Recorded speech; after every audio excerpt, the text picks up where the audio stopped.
Post-game time. The main story is over, but still much to do. And it starts right here at home. Let's go.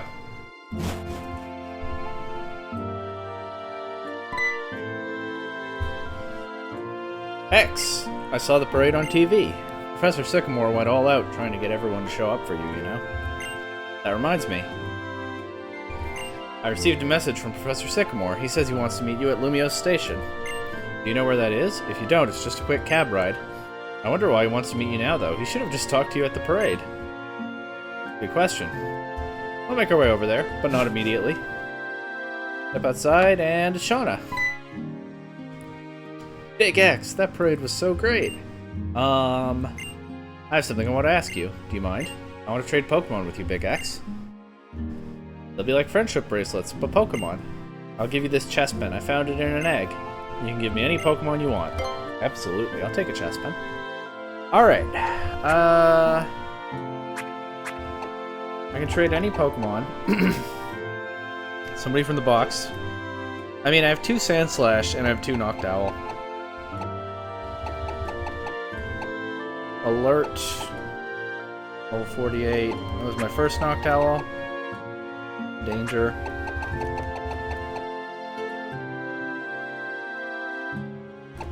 Then, of course, we got Holy Moly, and I think I'll trade her Moly Holy. Have a Sandslash, Shauna. Yay!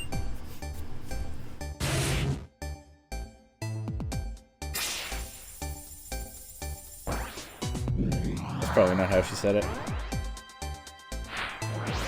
Well, I definitely come out ahead in this trade. Because now, I have 2 Kalos starters thanks to Chester here. No way to get a Froakie, but that's okay. I will take good care of Chester. Your Pokemon is really special to me, Big X. Of course, each and every Pokemon is special too. Yes, I think Shauna's happy with what I gave her there. Let's say hi to Rhyhorn. Nope, doesn't want to step out of the yard. That's okay. We'll just leave Shauna staring at our house, and we'll go use a PC. I think I have to go all the way to Sandaloon City to do that. I don't think there's one here. But that's okay. See a little bit of the region that we haven't seen in a while. Nothing wrong with that. I probably talked too much about recording these way in advance. I don't know if anybody cares, but as I record this right now, finally the first episode goes public in less than 48 hours. So pretty soon it won't feel like I'm uploading these into the void anymore. That's gonna be interesting. I hope I've done something interesting with this series. I've enjoyed it. And I'm pretty sure I'm gonna do like a mini video essay after this where I properly review this game and give my thoughts on it after the playthrough, but it's not a spoiler because I have been saying it already. Genuinely, I like this game more now than I did before I started this playthrough. Even though it's not my first playthrough, it's probably not even my 10th playthrough. This one's been kind of special. Hopefully not only for me, but who knows. Never found out what that item is. I don't think I care. It's probably nothing interesting. But I'm going to stop by the PC because... oh, wallpapers were added to commemorate my first time clearing the game. They'll only show up on the bottom screen though, won't they? Yeah. No need to bother with that. I know what they look like. More or less. There's probably a Xerneas one and a Yveltal one. Okay, I'm gonna get Chester out of the PC. We'll train Chester. We'll swap in Viney. So, changing our grass type here in the post game. I'm gonna need Wayne the Bebarrel, whom I'll swap in for Hero. I have a good reason for that. Trust me. I need somebody with Fly. Danger the Noctowl will do. Over, I don't know, Gandalf the starter. Sure, for now. And Actually, that'll do for now. I will go see Professor Sycamore in Lumio City, but first... I feel like I have some unfinished business over at the Pokemon Village, I believe it's called, near Snowbell City. So we'll head back into that creepy forest. Appropriately, we're enough where I caught this Noctowl. This is my second Noctowl, so this was my Pokemon Village encounter, actually. So yeah, we're bringing the owl home. But of course, that's not the purpose of the trip.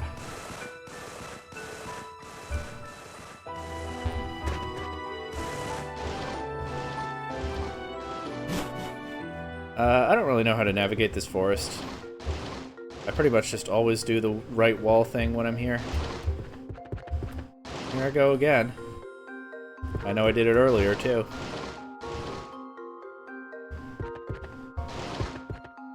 Beats learning, I guess. But it won't take too long to get through here.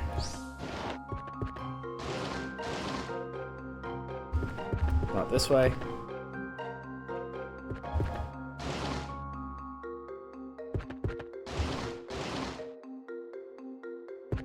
There we go.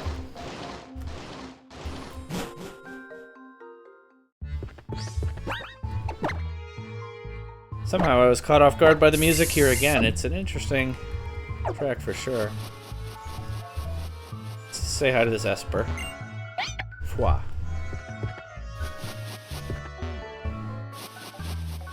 And of course I didn't do any surf waterfall stuff over here, did I? Furfur's having fun. Love to see it. There it is, Fletchling. Chirp. And this, of course, is why I brought my barrel. Go over here, get this pixie plate. Might as well give that to Big X, actually. Makes Xerneas even more broken. Why not?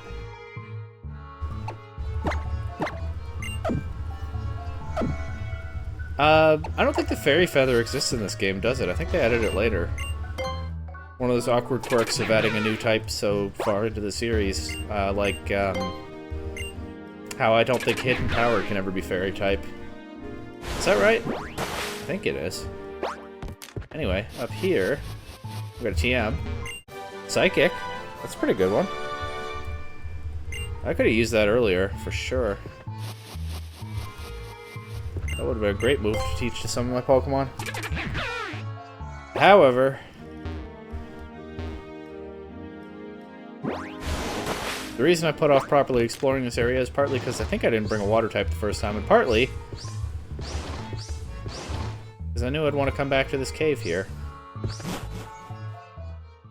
The Unknown Dungeon. That name bring up any memories? Well, I think this will. Hello? There we go. Can't interact with it diagonally? Or maybe I just didn't do it right. And they're kind of pondering. You can call this Kanto pandering, but a couple things. One, of course, Mewtwo got new forms in this game. It can Mega Evolve. This is why I'm doing this first, and I'm going to throw the Master Ball at it in a second, because I want to run through the post-game with Mega Mewtwo X.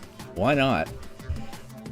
But also, I mean, it ties into the lore of the region just fine. The Pokemon Village is presented as a place for abused and otherwise kind of misfit, isolated Pokemon to spend their time. Seems like a reasonable place for Mewtwo to settle after exploring the world for a while, doesn't it? Even if its cave is a bit less impressive in this region. Anyway. Oh, and Mewtwo getting Mega Evolution, of course, makes a lot of sense. Not only is it a classic marketable Pokemon, but, you know, a few generations of power creep and it doesn't really live up to its billing as the strongest Pokemon in the world anymore. So it's nice to give it a buff now and then. I'm all for that. Anyway, let the music run a little bit. Really taking me back to the olden days, and so will what I'm about to do right now.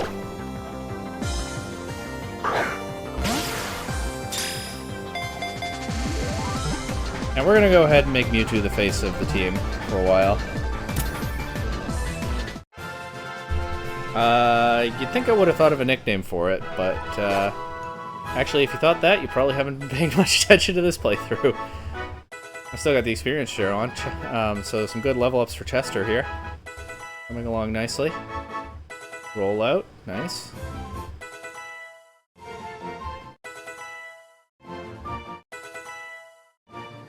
Bite. Sure, sounds good. I'll delete Tackle for that. So now Bite, Growl, Vine Whip, and Roll out.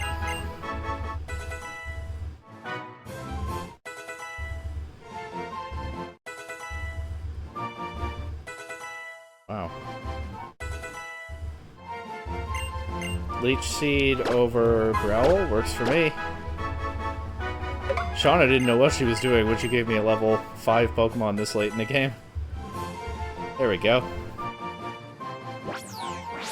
Level 5 traded Pokemon at that. It was created by a scientist after years of horrific gene splicing and DNA engineering experiments.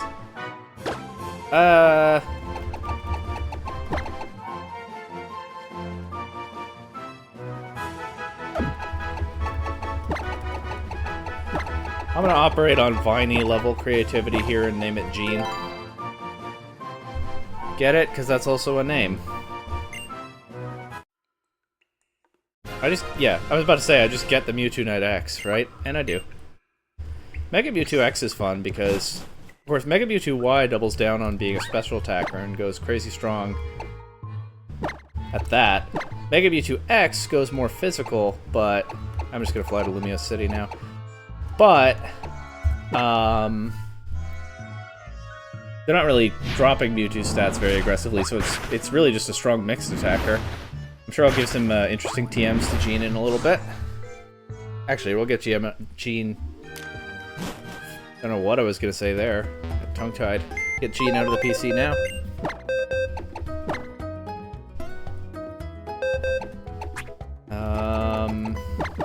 That's not Gene. Timid nature, so yeah, special Mega Mewtwo X for sure. Don't need to carry Wayne around anymore. There is someone else. Well, there are a couple of someone's else that I would like to make room for in the party, but the space is limited. We'll stick with these guys for now. And we'll go see what Professor Sycamore wants. No need for a taxi, I know how to find the train station.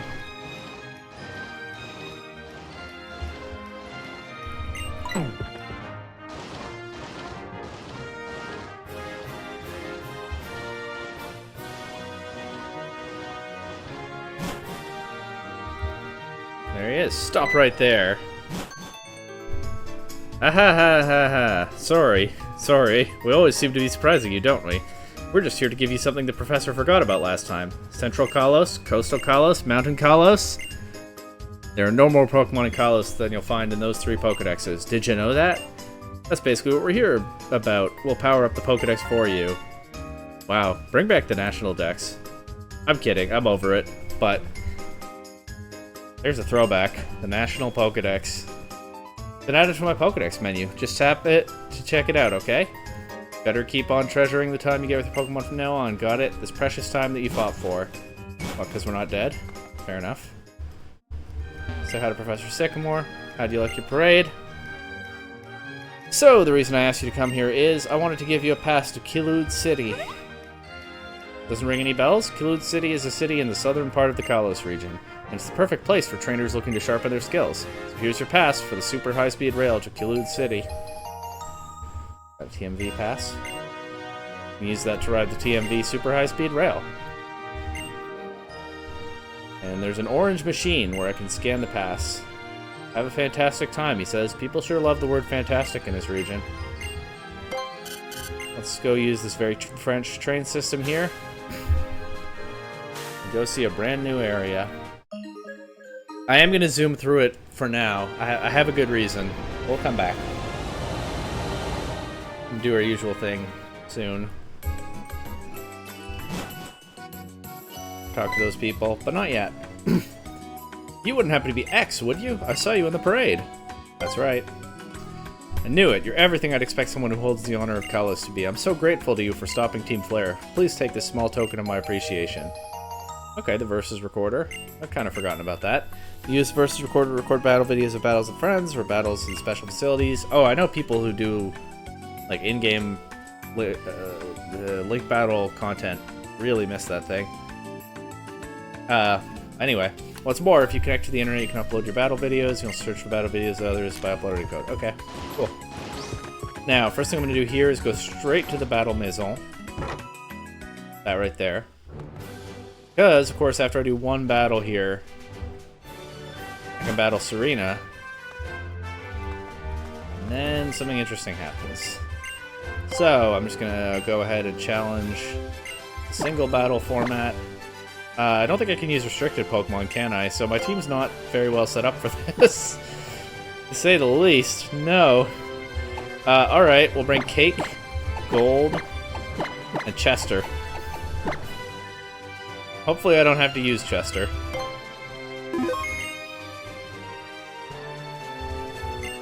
And let's see what opponent we get. La la la la, la la la la, I'm a loner, says Backpacker Einar. Okay, great. Cool story, bro.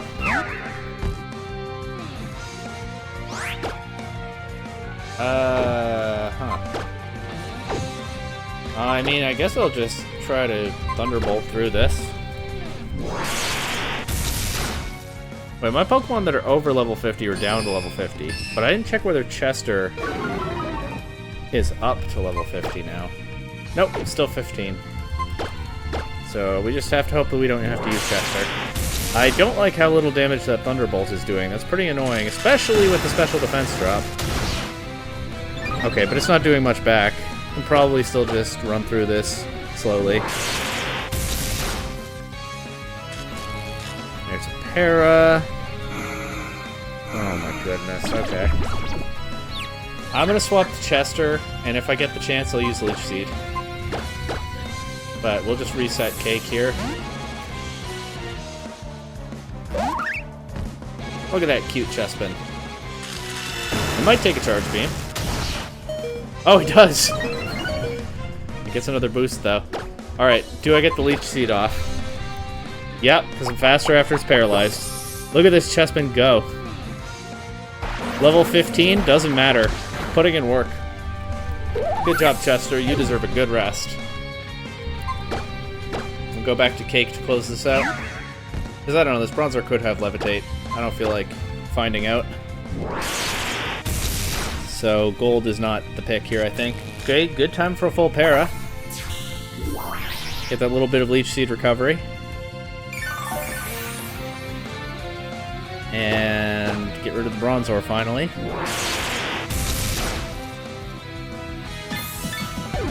I actually normally do triple battles for this, but I got restricted Pokemon in my team. I didn't want to figure out an adjustment. Just trying to run through it quickly right now. Though you wouldn't be able to tell from that Bronzor fight, would you? Anyway, the Pansage will drop more quickly, even after its berry. One more Play Rough should do it.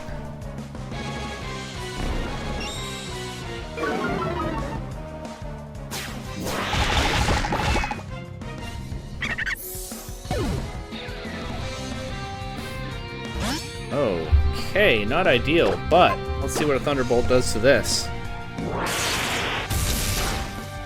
Oh, good damage. Okay. Perfect. And Einar here is way too focused on dropping stats and barely getting any damage off. We definitely take those. Alright, Cake, undefeated champion of the Battle Maison. La la la la, la la la la. And unlike some battle towers in some Pokemon games, after I get my 1 BP here, I can go ahead and interrupt my challenge to resume later, but I don't think I'm going to do that. I don't think I'm actually interested in the Battle Maison in this playthrough. I just did the one mandatory battle so that I can go up here and say hi to Serena. Hey, Big X. Will you have a battle with me? I think you're in for a surprise. My Pokemon and I will show you what makes us special. Alright, who's ready for a surprise?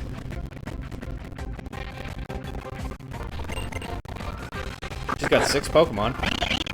So hey, that's no joke.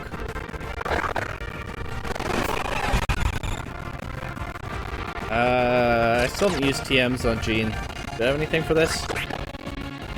Psychic, Aura Sphere, Recover, and Barrier. No. Alright, let's go Big X. Maybe even try to set up a Geomancy on this. If it goes wrong, I can Mega Evolve Jean to deal with her Dark types. Because Mega Mewtwo X is just that broken.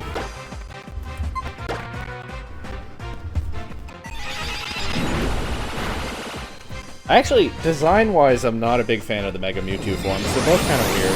And I might even prefer Y a little bit. But yeah, X is definitely more well-rounded in terms of its battling abilities, which is kind of nice for a playthrough like this one.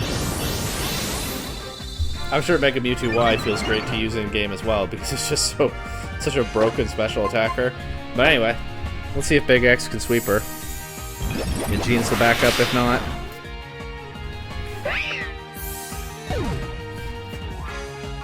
At this point, Big X going down might be that surprise that she warned me about. Oh, Chester's gonna get so many levels. Gonna be a very late evolution into Quilladin. I am interested in Pin Missile. I think. I'll drop Leech Seed. How much am I using Leech Seed in the post game? Just gonna YOLO it and run 4 attacks. At least for now. A Clefable. This could have Unaware. Let's see.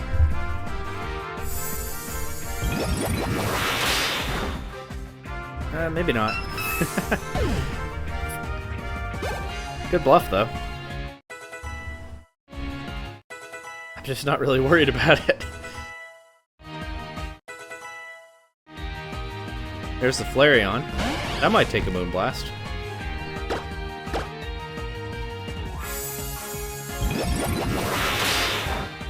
Yep.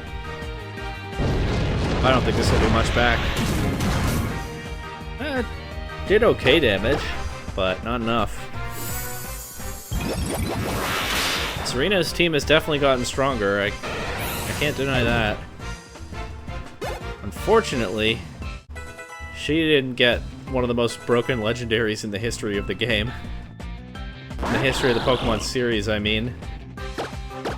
Back in that Team Flare showdown. Level 70 Greninja? Where? I don't see a level 70 Greninja.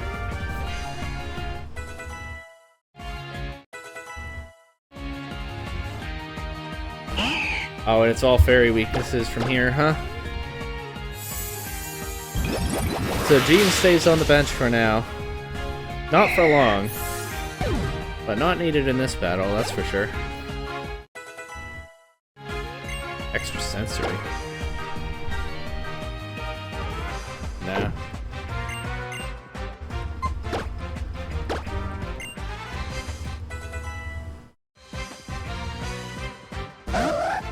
And here's the Absol, the bane of my existence, many episodes ago.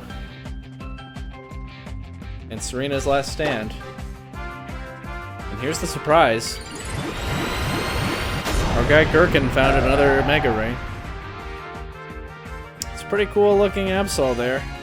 And at another time I would have been terrified to see it, but not so much anymore.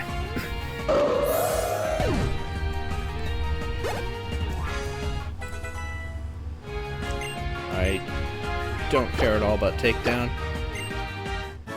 Serena is defeated. I'll think about what you did well and use this loss to make me better.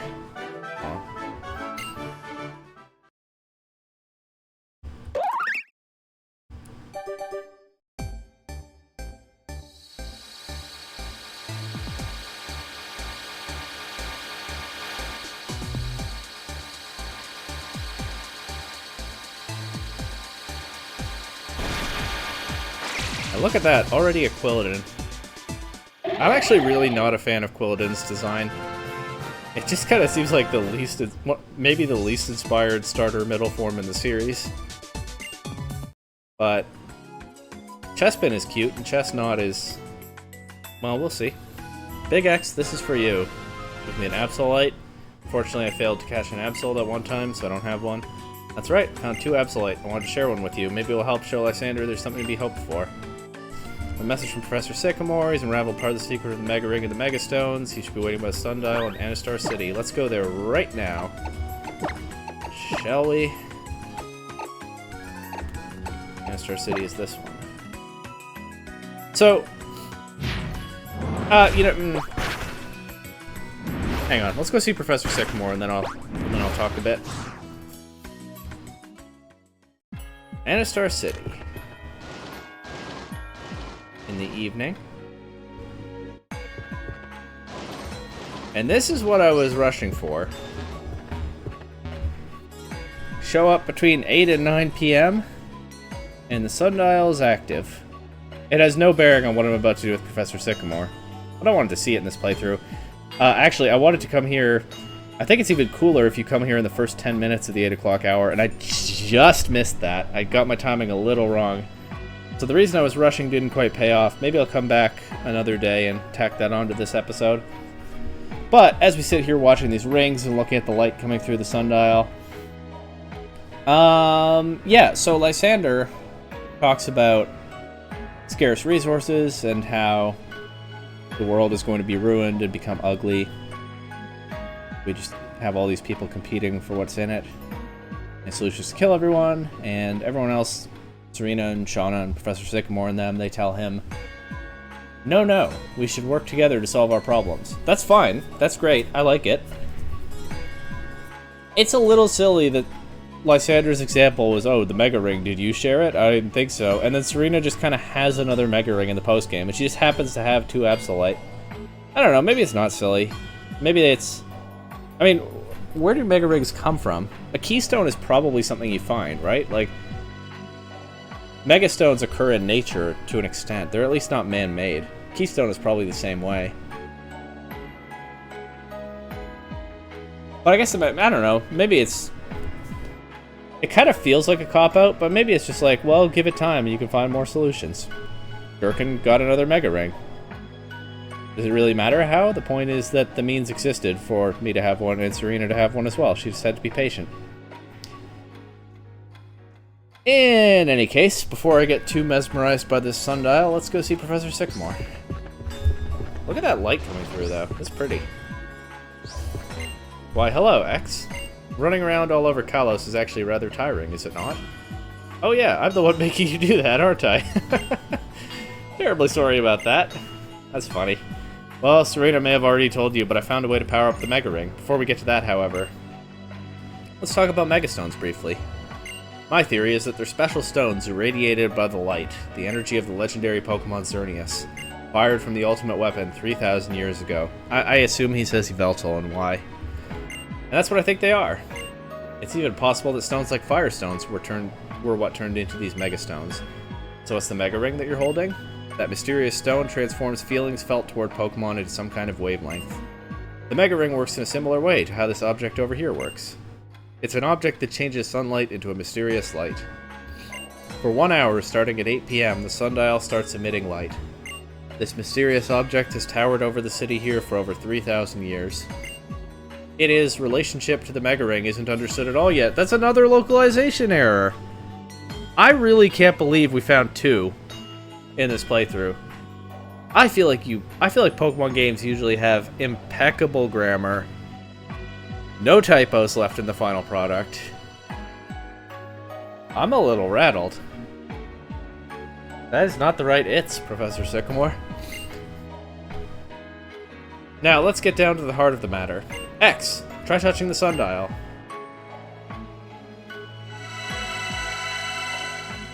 Okay, big glow. You were exposed to the legendary Pokemon's energy in Team Flare's secret headquarters. And the Mega Ring has absorbed the power of the sundial. Those 2 powers have combined to upgrade your Mega Ring. Now it will react to underground Megastones, but only when the sundial is emitting light. I'm sure these stones hide in every corner of Kalos. Use this power to find them. Ooh, look at me in the light. Is the sundial ever explained very much? I don't think it is in this game. I don't think I'm forgetting anything, am I? It's just kind of like a mysterious stone. Maybe it fell from the heavens. Which reminds me, Professor Sycamore speculates here that megastones were created by the ultimate weapon's radiation. Which is all well and good. I think, you know, Mega Ruby and Alpha Sapphire, there's kind of an implied cosmic angle to Mega Evolution, isn't there? Like, Mega Rayquaza builds up the energy by eating meteors. And Rayquaza gets the energy to Mega Evolve that way. And there may be some more to it. I can't remember right now. I suppose there's not necessarily much difference if it's space energy all the way down. And of course, infinity energy, which is touched on a bunch in Omega Ruby and Alpha Sapphire, is Pokemon's life force, but maybe also kind of has a weird cosmic component. Maybe if you go dig deep enough, it goes all the way back to the rumors deliberately planted in the series ever since Gen 1 that Pokemon are aliens. Deliberately planted, but not confirmed in the case of most Pokemon, barring like Deoxys and whatnot. Anyway, you do that part where you upgrade the Mega Ring anytime. But I just came here now because I knew the sundial would be pretty at this time. But yeah, go around the region looking for hidden Megastones, only during the 8 PM hour when the light comes through the sundial. Who's to say why? I don't think it's explained. And that's fine, I have no problem with a mystery that stays a mystery. Within reason. But for whatever reason, when the sundial's doing this, we can go find Megastones, and I am going to go find one. Or rather, I looked up where it is before I started recording. We're gonna go grab one in Laver City. And then we're gonna go back to Kalos City and do our exploration properly, use some TMs on Jean and whatnot. Like I said, I was trying to rush. Well, it didn't even pay off. I was trying to rush to get to the sundial like 1 minute before I actually did. We'll come back to that. But oh, that was easy. Got a Metachamite. I'll explain why later. For now, let's go ahead and see what TMs we can give to Jean. Jean has a timid nature, remember? So I'm not eager to load him up with physical fighting attacks, which is fine. Or physical attacks in general, really. We'll probably just teach him, like, Shadow Ball and Ice Beam. I'd be good with that. Grass Knot is an option. Thunderbolt is an option. Calm Mind is an option. I think I want to just roll 4 attacks here, like I did with Chester. Psychic, Aura Sphere, Shadow Ball, Ice Beam. Recover is good, but I don't think there's going to be a ton of need for it here. Oh, it can learn Energy Ball too. If I happen to find a Flamethrower TM, I don't remember where that is in this game, don't know whether we'll encounter it, but I could consider that over Ice Beam maybe, but Ice Beam's a good move. We'll go full special Mega Mewtwo X and be absolutely fine with that, because it's a strong special attacker. Because it's a Mewtwo in the end. Now, all the way down to Kalos City, like southeast of Vanilleville Town on the map.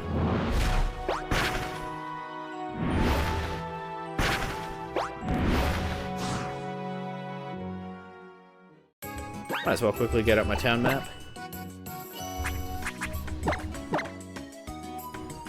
Oh, still on the bottom screen? Well, yeah, we're at the bottom, somewhat on the east side. Okay. Heal the team. I'll just take the train back to Lumio City after this, so I don't need to carry an owl around anymore.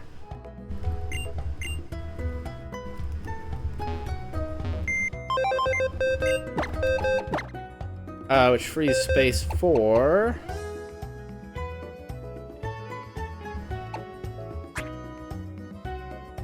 this Metatite that I caught a long time ago and died fairly quickly. Remember this guy? Charm the Metatite? Might as well try to spread the Mega Evolution wealth around a little bit before we wrap up the series, so let's carry him on our experience sharing team with a Metachamite.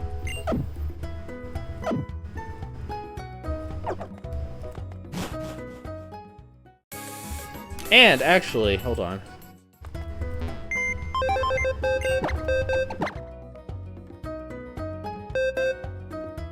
There is one other in-game trade that I want to make pretty soon.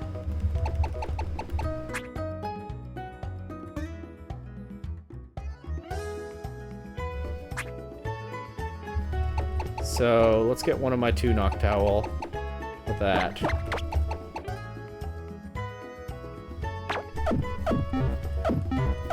Put gold the shiny Graveler.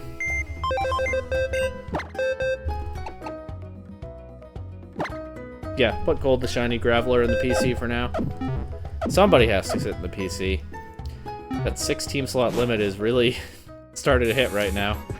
As it kind of did at the post-game of my first playthrough, when I had an in-game team of all new Pokemon, but I wanted to use some of the Mega Stones I was getting. It's a familiar feeling, actually. Oh, this is the judge. Okay. I don't remember how long there's been a judge in the games. Honestly, I couldn't have told you for certain that there is one in Gen 6. Jean has relatively superior overall potential. Okay. Okay. HP, attack, and special attack are his best IVs. That's interesting. Still feeling fine with my fully special Mega Mewtwo X. Pokemon the Friend Safaris are known for having common abilities. Isn't it nice that you can challenge the Battle Maison at your own pace and rest between battles? Care to listen to the completion of my song? Oh, has it been the same guy singing all over the region? I haven't paid attention to whether it's the same model. I just said, oh, they have these bards traveling around. Has it been the same bard the entire time? Tell me if that's something you've noticed. The Kalos region, now upheld as fair, from ancient days an ugly past doth bear. The woes of war did knock on every door, till man nor Pokemon could take no more. 3,000 years ago upon this shore, so many lives were lost, both man and mon. It seemed a night that ne'er would bring dawn. No beauty, no joy in those days of yore, only the pain of parting was in store, for victims of the ancient Kalos war. Man's grief brought the end, the land did tear, wartime finished in a lightning flare. Mon's rage brought the end, a furious roar, lightning crackled forth to end the war. Kalos' long pain was then no more. This is a long verse. One man through it all lives ever on, searching for his heart, long lost and gone. I think that was repeated. I accidentally skipped the first instance. At last his labors brought end to his chore, bountiful kindness from his heart did pour, his Pokemon to part with nevermore. That was long, but captured it nicely. And I guess Team Flare was kind of lampshading what they wanted to do the whole time. Might have just seen where their name comes from. What was the thing about Mon's furious war and lightning ending the war, though? Like, the ultimate weapon was powered by energy from Pokemon, but it's not a Pokemon.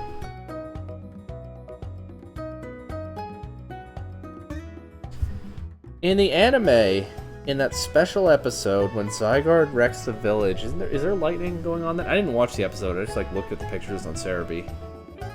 I kind of wonder whether there was any kind of tease there to a possible Pokemon Z. I don't know what they would have done with Zygarde's lore in Pokemon Z. The games talk in the Pokedex entries and whatnot about how it protects the ecosystem of Kalos and intervenes when things get out of balance or something like that. I wonder whether if they had made Z, we would have gotten a different version of the Kalos War, where Zygarde had some part in ending it. Or maybe I'm overthinking it. I don't know. The Ultimate Weapon story still holds up pretty well in the game that we got. Let's go back to the train station first, because that's where I first came in here. Seems like a logical starting point for running around talking to people.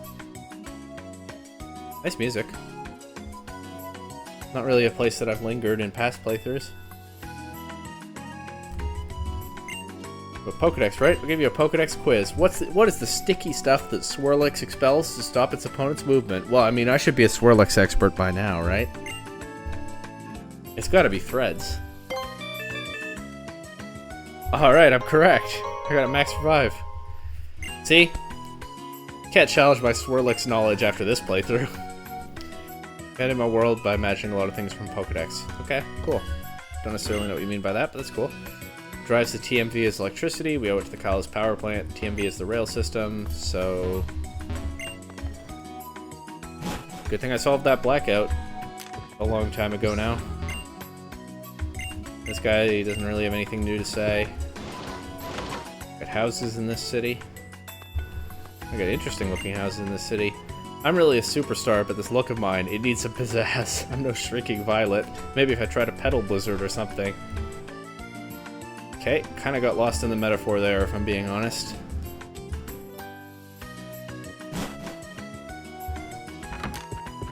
Done the Pokemon Center already. Came to the Battle Maison so that I can amass a lot of BP, or battle points, and trade them for items. One of my brothers, when he was playing these games, or not these games, like Gen 4 I think, for some reason thought that battle points was the funniest name for a thing that he'd ever heard of. He would laugh, he'd be like, ha ha ha ha, battle points. So that's what I think of now when that name is pointed out.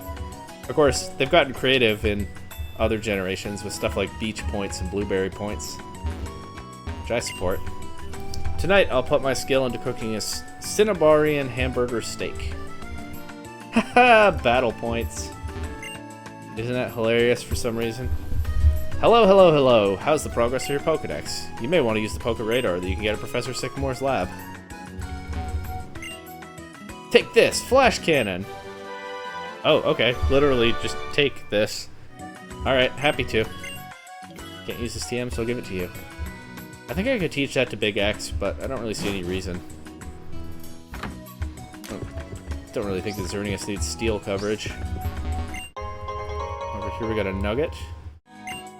Yeah, we're definitely in the south of the region. Look at that tree.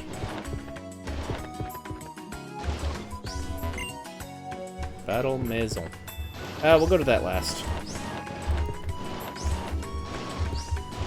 Come on. In the Battle Maison, you can team up with friends and take on a multi-battle. Okay, cool.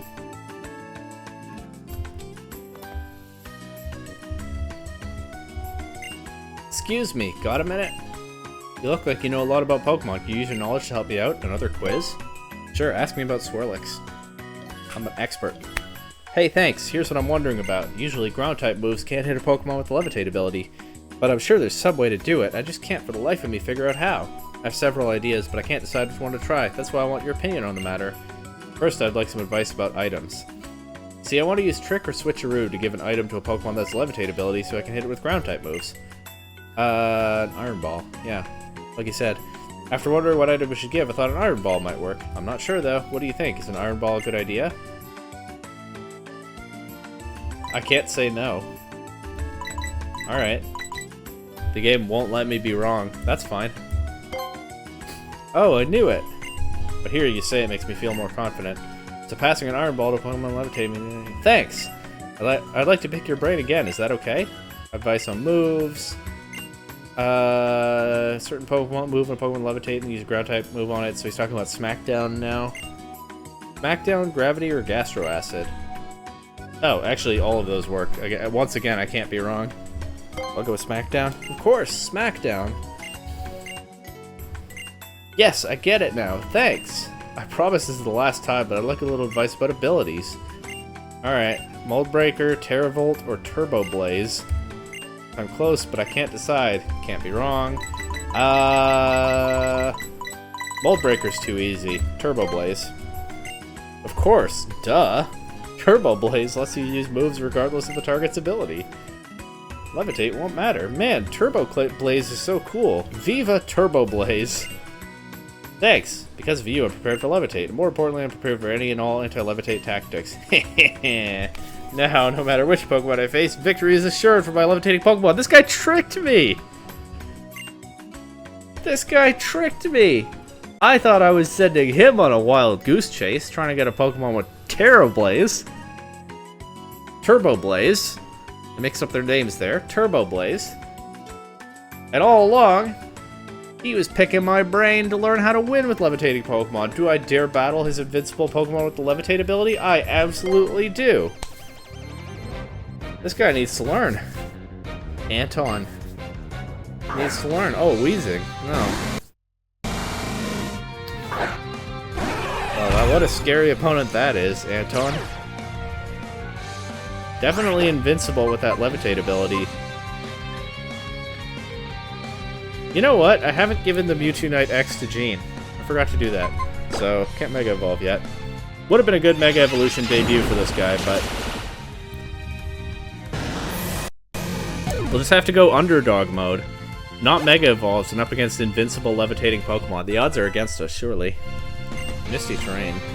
Much as I like the terrain backgrounds in this game, I have no use for that.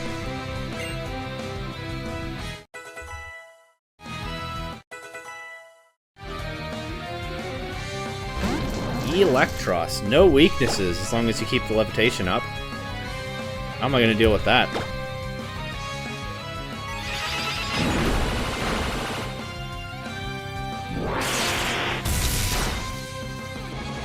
Wow. That's a crit. And what's Anton's last Pokemon? I kind of hope it's a Flygon.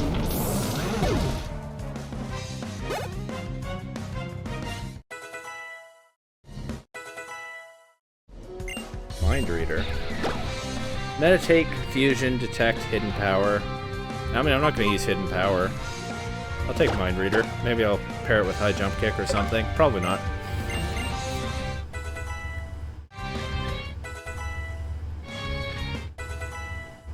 Oh yeah, I'm still carrying a Noctowl, because I didn't think I'd get into any battles here. Alright, so this Bronzong definitely has Levitate, but it doesn't have Purifying Salt. I was thinking, is there a Ghost Resist ability? Maybe not in this game, but in the series there is. Grass Knot.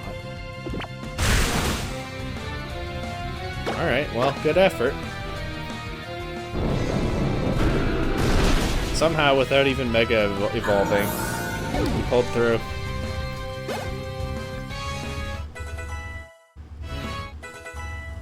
With that long pause as I wondered why I couldn't Mega Evolve my Mewtwo. And I was so excited too.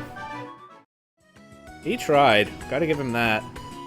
He brainstormed the heck out of ways to prevent me from taking his Levitate away. The problem was I just didn't need to do that. This guy's working hard, but not smart. I thought I was completely prepared for anti-levitate tactics. But in real battles, things never seem to go quite as smoothly as you expect. Or maybe you're just that good. Exactly. Exactly. He was prepared for anti-levitate tactics. Except the most basic one. Just being stronger than him. He accounted for Smackdown. He accounted for Iron Ball. He even accounted for Turbo Blaze, but he didn't account for an opponent who just is better. Anyway. Gene's Mega Evolution debut. Any battle now.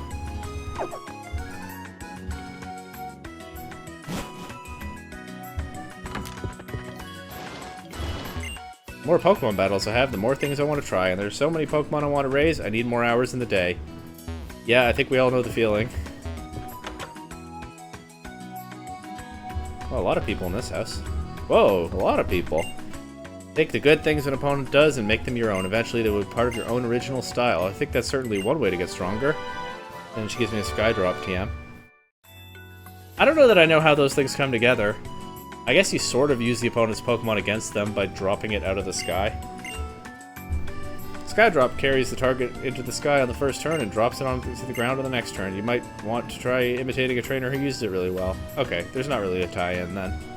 Yeah, that one that I said was a Skydrop level reach. Did you enjoy a meal in a restaurant at Lumiose? Don't forget that eating means you're receiving energy to live from another living thing. Okay. I'm a girl with a lot of friends, so I'm excited about friend safaris. I seriously have tons of friends. Me, myself, I... And this isn't a person, it's an Esper. Noah! I thought it was a person.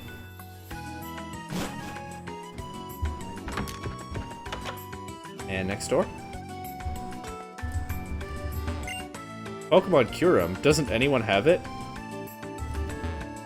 Who wants to bet that she'll give me the DNA splicers if I do have it? But I don't. This is a Team Flare Grunt. What are you doing here? You're? Our secret HQ went up in flares because Flames. Flares? Flames, because of you. That's right. But, well, at least Team Flare went out with style. Though that was no kind of style, huh? The way we tried to save ourselves, just leaving everyone else to burn. I thought it over again and again, like thinking was going out of style. And in the end, I think the world would be pretty dull if everyone was all the same. I don't want to cramp anyone's style anymore. That's good. Oh, he did say went up in flares. That really threw me. Anyway. See, this guy gets it. He learned and internalized the themes of this, some of the themes of this game. Let's go over here next. Is that the Friend Safari? Probably. I got somebody talking about it right outside. Friend Safari is odd. Different Pokemon show up in my Safari and my friends. Yeah, that's the Friend Safari if ever I've seen one. What do you like to do today? I don't know if I can do anything. I don't really remember how the Friend Safari works. I never used it much. I guess I'll hear an explanation. In this facility, you can go on the safari of a friend registered in your friend list. The kinds of Pokemon you can encounter on a particular safari do not change, but different Pokemon appear on each safari. There will be a different safari for each friend code registered to your Nintendo 3DS system, so come here after making lots of friends. I don't know, man. I'm a gamer. If your friend is playing Pokemon, more Pokemon will pop up in his or her safari. It's a nice little bonus. Welcome to the Friend Safari. Alright, if I click Go on Safari, will anything happen? Like, will anything worthwhile happen? Please choose the Friend Safari you want to go on. No, the bottom screen is just yelling at me for not having any friends. So, okay, nothing to do here. Exclamation marks and everything. You don't have any friends registered. Go make friends. Paraphrasing a little. Okay, probably can't fish here on account of the fencing. No encounter in this city. It's not a Nuzlocke anymore, but I never dropped the catching rules. Doesn't look like I can catch anything here anyway. Right now, I'm just having the best slump. I really want to paint a boy wearing a vividly colored hat.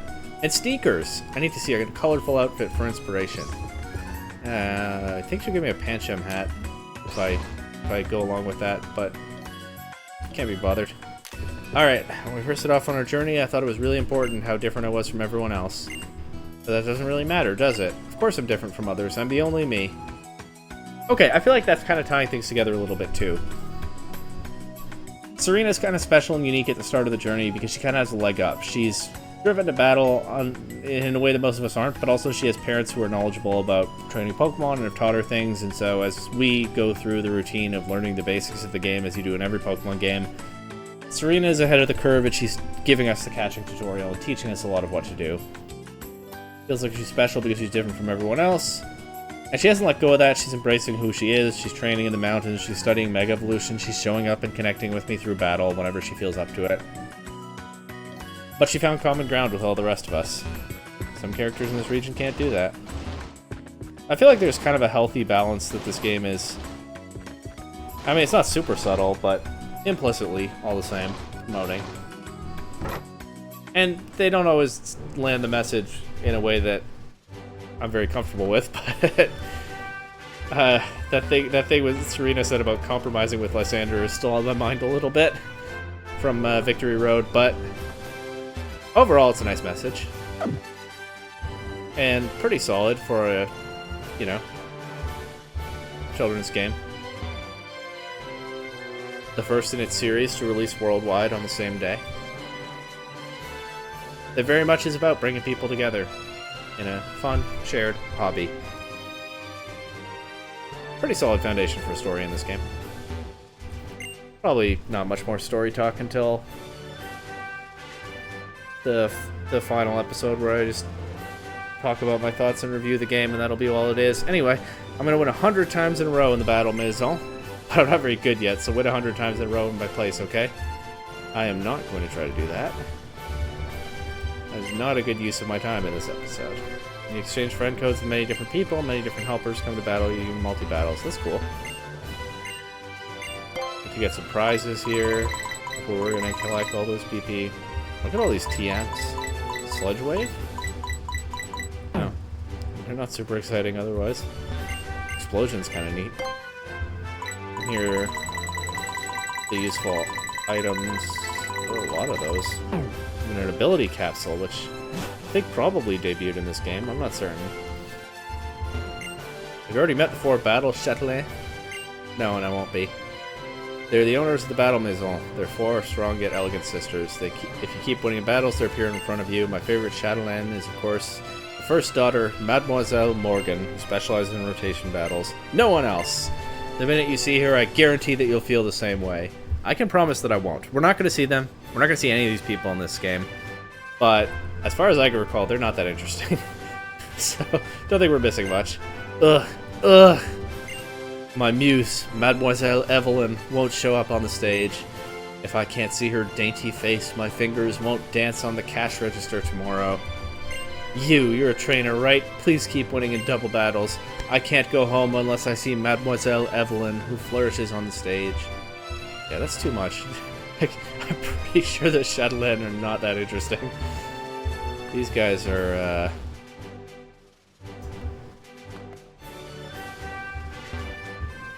well, they're going through some things. Can I just walk onto here? Oh, yeah, I can. Where the opponents come from, so that's interesting. Quite a lot of people watching from these balconies. We've got a Nurse Joy. Do you want me to destroy your Pokemon's health? Listen, as you can see, I'm taking a day off today. Once I leave the Pokemon Center, I'm an ordinary girl, okay? I'm quite stressed out from work. Today, I'm letting the stress out by watching battles. When I go back to work, I'll do my job, so please leave me alone today, okay? Now that's the healthy work culture that this region has been missing. I respect it. Although, I mean, in the well, okay, maybe I have to reach into the broader lore of the series. I mean, in the anime, Nurse Joy definitely has a stressful job. In the games, I don't really know what she's stressed about. But we can excuse that as the game is simplifying, you know, a whole medical angle that isn't important to what they're about. The second floor is a viewing area for people who don't battle. I'm watching battles and guessing who will make it to the end. I'm just watching battles with my girlfriend. Challengers like you don't know this, but spectators have to pay an admission fee. Really? I just walked up here. What, are they going to kick me out if a challenger shows up?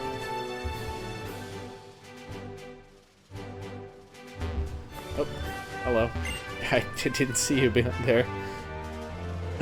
I do sky battles only. If there were no roof, I could take on the challengers too. Didn't see you behind those candles. Just bumped into you. And I swear I was about to say, is there anyone over here?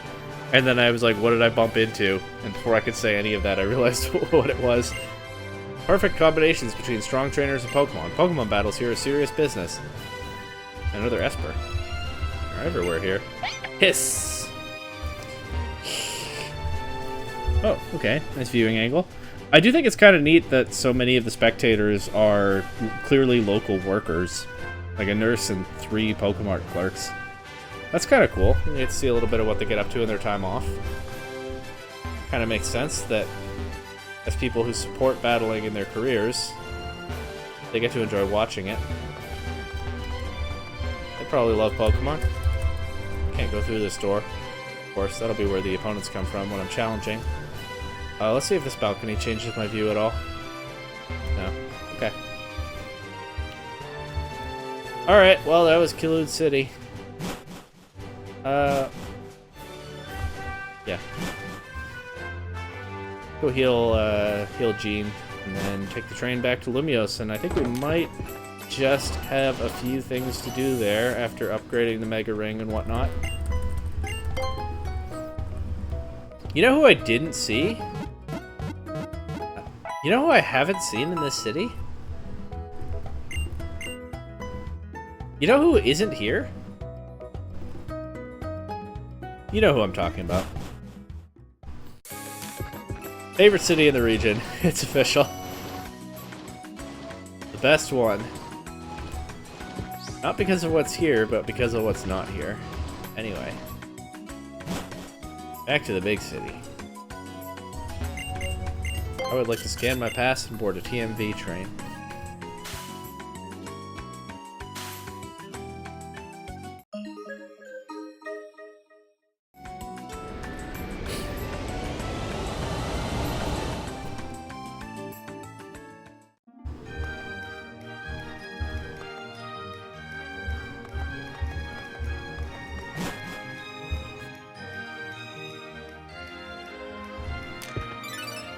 Oh, I'm getting a call. Ring, ring, ring, ring, ring, ring. Phone call, phone call. Ahem. X, please excuse me. I only need a moment, or perhaps 3.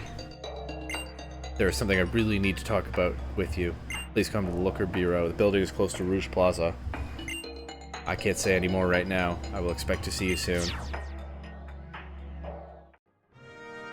What a mysterious call. Chapter 1 of something. However, I have one errand I want to run first. Yeah, I think 1. I think 1 errand is fine. Maybe 2.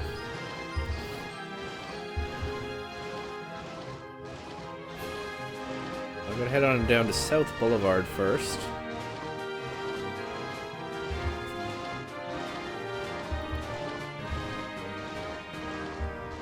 Only place you can stand in the city and not see the prism towers inside the tower. That is always cool when you got a landmark that you can see from just about anywhere in the city. It's not as true as it used to be in Toronto, but I have in the past liked that about the CN Tower. Now there are some spots where buildings get in the way.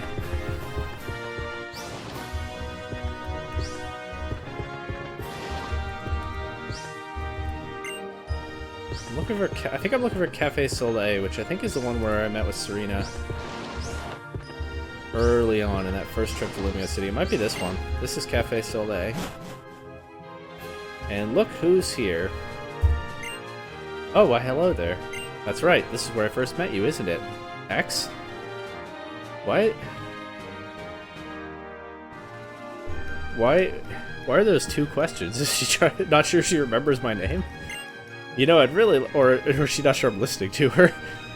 You know, I'd really love to learn more about how a strong trainer like you raises his Pokemon. This probably seems a bit sudden, but how do you feel about trading one of your Pokemon for my Ralts here? I'd feel pretty good about it. You can have one of my Noctowl. You can have Alert. That's a nice reminder of the danger of blundering into scary places with your Pokemon when there's a Nuzlocke on. We trainers all feel a bit nervous when trading Pokemon, but I'm sure it's nothing compared to how the Pokemon must feel.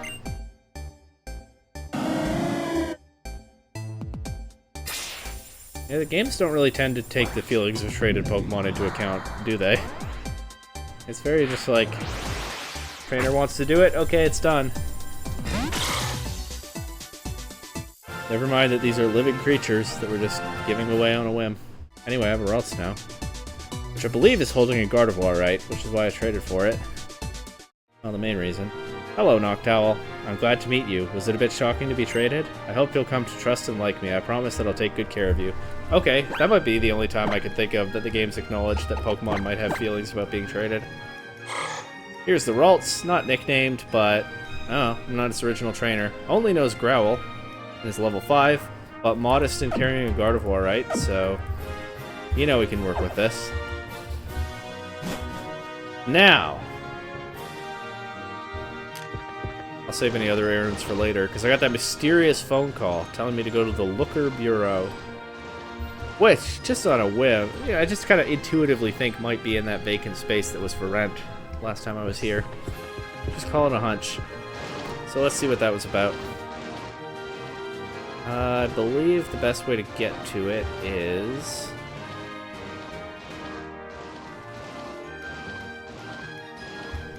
this way? Using that taxi as a landmark? Yep.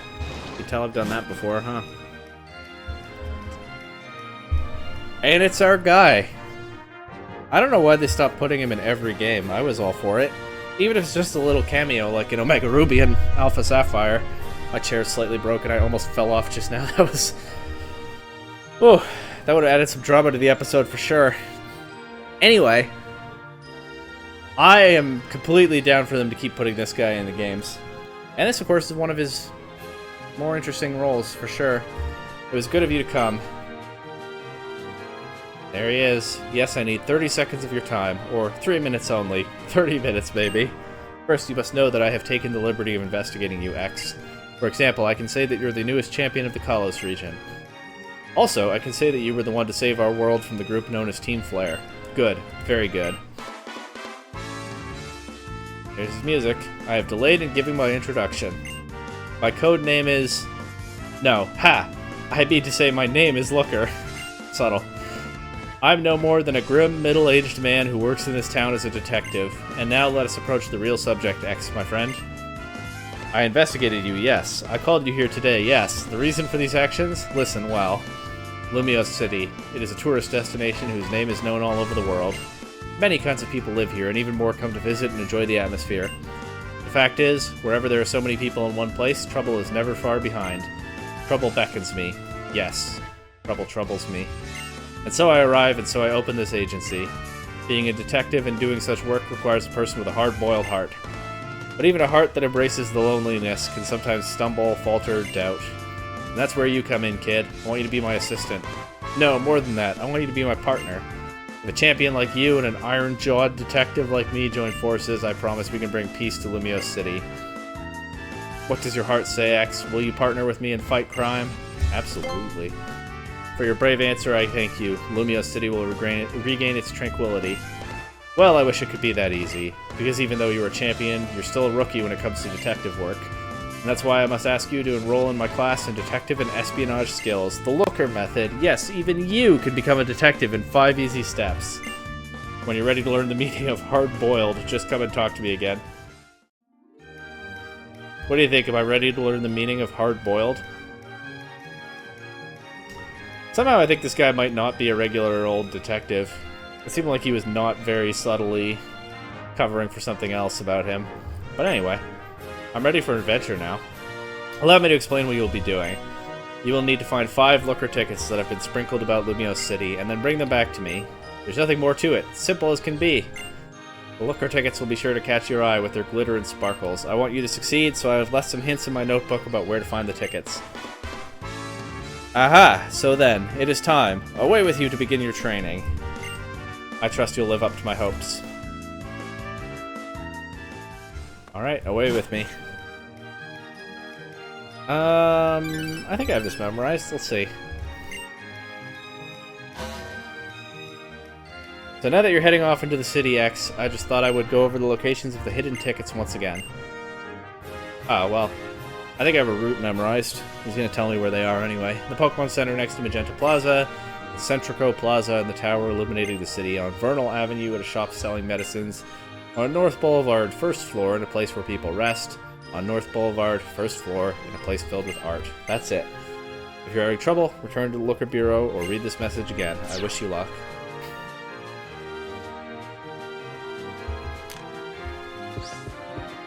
Oh, the Prism Tower is lit up. That's neat. Score another one for playing in the evening. No longer are there Team Flare Grunts hanging out at Lysander Cafe. Like, there's nobody at Lysander Cafe. Guess it's understandable if it has kind of a bad reputation right now. Anyway, here's the first spot. There's the ticket. No matter what order you get them in, Looker has predicted it. Something written on the reverse. Congratulations, you found a ticket. Your brilliant deduction has brought you one step closer to becoming a detective.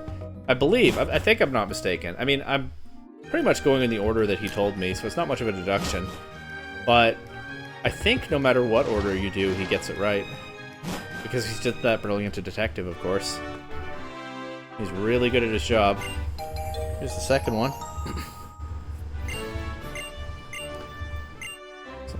Congratulations, you found a ticket, just as I would expect of my colleague to be X. March on, dive deep into Lumiose City. Well, I've already gone about as deep as I can, but now we want Vernal Avenue, which I believe is over here by the Diggersby. There we go, using a Pokemon as a landmark. And the shop selling medicines will be this one, the plant sign. Sell herbs and stuff here. Here's a Looker ticket. Congratulations, you found a ticket. Your training is coming along smoothly. If my deductions are correct, I would say that this is the 3rd ticket you've tracked down. Well, it is the 3rd location you told me. Which would mean you're now more than halfway through your training. Lumiose is an imposing city, but do your best. I noticed the tickets are going to my key item pocket. Let's see them. Oh, I just have one key item called Looker ticket. which I guess counts for the 3 that I found so far. It's decorated with a liberal amount of glittery paint. Can't say Looker doesn't work hard. Can't say he doesn't take his job seriously. He knows his role and he's playing it. You know what? I'm gonna take a quick detour. Might as well get that Versus recorder. Or, not Versus recorder, Poker Radar. I don't know who from. I don't know if I ever bothered to get it before. Not really a Poker Radar Shiny Hunter. I wasn't any kind of Shiny Hunter until Scarlet Violet. Well, no, that's not true. I did some of the 100 Shinies and some of the raid events in Sword and Shield, and did the Masada method a little bit when I finally bothered to learn what it is. Mostly to fill in the gaps where I'd missed Shinies in some of the raid events. And Sandwich Shiny hunting is just so easy in Scarlet and Violet. I do that once in a while, usually for a VGC team or something. Yeah, I've got a few VGC Pokemon that way. But before Gen 8, I had no interest in any kind of Shiny hunting. So, yeah, there we go. I have the Poker Radar. I hear it's a great tool. That's what this guy just said. But is target Pokemon for research? What did he say it is today? Pikachu? What a surprise. But yeah, I've never been interested in the Poker Radar. But hey, that's where to get it in this game, I guess. Anyway. Back to what I am interested in. Looker tickets. Look at that. Step outside. Professor Sycamore. Step outside his lab. And you got this beautiful avenue with the Prism Tower at the end. Professor Sycamore knows what... You know, he appreciates the good things in life. He appreciates the beauty of this region. Even if it does sometimes change and diminish. Wax and wane. Anyway. The Prism Tower looks cool lit up in the evening. What can I say? Alright. So, the hotel and the art gallery are our last 2 stops, of course. Actually, the art gallery is going to come up first. So we are going to go out of order here, but obviously we're not going to fool a hard-boiled detective like Looker. Oops. Would you like to enter? No. I meant to decline the audio guide. And of course, the Looker ticket, if you haven't really explored Lumio City before, they get you used to locations like the Art Gallery and Hotel Rich Is Me that are going to come up again. To share my diagnostics with you again, this ticket must be your 4th ticket, correct, yes? As you're consumed by curiosity, how could I possibly know this? The answer to that is simply, I am a hard-boiled detective after all. Look at that, it's the sundial. Anyway. Yeah, so, if you haven't explored, the Lurker tickets just so happen to point you to the Art Gallery and Hotel Rich Is Me, which are going to be, of course, important locations in Looker's storyline. So they make sure you know where to go. Didn't some weird stuff happen in this hotel earlier? Didn't I do a bunch of weird jobs? And meet weird people who were, like, creeping around listening to the elevators or something? Oh, and I remember this guy now. I forgot about this guy. Hoo hoo hoo, this is the unopenable room. I took a mop, see, and barred the door.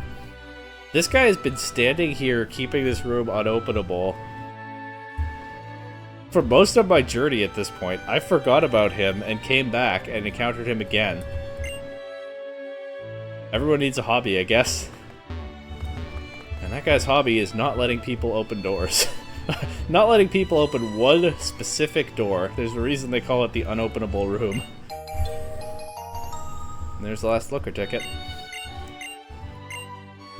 Congratulations, you found a ticket. If you've gathered all 5 tickets, as if he doesn't know, make your way straight to the Looker Bureau. Your training continues until we meet again. Remember that, Brave X.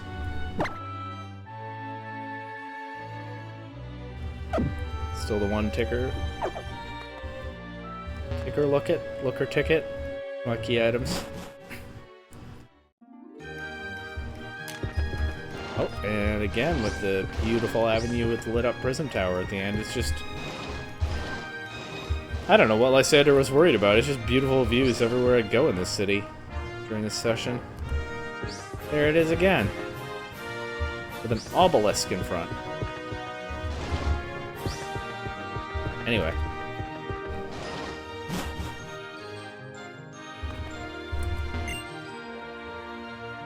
What language is this?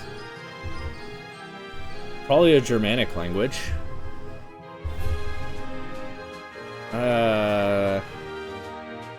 I don't know. Is this like Danish or Swedish? Tell me if you know. Ein, två, tre, fjör. I'm guessing. Fjora? I don't know what language this is. Fifth. 5 looker tickets. Congratulations, X. You've completed your training using my patented course, the Looker Method. Yes, even you can become a detective in 5 easy steps.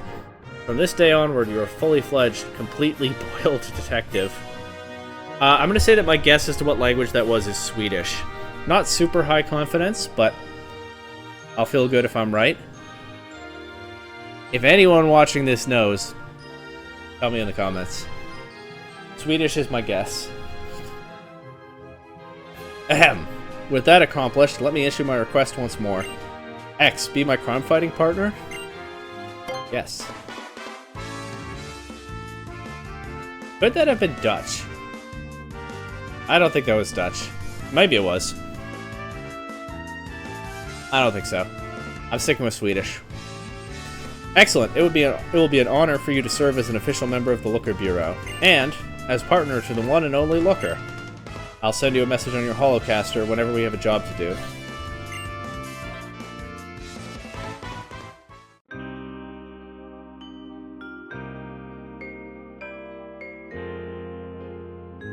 Complete my patented training course, the Looker Method. I don't think 4 in Dutch would look like that. FJ. Whatever, I locked in Swedish.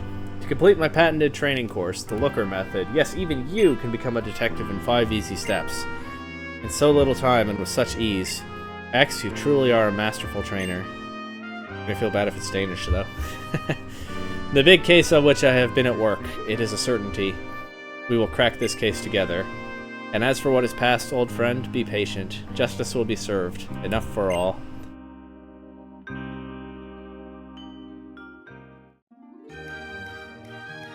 I don't think he's talking about me with that mention of an old friend. But we'll get to that. Gotten darker out? Well, it is just past 9 o'clock now as I'm recording. Sunset a little further along. X, it is I, Looker. I want to talk to you about something important. Could you come to the Looker Bureau, please? You got it, pal. There's definitely nothing more important for me to be doing right now than this. I am dead certain of that. X, you're here. You got my message on the holocaster, in fact. Then I need 3 minutes only. It is this. We have a case to solve. I count on your help, X. Let's put our partnership to the test. My notes are on the desk. Take 30 seconds to read up on the case. So, like, part of Looker's thing is that because he's international police, he's from somewhere else in the world, right? He could be from anywhere. Certainly not this region. And that's why he speaks a little weirdly. Probably has a... Probably can be understood to have some kind of unusual accent for this location, but I'm not going to try to mess around with that. But certainly there are some quirks in the way he talks. Case open. Client. A rep from the Lumiose City Mothers Group. Details. Kids in Lumiose City seem to be spending a lot of time in back alleys recently. What are they up to in these shadowy, suspicious places? Inquiring mothers want to know. My son is about to take the entrance exam for an elite school for future ace trainers. I can't have him do anything stupid and get a black mark on his academic record. You must do something to make kids stop hanging out in those suspicious alleys. Reward enough dough to last for a week. You think that's what a mother actually offered to him? Looker, my son. He's hanging out in back alleys with the other kids. It's all mysterious, and I'm worried about what he might be getting up to. I'm worried about his academic future. He's supposed to go to a school for future ace trainers. Please, find out what he's doing and shut it down if you have to. I'll give you enough dough to last a week. Hey, maybe. All read up and ready to go? Good. The first thing I want you to do is visit those dark alleys in Lumiose City. Find where kids are hanging out and get the lowdown on the situation. Got it? Think you can handle it, partner? Yes. I'm counting on you, X. There are a number of alleys here in Lumiose City. Somewhere in one of them you should find those kids. Yes. Yes, indeed. My gut tells me there's something fishy about the alley leading off South Boulevard. When you've got a gut boiled as hard as mine, it's worth paying attention to. Start your investigations on South Boulevard. I'll join you when I can. Oh wait, here's an idea. I need 3 seconds. To help you on your way, I'll jot down the locations of all the alleys in my notebook. I don't need that. You've got this, X. Fear not. Off to the dark alleyways of Lumiose City. And they are going to be a little dark. It is well into the evening here. What are those kids up to? Probably no good.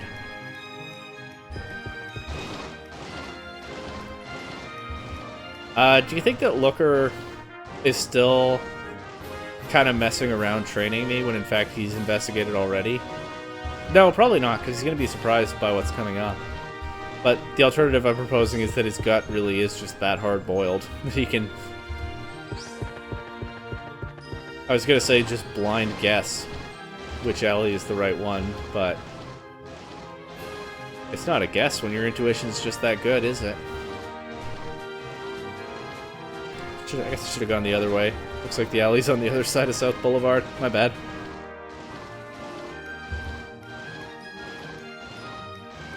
That's not it. There it is. Yeah, I should have gone the other way. No. Have you really explored Lumiose City if you've never taken the long way around? Intentionally or not. Huh? Who are you? This is our secret base. You're a grown-up. You're not allowed in. Well, if you think you're coming in, you're gonna have to beat me in battle. Yes. Ah, look out! I'm really strong. Why'd she start speaking like that right at the end? Also, bring back secret bases. Look at what kids are resorting to when they don't have proper secret bases to explore. Anyway, I switched Mewtwo out against Serena. I'd forgotten to equip the Mega Stone against that Levitate guy. Anton, I think his name was. What better time for Mewtwo's Mega Evolution debut than fighting a preschooler in a shady alley at 9 p.m.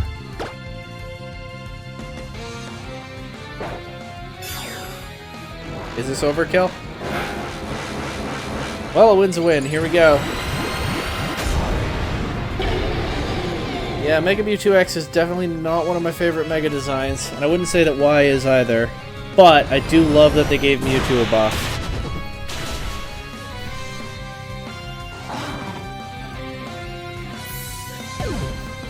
First one up.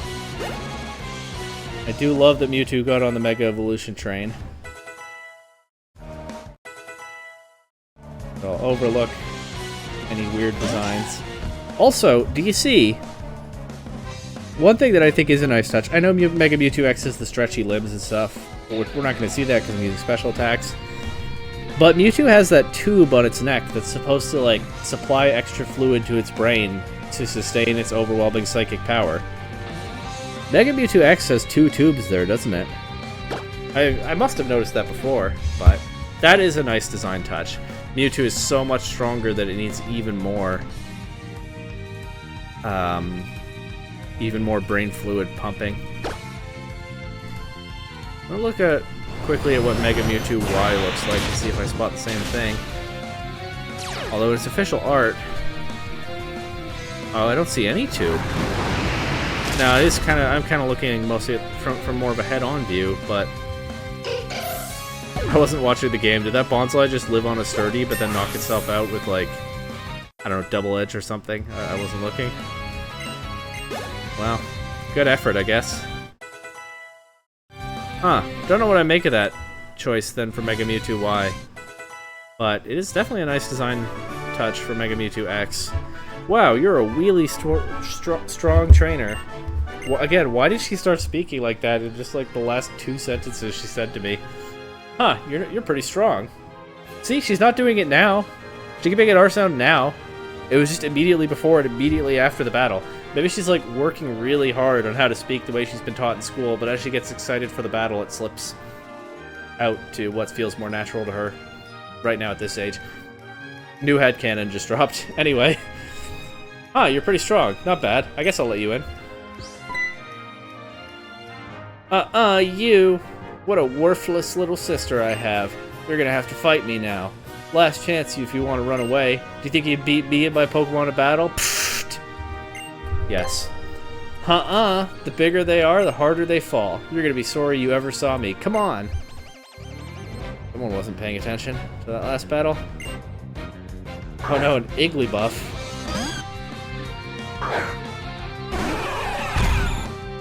Whatever will I do?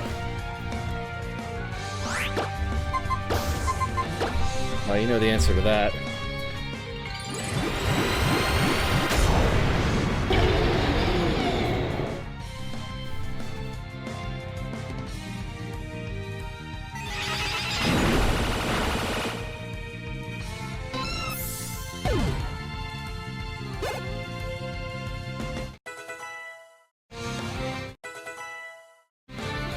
I wasn't sure that any of my Pokemon would even level up from that. Not much in that regard. Wah! Uh-huh. This trainer's got some muscle in his hustle. Wow. It's a witty preschooler. Ha ha ha! You there. You're not too shabby. But can you beat me? Bring it if you got the guts. Yes. Yes, I got the guts. This is our own private paradise. Take off and leave us in peace.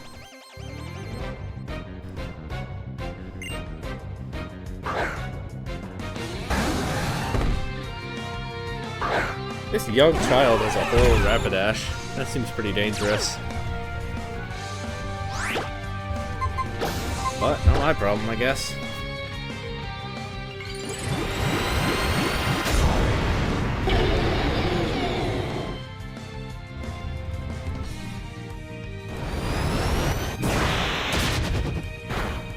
Aura Sphere is still one of my favorite moves. One very small reason that I've been looking forward to running through the post-game with Mewtwo. Mostly just that Mewtwo is cool, and it's another Mega Evolution to show off. And of course, we're working on a couple more. I definitely have something for this Leavanny.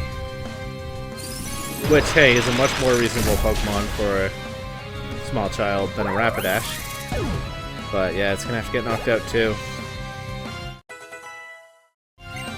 Faint.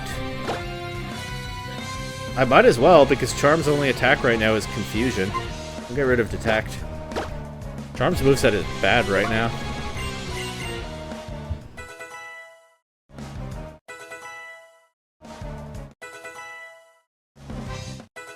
Oh yeah, I don't know when I'll use Cake in a battle again.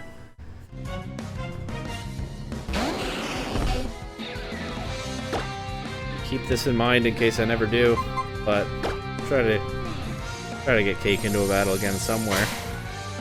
Kingler, I guess, is the middle of the spectrum for how dangerous these Pokemon are for a small child. But you know, kill a turn with Protect, and then yeah, that didn't accomplish very much, did it? I think we're also evolved now, right? Lucky Chant. Right now we got Growl, Confusion, Double Team, and Teleport. I just don't care. I'm never going to use Lucky Chant.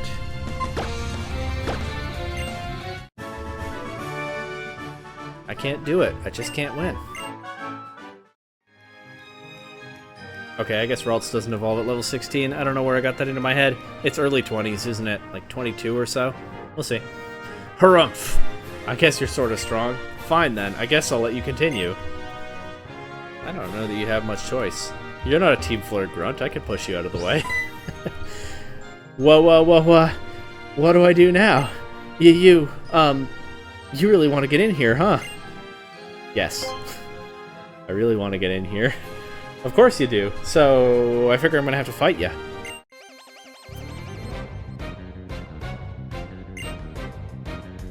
Why does a young child whose parents... This is the only boy here, right? Whose parents are worried about him getting into an ace trader school or whatever. Why does he have a Spiritomb! Hey, you know what's a good first Pokemon for our kid? A conglomeration of 108 evil spirits bound to a keystone. Whatever floats your boat, I guess.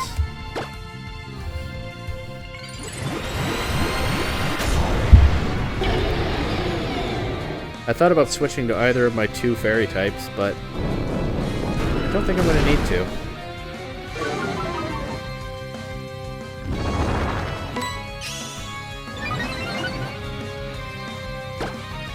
Okay, a little bit more model praise. I like how Spiritomb is kind of, at least the outer edges. No, it's at least the outer edges of Spiritomb's body are kind of transparent, and you can see the keystone through them. That's kind of neat. The wispy creature that it is. I think the whole thing's kind of transparent. There's just not really anything close up behind the other parts. Anyway, it's a nice touch.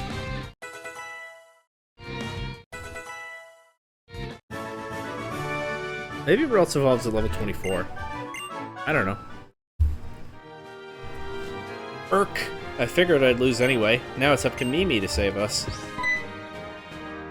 Oh, and here, look who it is.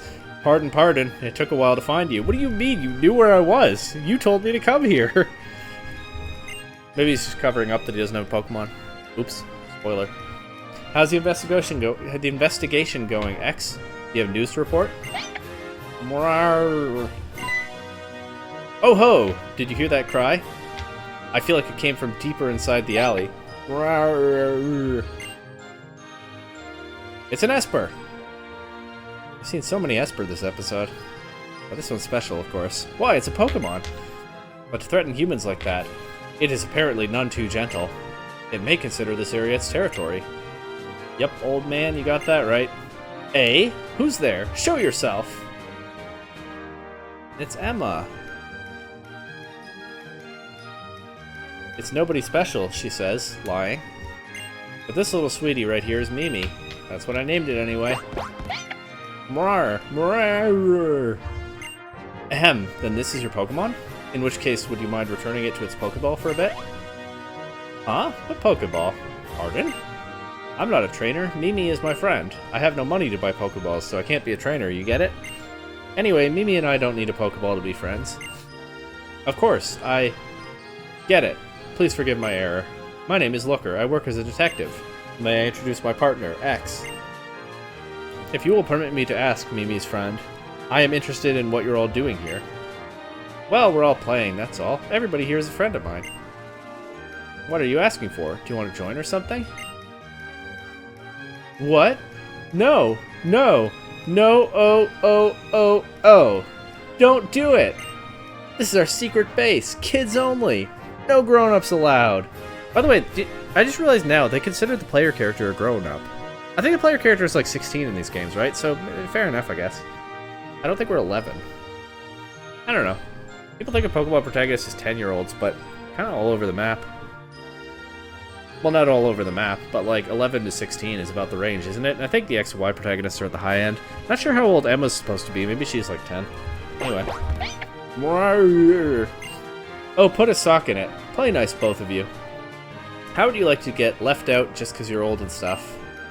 You seem to have a good group of friends playing together here. But why did you pick a dark alley like this one to play in? Lumio City is filled with plazas and open spaces and sunny corners. Flowers can't bloom without sunshine, and neither can young folks, you know.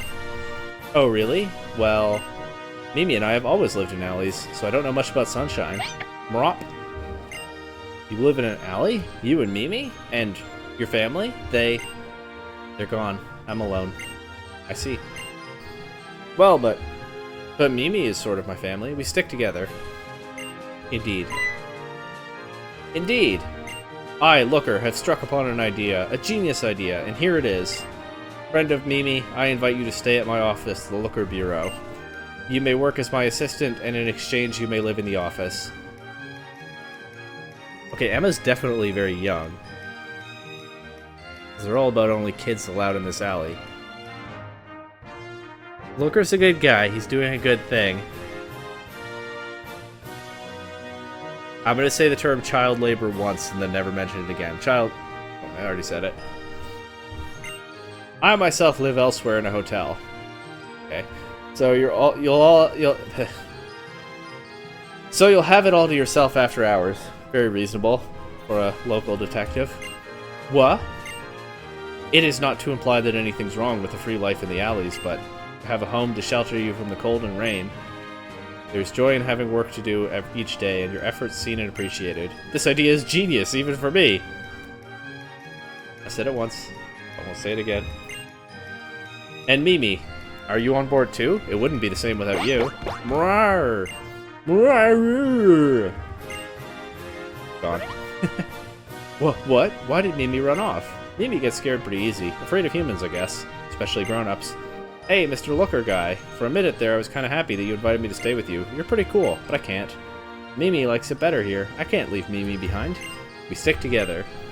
Hold on! Mimi may grow to like me in time. But even if not, we can try a new angle. At a time like this, it helps to have a partner you can count on. Partner? Indeed, X. Your assignment is to befriend Mimi. You can do it. Okay. Are we missing a kid? Or is that kid still up here? Attention to detail. There were 4 kids, and then... Oh, Emma's telling me that Mimi is all over the alleys, and then I have to do something to make Mimi like me.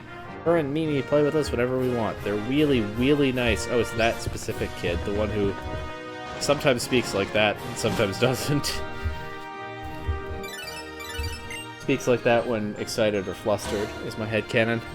X, I have received a tip from the children. I judge it most important, and it may be of use to you. Mimi apparently doesn't like being petted by strangers. It is imperative that you check the alleys where Mimi is known to stroll about.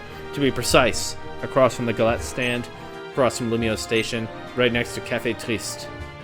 The entrances to these alleys are all found on North Boulevard. Au revoir and out. I wish you luck. Au revoir and out, Looker. Alright. We'll just brute force this. See an alley, check an alley. Here's one.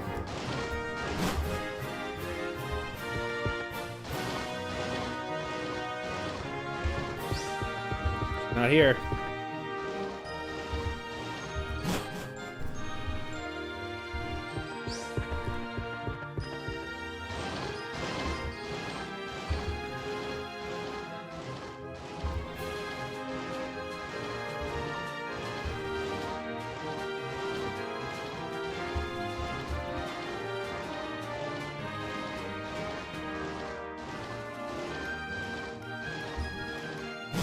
Maybe she's in this one.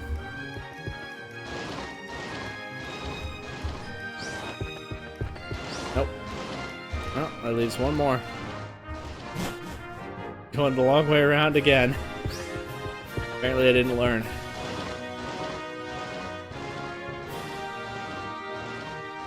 Here it is.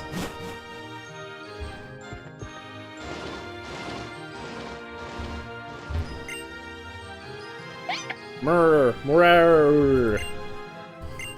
Alright, so we know I can't we know I can't pet Mimi. Let's try smiling. Murr. Mimi ran off somewhere with a hint of a smile. Yeah. Perhaps she's in one of those alleys I went to earlier.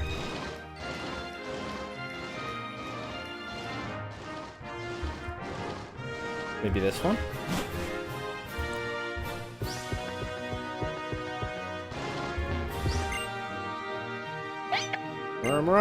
Alright, let's try singing.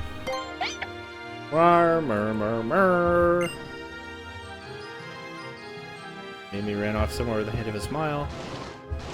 Probably to that first alley I checked, and here's where I confess I've been beating around the bush.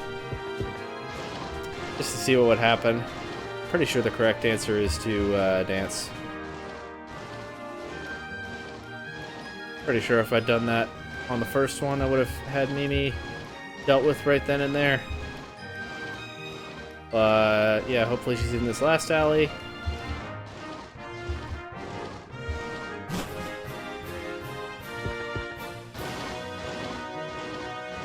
And it's time to dance.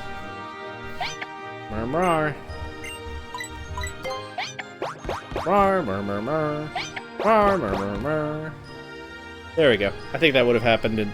Again, I think if I danced in the first spot, that would have happened right away. Dancing is the answer. I'm pretty sure.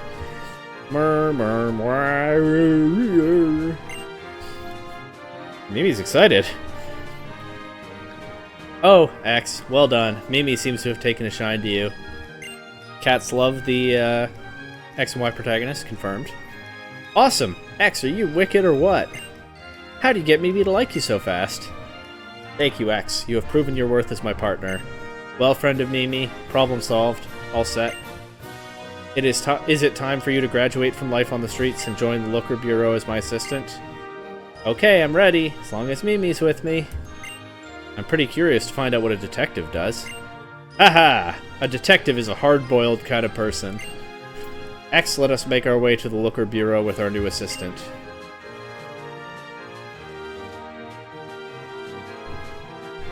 Wow, so this is the Looker Bureau? It's sure warmer than the alley. This is gonna be great, huh, Mimi? Murmur? Please make yourself comfortable. From today on, you will work here as my assistant. And you may live here as long as you choose. I seem to have forgotten my manners. Pardon me for not asking your name. I mean, you kinda did earlier. She was like, I'm nobody important. What do you prefer to go by, or shall we stick with friend of Mimi? Who, me? I'm just Emma. Nice to meet you. Emma, is it? Indeed, a pretty name. Ahem. The case of the kids in the alley is now closed. That's good. We got enough dough to last at least a week now. Hopefully, even with Emma unexpectedly brought aboard. With Emma staying here instead, kids will stop making the alleys their second home.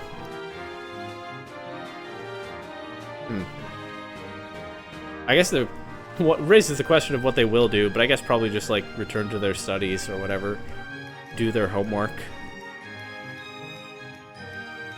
Not the worst thing, I guess. X, I will send you a message on your holocaster the next time we get a case. I look forward to it indeed.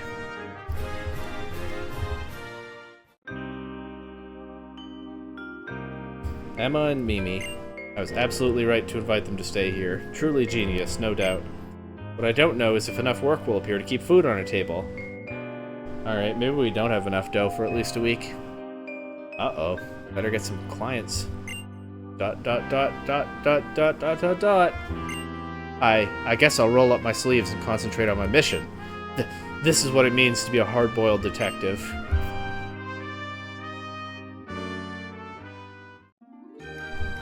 Okay. We'll just go out here and back in to reset the storyline. Get the next episode going. Ring, ring, ring, ring, ring, ring. Phone call, phone call. X, it's me, Looker. I want to talk to you about something important. Could you come to the Looker Bureau, please?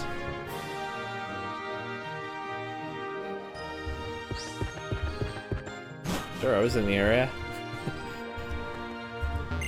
You're here, X. That is good. I need 30 seconds of your time, no more. It is about our new friend, Emma. Ever since she started living here at the office, I have detected some signs of stress in her. This has caused me to worry. What do you think, X? Could it be that there is something wrong? Sure. Yeah. Well, if you think so, probably. Interesting, interesting. So, has she confided in you? Or did you use some of the brilliant detective skills you learned from my class?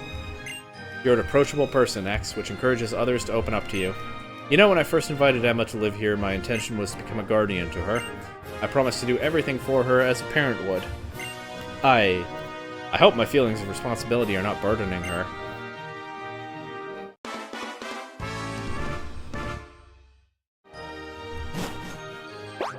Uh-oh, somebody's excited. I can't read that. He sure is saying things. Oh ho! What have we here? One of our fair city's famous tourists. From your manner of speaking, madame, I deduce that you have traveled far indeed. I am Looker. What may I do for you? Ahem. My dear lady, I am so terribly sorry, but could you speak a bit less quickly? Ahem. From what I could gather, it seems that this lady has been given a sore offense. And do you know what that would be, X, my friend? Well, thanks to my gift for languages, I've traveled all over the world, you know. This guy's a worldly detective. It seems she is highly offended that she has come as a guest and not yet been offered tea. Yes, case closed.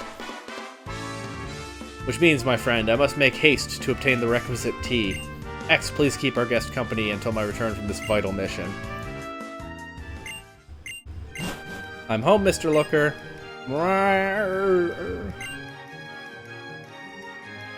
Oh, X, welcome back. Is Mr. Looker out? Who's this old lady? And Emma speaks this language. I mean, this Japanese, right? But I think its function in the game is just to represent a foreign language. Anyway, Emma speaks it. I have no idea what that dialogue says. Sorry. If we keep going like this, then X is going to be totally lost. And I don't feel like opening up the trash talk with this old lady again. Hey, Mimi, how about it? Do you think you can help us out with your power?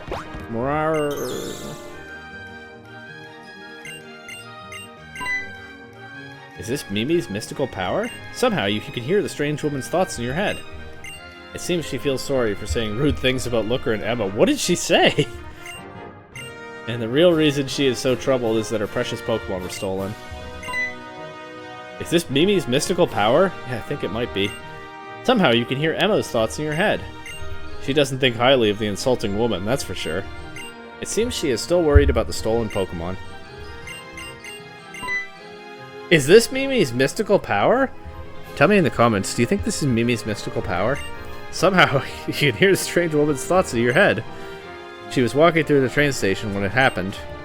A man sneaked up behind her and then stole her bag. The woman did her best to chase him, but he got away. Is this Mimi's mystical power? Somehow you can hear Emma's thoughts in your head. It seems that Emma has some idea of who the man might have been. And Looker's back. I return. My apologies for the delay. I have obtained the finest quality tea, since our guest obviously has exquisite taste. Oh ho! Emma and Mimi are back as well. Yes, excellent timing all around. Emma, have I introduced you to our visitor from a faraway land?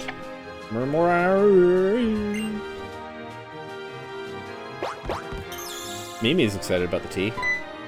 Which is a problem, because my links to the other's thoughts has suddenly disappeared.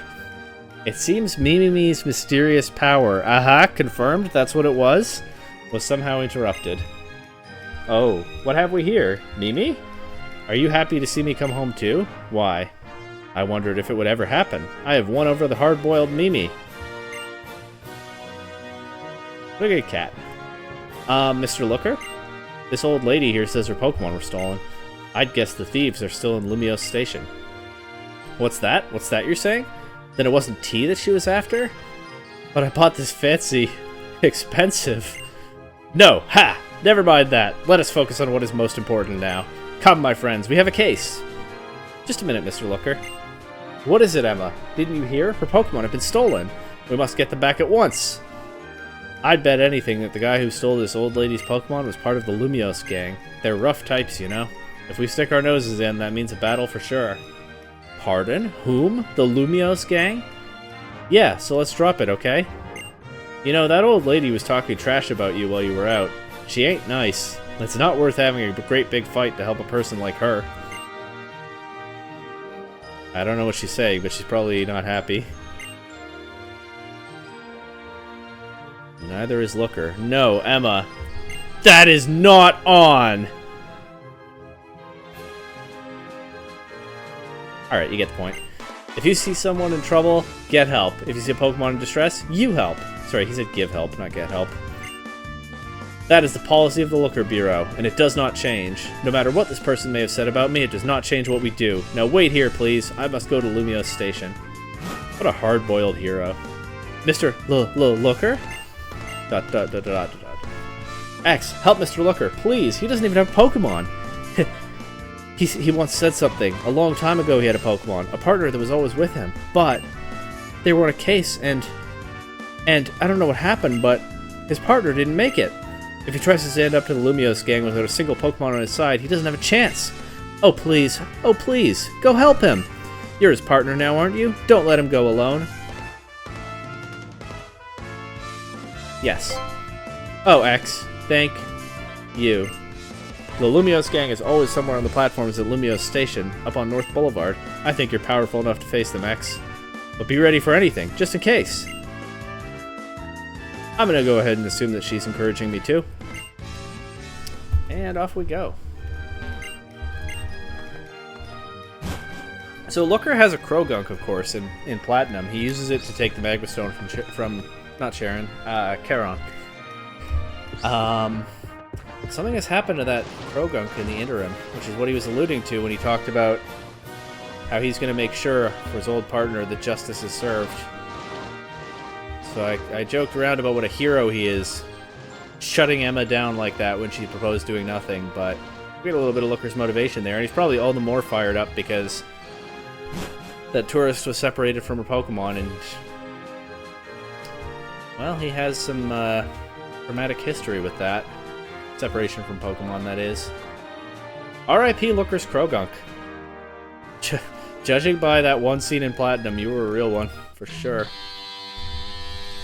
If you're not familiar with it, Looker disguises himself as a rock smash boulder and lets Charon give a whole evil speech and then just sends his Krogunk out to yoink the Magma Stone. It's great. It's one of his best moments. Hey, hey, hey! What you're doing here, old man? These people are the most British accented characters in Pokemon, even after Sword and Shield, but I don't know if I want to... I don't know if I should put on an accent. That might be kind of rude. We'll see. We'll play it by ear. How I read some of these lines. You wander in here by mistake, or what? Because you'd have to be off your trolley to come alone and pick a fight with us. Indeed, hold that thought. I am not here to pick a fight. Instead, I have a simple request. Return that tourist's stolen Pokemon. You're joking, right? If we just give him back with a pretty please and a thank you, sir. Why'd we bother stealing something? He's got a point. Looky, old man. You're that Looker what's-his-face, eh? Who we are is the Lumios gang, and we can't stand the sight of you, got it? Ever since Emma went to live at yours, she ain't never come around to hang with us. What do you mean? You hear me? It's just not on. That's what Looker said a moment ago. Why do we nab these laden Pokemon, did you ask yourself? If it were just to get you in our manor, weren't it? Is it ruder that I didn't read that in accent? I don't know. So you're done, old man. Get your Pokemon out for battle. If you win, you take the Pokemon. But if you lose, you got nothing. More to do with our Emma. I cannot accept your challenge. Ooh. You're too scared to fight? Or are you giving it that you don't have even a single Pokemon to stand by you? You got it in one. Nyahaha. You're not having us on? Fine, we'll give you a shot to ready yourself. Go find some tall grass or something. Then come back and get your hat handed to you. Words are no use here. I'll have to go. Later I'll return and... Oh, X! Ahem. You've caught me making an enormous fool of myself. It is as they say, the great Looker has no Pokemon of his own. I can do nothing to restore the stolen Pokemon to that tourist. Oi, mouth! Who are ya? You're with this old man, eh? Nah, then, you could take his place You win and we hand over the Pokemon. How do you like your chances, eh? Nyahaha! Oh, let's see. Let's see how my chances are. If you're mates with that old geezer, then you ain't no friend to me. At least you got Pokemon. A punch-up? Let's be having your... Yes. For Emma, anything. For you, a knuckle sandwich. Hey, they're kind of hooligans with the hearts of gold here. You can tell they really like Emma. She has friends all over the city, just like she said. Anyway, oh no, a dark type. And a whopping level 58.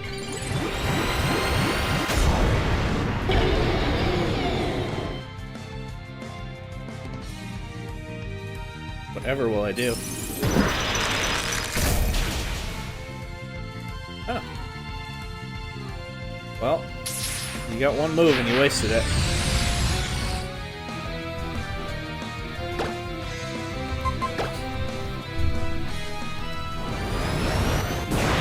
It's kind of neat how Mewtwo fired, at least Mega Mewtwo X I don't think the base one does, but Mega Mewtwo X fires all these attacks from its hand. Just feels like a very tropey powerhouse move. Just hand up, big blast of whatever, and they're done. What do you think you're doing, punk? She said something like that. I skipped over it. Well, what's with you? Gah! You're too strong! Alright, next. Guess it's down to me to teach you what's what. Easy peasy. Yes. Yes, it's down to you to teach me what's what. Don't mind if I do, because I'm going to do it for Emma.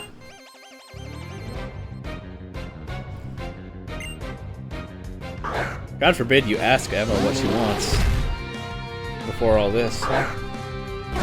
But hey, I guess... Well, I mean... She's not coming to visit anymore, but they know where she went. I don't know if they've seen her since she moved in with Looker. You know what? I don't have to try to pick that apart. It's fine. These are not necessarily characters who would just ask anyway. They're people of action. Anyway, that was another dark type. Pretty scary.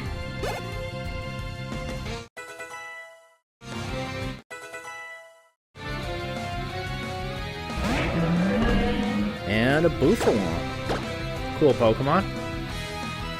Underappreciated, no doubt. I don't think about it all that much. It kind of gets lost in the 1,000+ Pokemon out there, but nice to see one. And now we've seen it.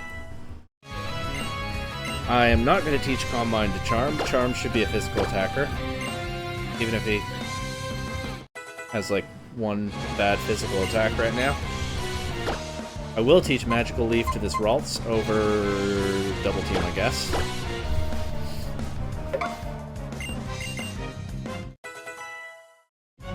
I'll probably learn Energy Ball from that TM anytime. This is weak, for true. Very, very weak. Oh, Ralts is evolving. What level was that?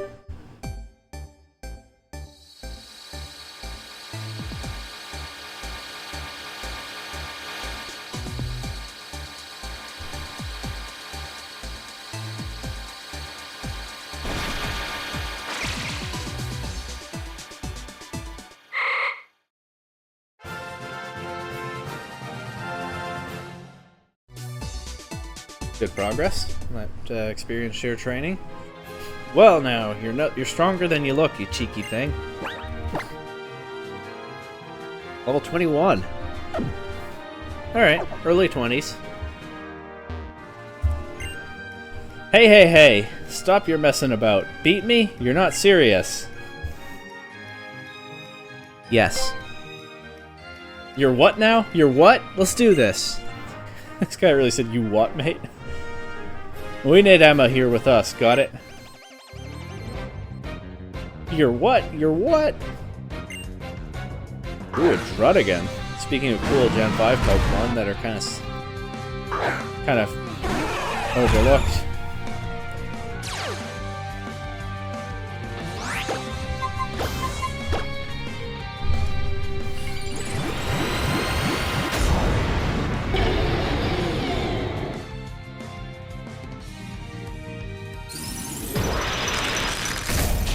I was gonna say slept on, but like, Druddigon's got a fine design. It's not that strong. I'm not saying it's one of my favorite Pokemon, but it's a cool Pokemon that I don't necessarily think about too much, so it's nice to see one in a situation like this. We'll teach Seed Bomb to Chester over Vine Whip.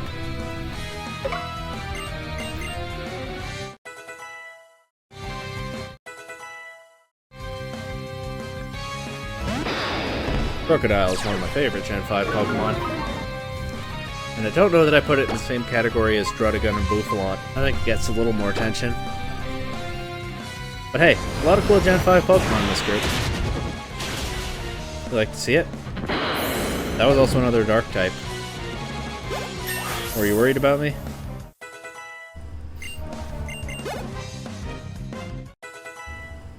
I'm carrying a lot of Psychic types right now on this team. Man, forget this nonsense. What a pain. Right then. I'll just have your...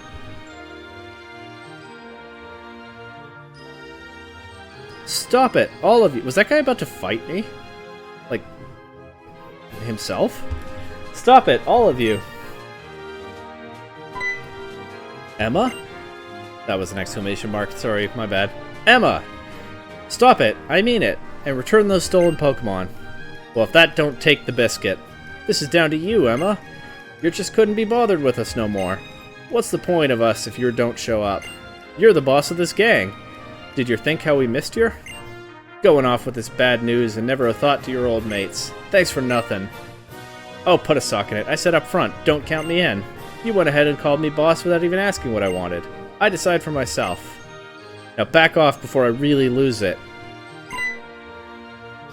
No, not that. What? We got it, boss. We got it. You don't have to be the boss.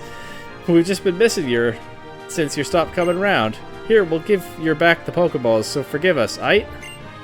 Right, well, enough said. I'll let it go this time, but you need to say sorry to the lady you stole from. And to Mr. Looker, too.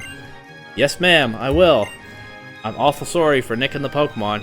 You got me banged to rights. Forgive me? Ahem, of course. The Pokemon shall be safely restored, so let's call it water under the bridge. And case closed. Cheers. X, Emma. Cheers, X, Emma. Let's head back to the Looker Bureau. Okay. Oh, I forgot something. Wait, 30 seconds. Hey, folks. Eh? It's your wish to be friends with Emma, is that correct? You're sussed that out, eh?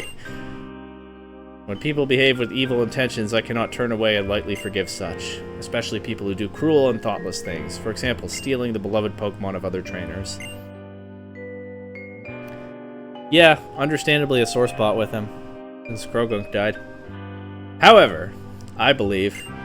No, not just believe. I know! People and Pokemon are both capable of... evolving.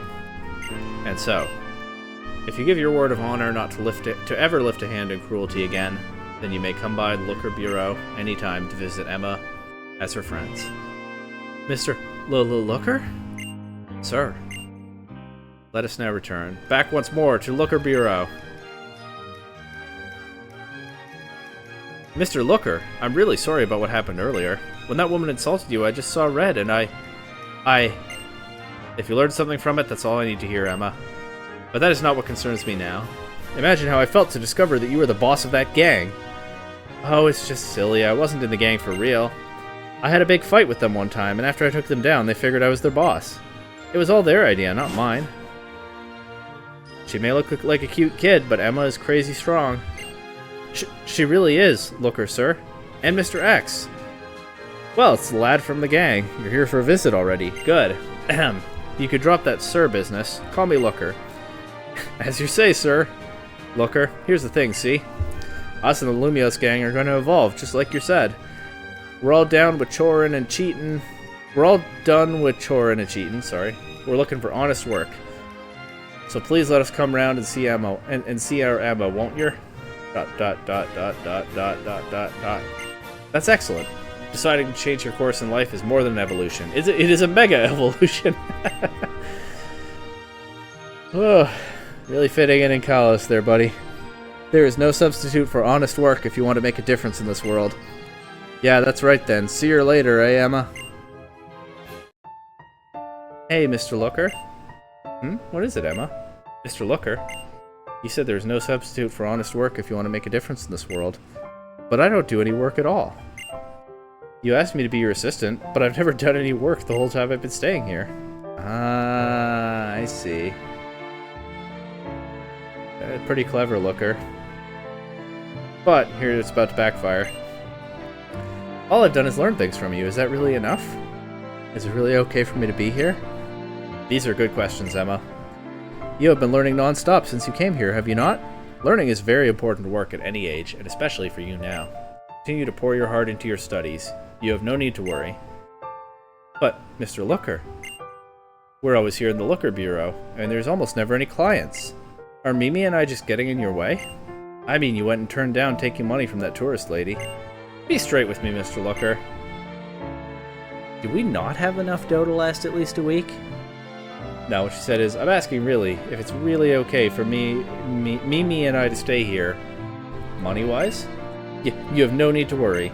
One would expect that a hard-boiled detective has savings set aside, indeed. Yes, indeed. Looker's savings are as lofty as Sinnoh's own Mount Coronet. Perhaps you have not met up with Mount Coronet in your studies yet, Emma? Ha! Ha ha ha! I ask you to leave such worries to me. Your part is to study hard, so you can become my trusted assistant. Deal? Good.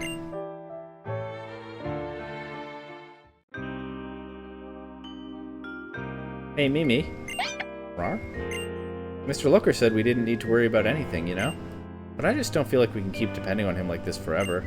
He lets us stay here for free and pays for all the food we eat. Rar, rar. But I think I need to do something. Rar, rar. Thanks to Mr. Looker, I can read now, right? Oh, that was quick. He's a good teacher. And I've seen signs around town for part-time work. Myrrh? The signs say it's easy work and anyone can learn it. Maybe even I could do it then. I'm going over there right now to ask them for a job. What do you think, Mimi? Murmurar. Hee hee hee, really?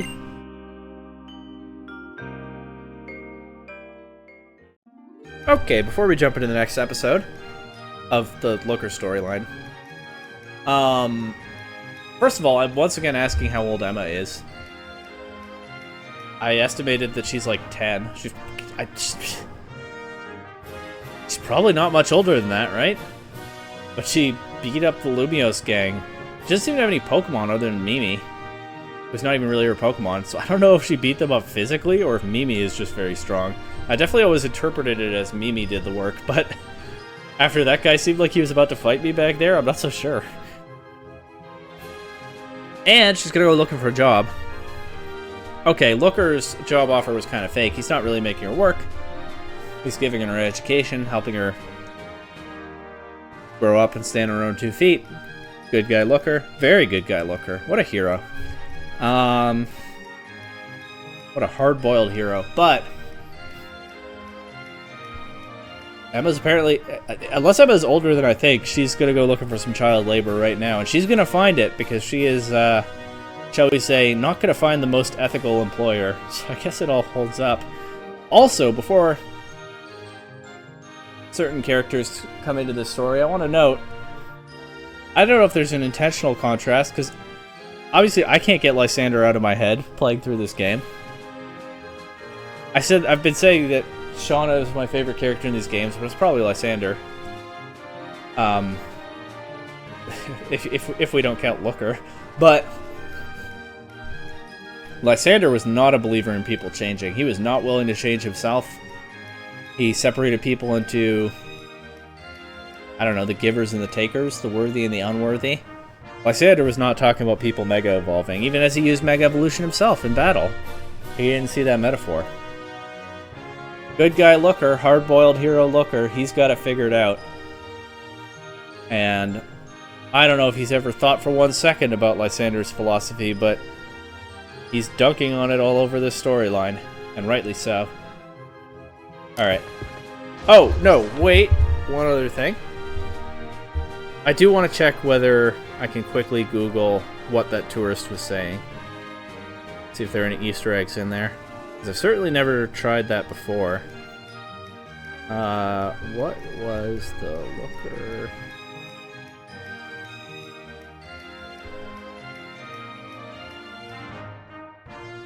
What the tourist lady says in Pokemon X and Y.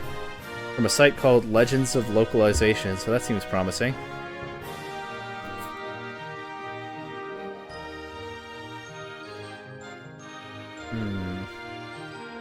Please help me. My dear little Pokemon was stolen. Oh, you understand my language. Phew, that's great. What a relief. I understand this land's language, but I can't speak it. The truth is, my dear little Pokemon was stolen at the station. So since I heard this was a detective agency, I came here. Please, I beg of you.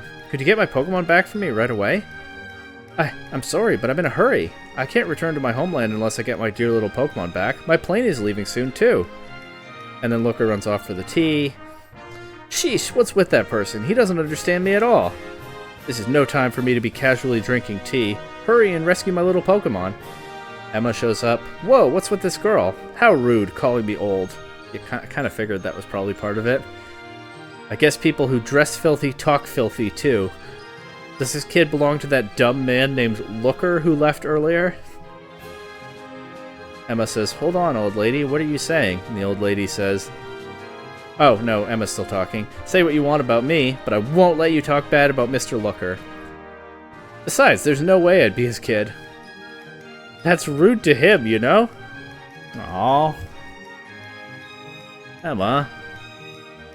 She'll learn. Okay, old lady says, oh my! You can understand my language?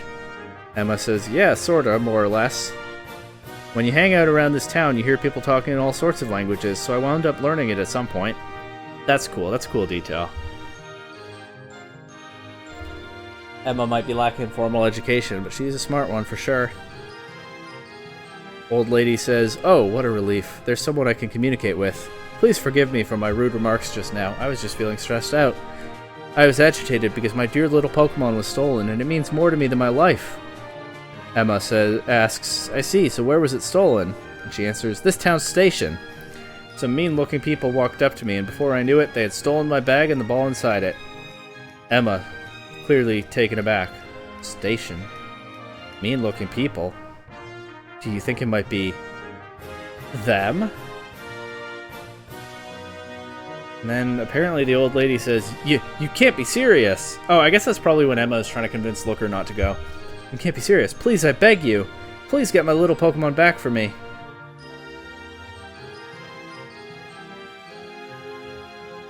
And then there's a note underneath that says that in non-English versions, the woman speaks English. So there are screenshots of her speaking English in the Japanese version of the game. And yeah, it looks basically the same. So there you go. I'd never looked that up before. Obviously, it matches what Emma says that she was saying. And I kind of guessed that she took offense to Emma calling her old. I could figure that one out. But, she can understand the language of Kalos, but she can't speak it. She has a plane to catch, and her Pokemon means more to her than her life. She's stressed out. We could let her off the hook, right? It's properly night outside. Anyway.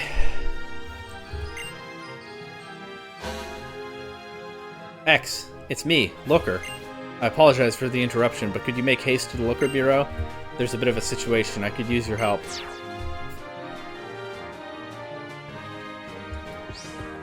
Sure, I was in the area.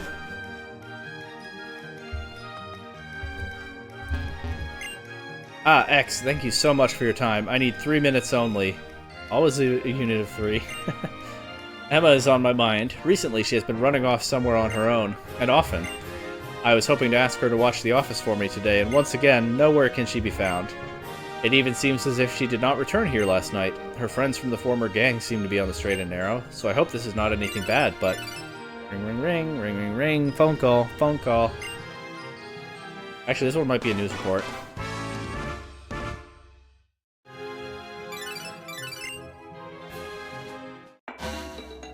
Yeah, news report. Newscaster, as if I don't know who she is. We bring you a special bulletin. Late last night, an intruder broke into the Lumiose Museum and damaged a painting. Museum staff said that security is very tight, and breaking into the museum is impossible. Culprit remains at large. Breaking in is impossible, and yet... Did you see that, X? Where trouble goes, Looker must follow. I'm on my way to the Lumiose Museum to begin my investigations, most urgently. It is straight to the scene of the crime for us. Oh, wouldn't it be nice if that were true? But actually I have an appointment soon that I cannot possibly miss, so I'm stuck here. I hate to ask this of you, but I need you to start the investigation without me, X. I'll be counting on your keen eyes, X. Go at once to the Lumiose Museum on North Boulevard and get to the bottom of this mess. You got it. Oh, I meant to say one other thing, which is like... Spoiler if you're not familiar with this storyline or with Looker in general, even though he's in a lot of Pokemon games. The detective thing is a front. He's international police. He's investigating. And he's probably declining pay for his cases because he's supported by his police money, whether that's... I went into the wrong building. Whether it's a budget to support his expenses or, like, he's just living off his salary. But he probably gets some funding for this work, you would think, right? In any case, he's being kind of shady when Emma asks him about money because he doesn't want to let on to why he doesn't need to be paid for the detective work and where his money is coming from. But he does it in such a silly way. Oh, I have savings the size of Mount Coronet that Emma isn't buying it. And we'll see where that gets us. Hey kid, listen to this. You've got some timing picking today of all days to come to the museum. Or are you here because you heard about what happened? That's right, I'm a detective, don't worry. Someone went and left some crazy graffiti on a piece on the 3rd floor. Some kind of depraved criminal, I guess, sabotaging a historic and valuable artwork. You know, this place is supposed to have the strictest security. I wonder how a criminal would get access. Head up to the top floor and you can see the outrage. Believe me, it's unbelievable. The museum director's up there too. Maybe he can tell you more. Okay. Not gonna make the same mistake again. I would like to enter, but I don't want an audio guide.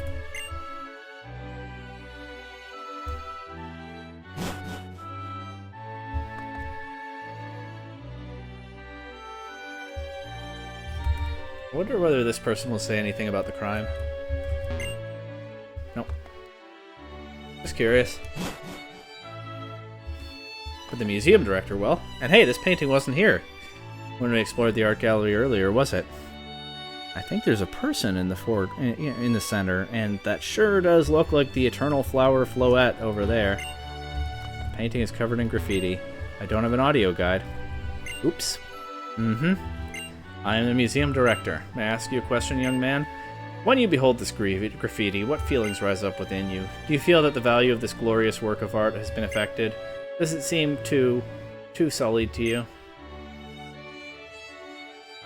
Yes. Yes, I can understand that. That would be the common opinion, would it not? Facing a historical piece with graffiti. Defacing the history embodied by this great work of art. By the way, ruining another beautiful thing in the Kalos region. What would Lysander say? Consider the effort and pains of the artist. Well, it is simply profane to have treated this work so savagely. The problem is what to do now. Trying to restore the original work may worsen the damage. I think we will have to leave it as is until we can decide. I suppose if the news brings curious citizens like yourself to our doors, that is something of a silver lining. But who could be responsible for this shocking work? Who indeed? Some detective I am. I have no idea. And now I'm just gonna leave, I guess.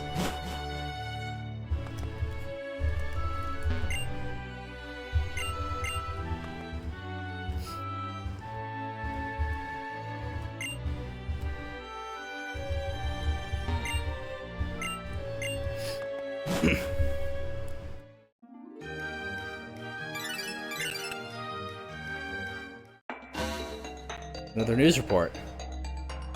From whoever this newscaster could possibly be. We have another special bulletin. Pokeball thefts are rampant in Lumio City. The thief strikes directly after Pokemon battles when trainers let their guard down. Sure hope it's not the gang up to their old ways, but apparently not, because these crimes are thought to be the work of a single individual. But reports on the suspect's features may vary greatly, so authorities are struggling to identify him or her. These crimes are occurring in back alleys and in other places where there are few people around. Good thing we explored the alleys earlier. We know where they are, huh? Residents of Lumio City should exercise caution.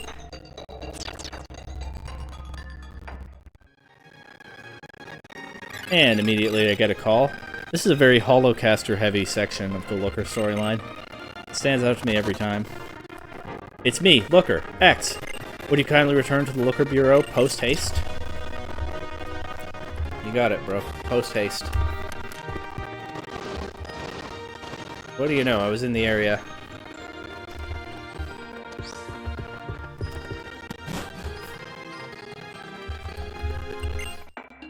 X, have you seen the news? The purloining of Pokemon continues. It is unforgivable. This is an interesting music choice for this scene. We have not yet closed the case at the museum, but when you consider how many are suffering, we must pursue the culprits. I have devised an absolutely amazing plan that will bring an immediate solution. It will be a sting operation. It appears the criminals are targeting trainers in places where there are no witnesses. If that is indeed the case, then we can simply bait a trap and wait. First, the victim will go to some deserted location and act lost. The criminals will think they've found an easy mark, and they will surely reveal themselves. All the reports say they like to challenge the victims to battle before stealing their Pokemon. That's when we'll get them. Right when they are distracted by the heat of a Pokemon battle. The backup, who will be hiding and watching, will appear and help take down the criminals. Indeed. What do you think? It is not without risk, but it's quite the best plan we have. However, the plan will never succeed without you, X. Esteemed X, aid me in this. Yes. Many thanks. I knew I could count on my partner. Now as to our assignments. There is little to decide, since you are aware that I have no Pokemon. Your role, therefore, is to play the victim in our little sting operation. I will conceal myself in the shadows and watch for my opening to attack. Keep your Pokemon ready to spring into battle when the criminals appear. I ask myself how to draw these miscreants into approaching us. What we need is a place in this bustling city that is a little deserted, perhaps. A nice, neglected alley is exactly what I have in mind. Come, X! The game is afoot! Let us begin the hunt close to home. The nearest alley is opposite the Galette stand on North Boulevard. Go quickly, X. I will be right behind you. You got it.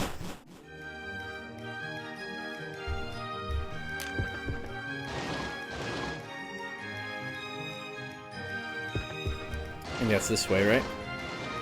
This one? And he's calling me again. A lot of phone calls in this section. To the point where I felt it always feels kind of weird. Okay, it looks like you've arrived in the back alley. X, inspect the area. The culprit may be in hiding close by. I am maintaining a lookout near your position, but use every precaution.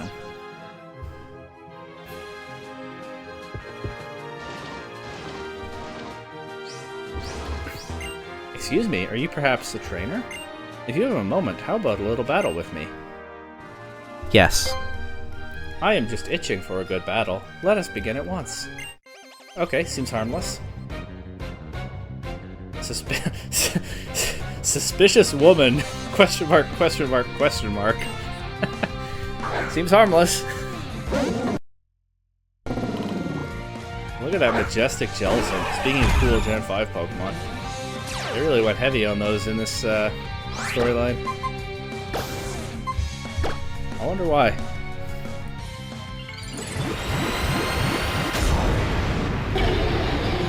They can't accuse us of Kanto pandering now.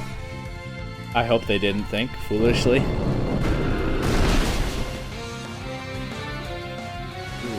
rain dance. Look at it flailing its little limbs. Tentacles? Floaties? Fins? Flippers? Anyway. Is your other Pokemon going to take advantage of the rain?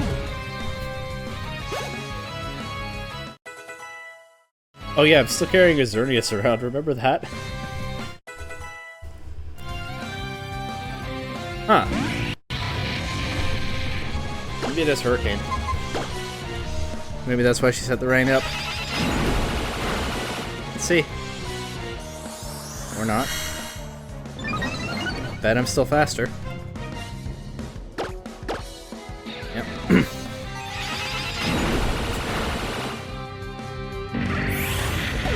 That's a cool Gen 5 Pokemon for sure, but not one I would call slept on.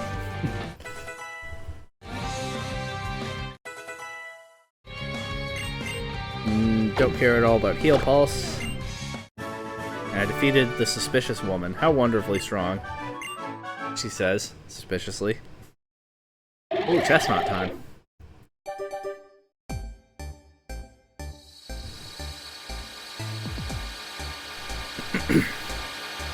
Excuse me.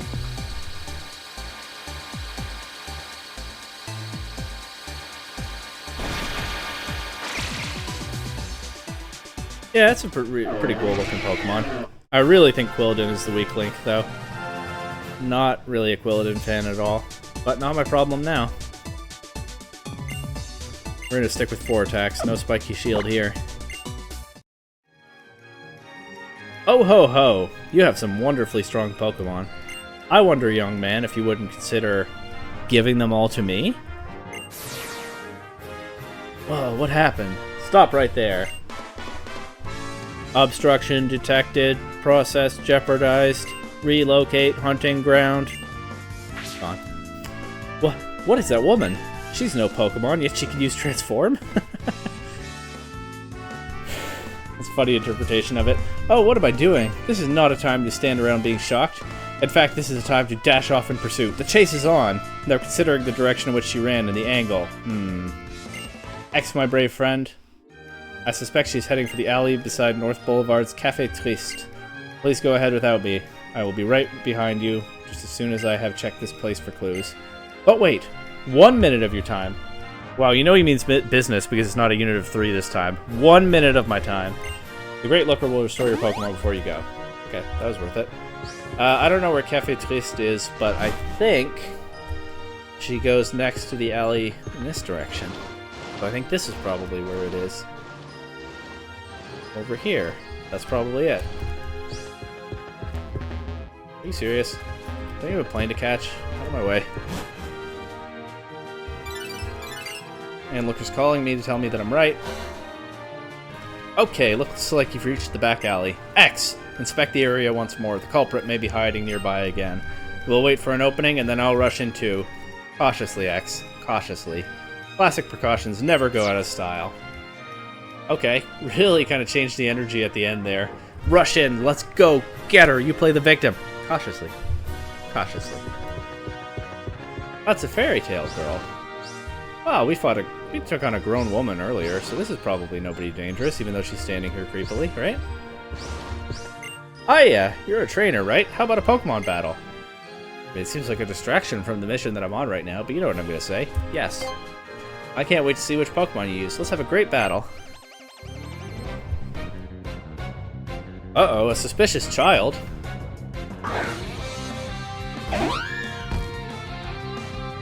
What a whimsicott. Gen 5 streak continues.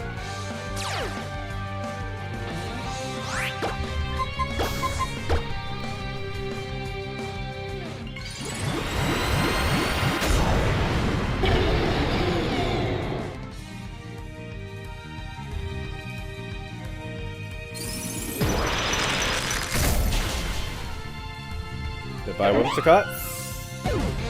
That's a Pokemon I've shiny hunted with a sandwich. Rare AIC this year.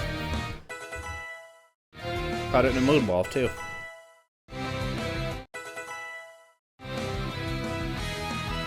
Alright, Gen 5 streak broken.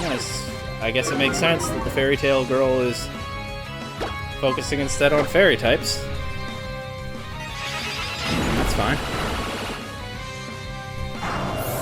What's her last Pokemon?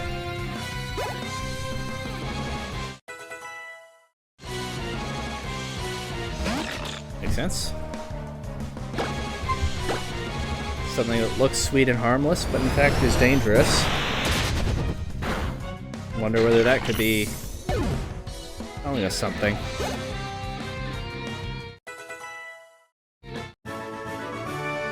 Tee hee hee hee. That's suspicious. Wow, Mr. Trainer, your Pokemon are super strong. They're so awesome. I sure wish I had a Pokemon like that. What do you think she's about to say? I could really do well with those Pokemon. In fact,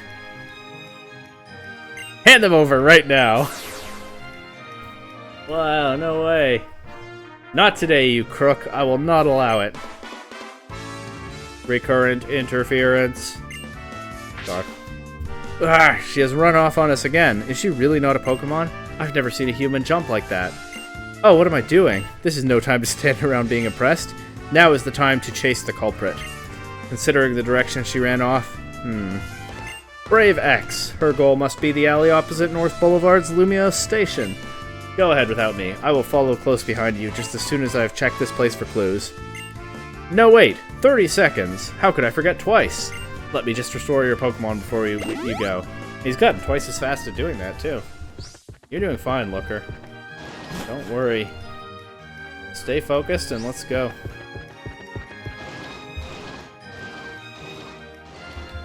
All the way to the far alley. What if something happens before we get there? Could you imagine? There's the station.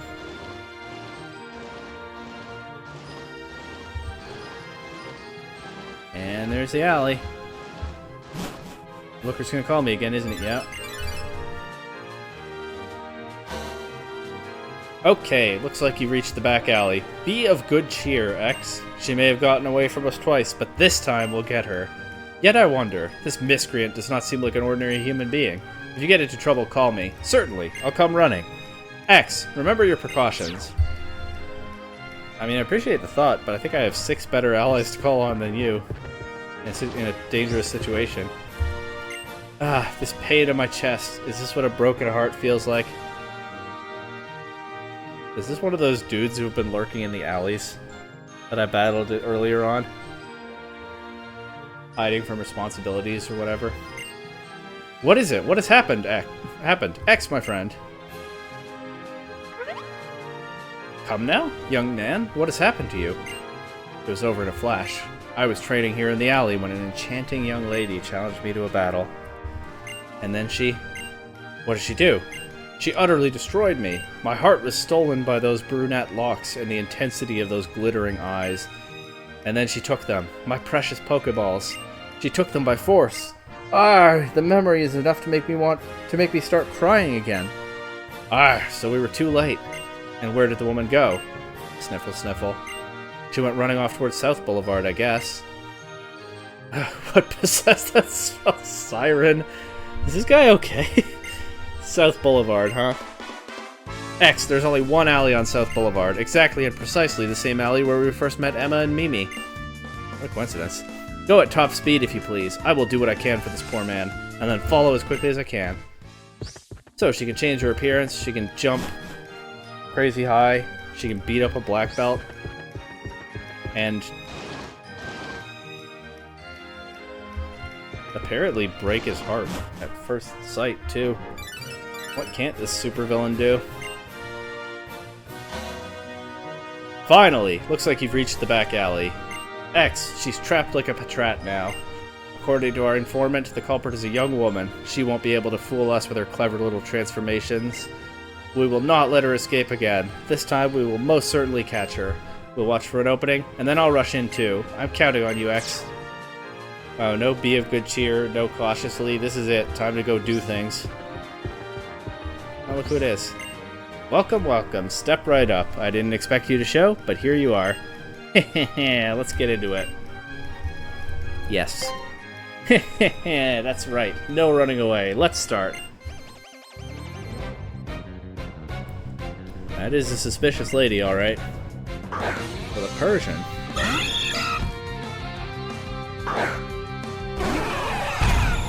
Charming cat for a charming woman, I guess. And too strong for that black belt to handle, but I'm no black belt.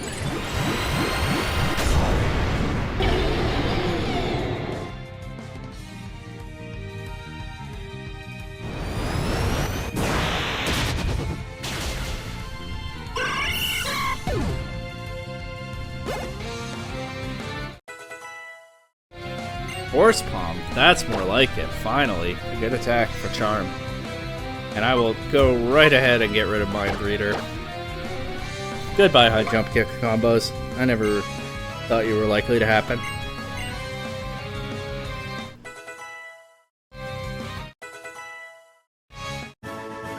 Not a Nuzlocke anymore, we'll take our chances if we come to that. Wonderful. I want that Pokeball. Makes sense, there's a Master Ball with a Mewtwo in it. Like a Mega Evolve. You really do have some of the best Pokemon. I really do. She's not lying. So why not give up and hand them over to me? Give up already, hand them over to me. Yeah, this time we saw it coming.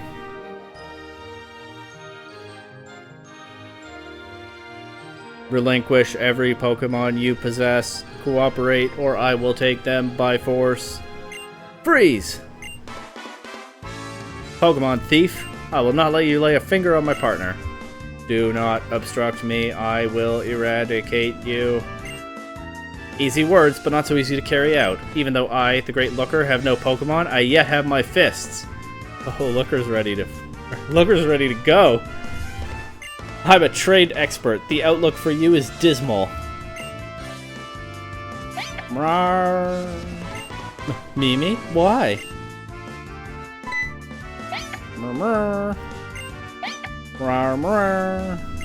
Dot dot dot dot dot dot dot dot dot dot dot. Mimi, that woman is dangerous. Move away from her at once.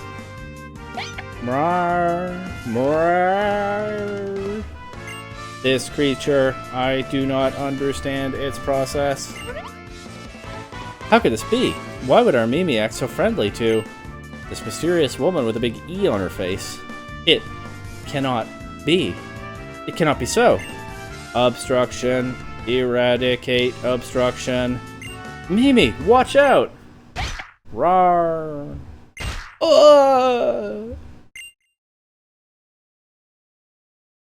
Do you think Looker would have won the fight if Mimi hadn't shown up? We'll never know. Because I guess the plot would have been resolved too easily if that had happened, huh? Why do you protect this Pokemon? I do not understand your process. Irrelevant. Commence eradication procedure. Wait. Stop this. Emma. Emma. That's right. You are.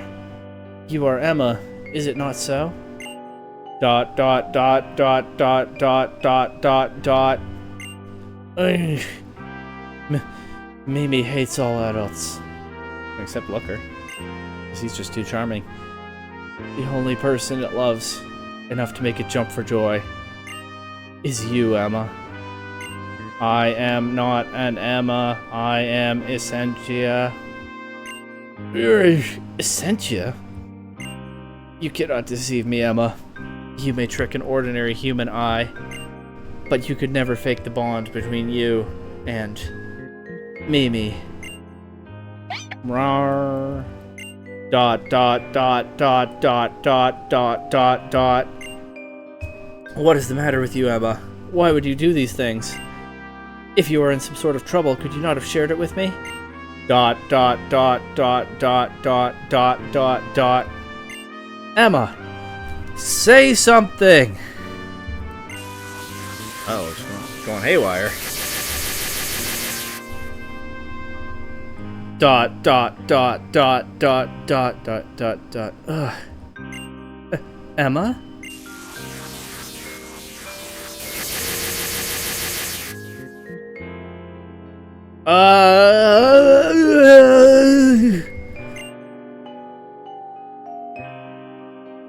Emma, what's wrong? Must discontinue. Gone. Emma! Murmur! Oh no, Emma! X, forgive me. It seems that last hit got to me. Do you think you could possibly help me back to the office?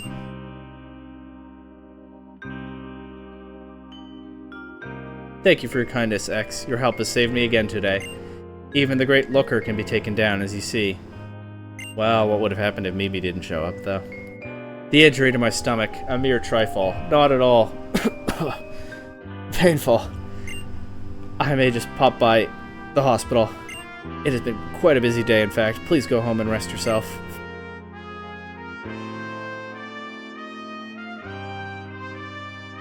Mimi, could you give this to X?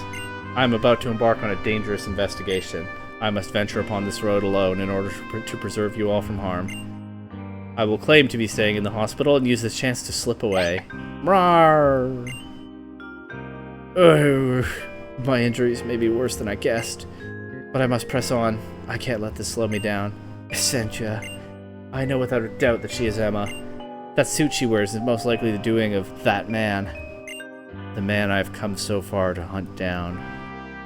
If I fail to find and stop him, my Emma might never... I have no choice but to beg the help of that despicable... Ooh, what people is he talking about?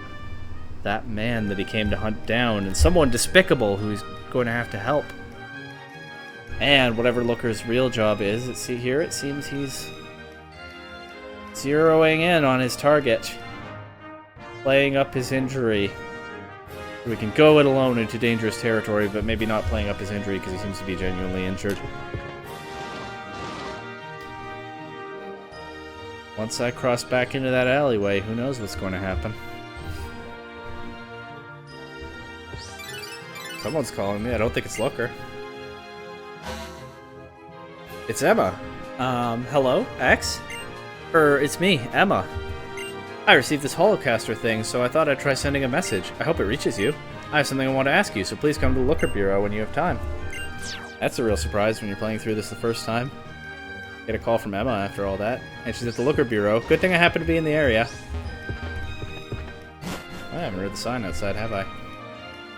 1 second, Emma. It just says Looker Bureau. Okay. Sorry, I had important things to do. Oh, you actually showed up. Hey, X, I was hoping to find Mr. Looker. I've been so busy lately that I'm hardly ever here anymore. Do you have any idea where he is? What? He's in the hospital? What's wrong with him? Now I'm even more worried than before. But I'd need more money to get to the hospital. Ah, is that the time? I'm gonna be late. I gotta go, Mimi. We'll talk later, X. Murmur. Please pardon my intrusion. Would I be correct to assume that this is the Looker Bureau and that you might be Master X? I am terribly sorry to intrude upon you, but I have a request. But before we discuss the reason for my visit today, would you allow me to verify your strength, Master X? Yes. As expected, the confidence of a champion is unshakable. Please allow me to begin the battle at once. So Emma doesn't know. Even though she was in that weird suit, Emma doesn't know what happened to Looker. Apparently, so it seems. The plot thickens. Truly, it must be the doing of that man. Well, let's find out what this butler's deal is, because that's what's in front of us right now.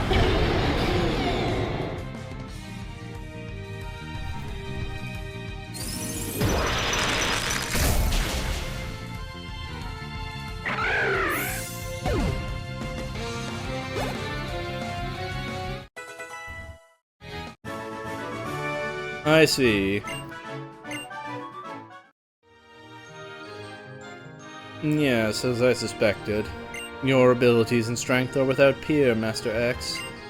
Even I, a former admin of Team Flare, had no chance against you. Please forgive me for testing you. I am a mere servant, sent here by order of my mistress. She told me to measure your skill and to proceed only if I judged you to be able. Oh goodness, look at the time.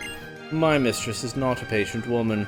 If she is made to wait too long, the consequences will be severe. Please, Master X, you must hurry to Hotel Richesme's royal suite at once.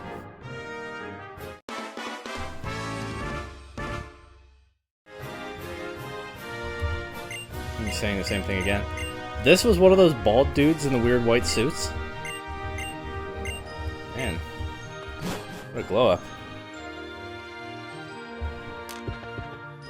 A lot more fashionable now, I think. Anyway, what do I know about fashion?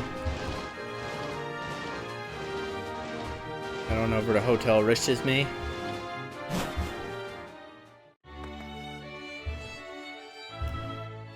Good thing I don't have to go into this room, because that would simply be impossible. The plot would end right there, and that man would win. But not an issue.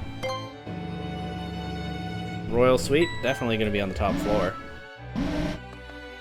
I've worked in this hotel, I know. And look who it is. Took you long enough, X. It may happen that I have need of your services, but I expect you to keep in mind how valuable my time is.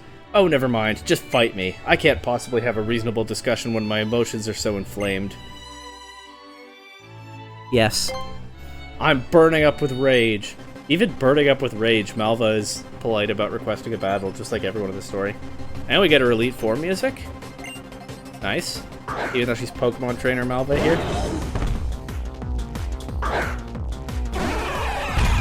Oh yeah. Elite Four battle in the middle of the fancy hotel. Just what the owners would want, I'm sure. And I've brought worthy Pokemon.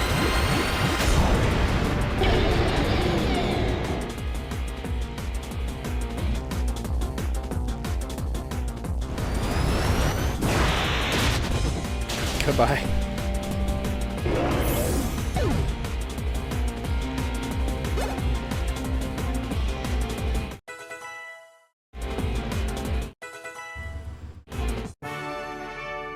Humph.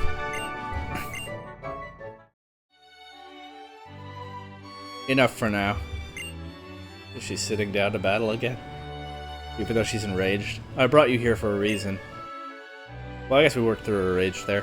The first issue is the identity of the trainer called Essentia. In truth, she is simply a young girl called Emma wearing a piece of special technology dubbed the Expansion Suit. The Expansion Suit was created by Dr. Zerosik? That's how I've always said his name in my head. I don't know. I can see that name means something to you. You remember him, I take it? One of Team Flare's scientists. This brings me to my request, young man. Make sure Zerosik disappears. I don't care how.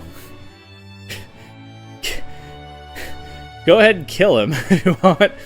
If you need a reason, call it honor among thieves. Even we in Team Flare had our sense of pride. Mask comes off. She admits she was in Team Flare. You may have disagreed with us, but we were doing what we thought right. I won't let him sully our honor now. The hero of Kalos would hardly wish for that girl Emma to keep staining her hands with these crimes as Essentia. If you want to help the girl, you need to put a stop to Zerosik. And that I can help you with. If we leave now, we should find him at Lysander Cafe. Don't dawdle. Be ready to face death if you go. Prepare well if you want a shot at surviving. Wow, that was weirdly explicit. This story's getting serious.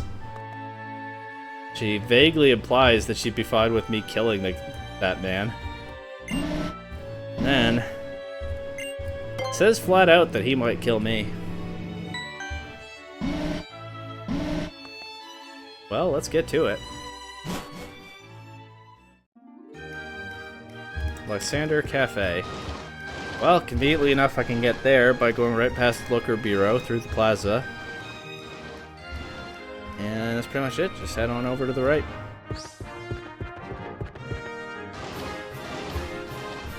Gonna be bigger than the prison tower.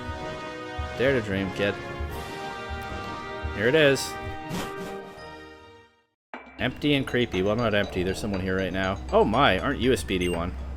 How on earth did she get here before me? Did her Talonflame fly her the tiny distance? Score one for you. I do so hate to be kept waiting. Come on, I'll show you the way. I thought about taking a recording break here, but I'm in the zone right now. I'll take it a little later. Definitely not doing this episode in one sitting, though. You'll find Zerosik in the lab. It's a secret floor that only certain admins know about. You'll need to take the elevator. I'll just enter the special password on this panel here. And voila! Now you have access to the secret floor of Lysander Labs. You should find Zerosik and his Essentia there. The rest I leave to you. The secret floor is the same layout as this one.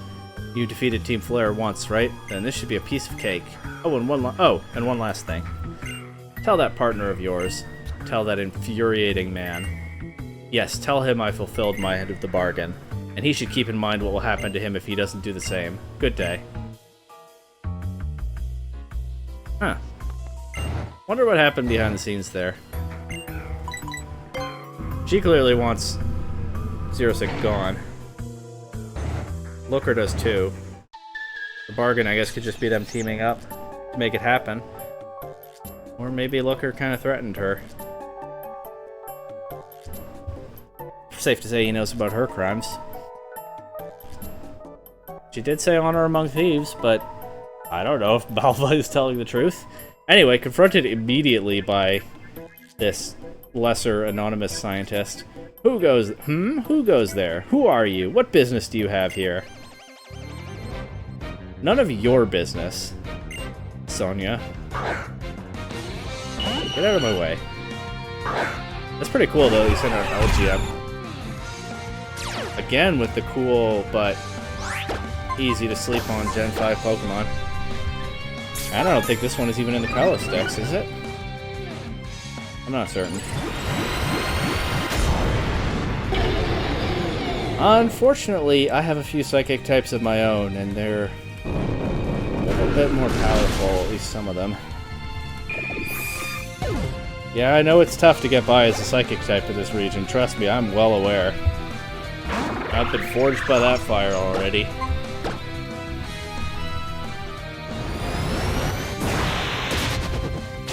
Clank Wang is not that cool. I don't hate it, but that one gets a meh from me. LGM is neat.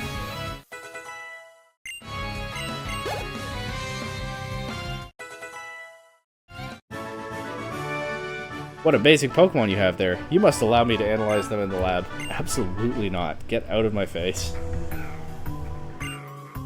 Are you another of the new security guards hired on by the doctor? The guys that came before you, especially the ones from the gang, are a bunch of slackers. Some got her friends' jobs too. That's nice. Exactly the same layout, even with the warp panel to the entrance.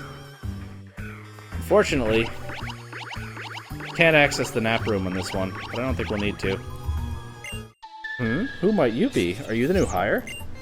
These scientists are so rude, they're not even letting me say yes or no before battling, which everyone else has been doing even when it doesn't actually make sense in their dialogue. Also, this guy is using Pokemon with Levitate. That's broken. Send this guy to Ubers. Pokemon with Levitate are invincible if you know what you're doing. I learned that from my friend Anton. Unfortunately, I kind of taught him a lesson too, didn't I? Got another Levitator in the back?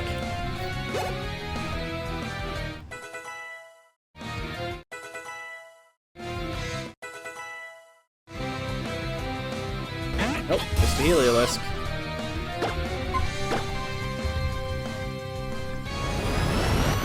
Not so broken.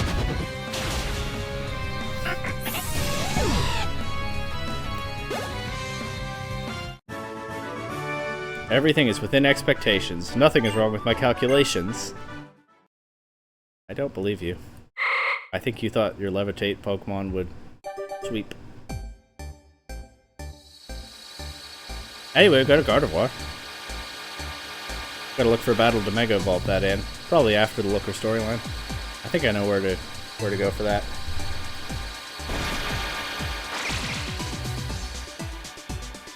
I'll go ahead and give her some more experience in the meantime. I'm not going to go running back to a PC right now.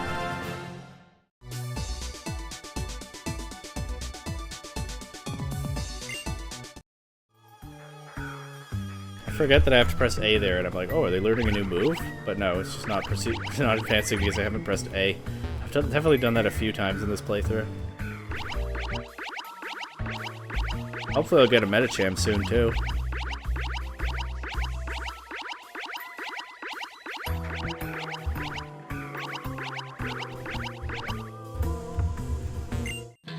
Oi!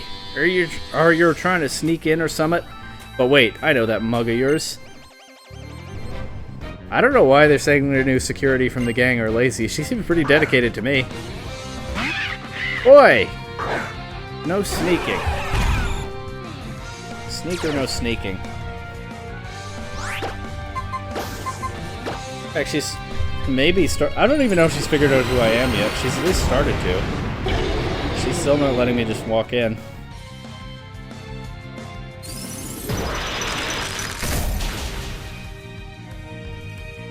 Whirlwind. Alright, well, time to use a different Pokemon. Didn't see that coming, did you? Chester, you think you can handle this flying type? Maybe it'll just spam Whirlwind again. You use Rollout. Embargo, that's fine.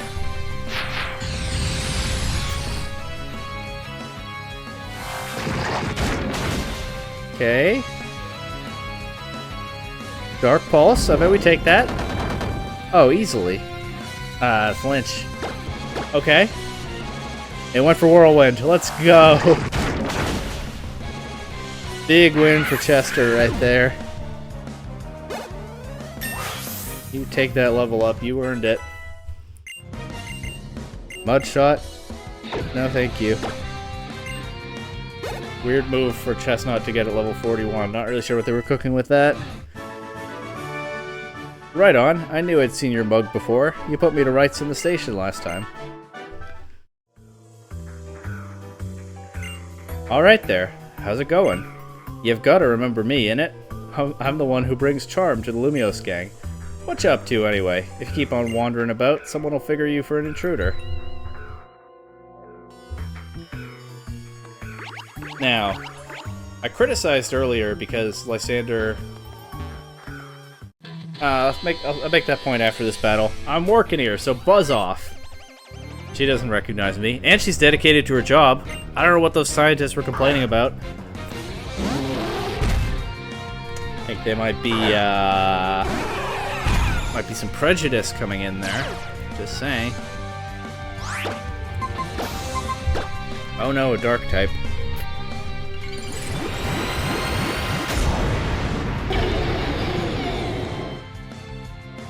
It's tough for a psychic type in this region, but not insurmountably tough.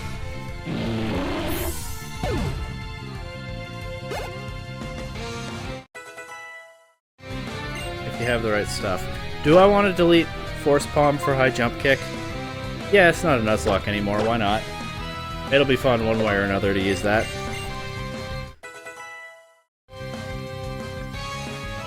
And there's that Bouffalant again that got me on this this whole Gen 5 nostalgia trip. And there it goes. Nice cry. I like Bouffalant's cry. That was banging. I ain't got no beef with you. Okay, good. She knows who I am too. Sorry for trying to give you air like that. You've gotta remember me, don't ya? I'm the lovely one in the Lumios gang. Emma got us this sweet gig running security here for the docks, see? Okay, yeah, so I criticized because a lot of Lysander's lore is in a room that's easy to miss on a first playthrough. But you have to find the equivalent room here to complete the Looker storyline. Maybe people thought they would think to go back on the other floor. Maybe Game Freak, I mean, thought that they would think to go back on the other floor. I certainly didn't on my first playthrough. I don't know when I found that room upstairs. Maybe that's what they were cooking, and then people can fill in some of Lysander's lore in the post-game to learn a little bit more about what he's about. Although, if that's the case, chances are they're doing that after having already been disappointed by him. First impression, not super strong. But I feel like I'm reaching a little bit, speculating that Game Freak intended that, and I kind of hope they didn't, because I don't think it was a good idea if they did. In any case, I guess one could find this room that I'm about to go to after I battle this guy, and then go find the equivalent room upstairs. So can't say we weren't given chances to find it, but I think it's still not great that they hid that much of Lysander's lore in an easy-to-miss spot. Where in the world did you come from? First of all, thanks for waiting patiently, scientist, while I talked that out. You're suspect. Very suspect. Even though I'm very suspect, still waiting patiently. Much appreciated, Justice. You know what's funny? I saw Muck come up there, and at first I was about to go, oh no, a dark type.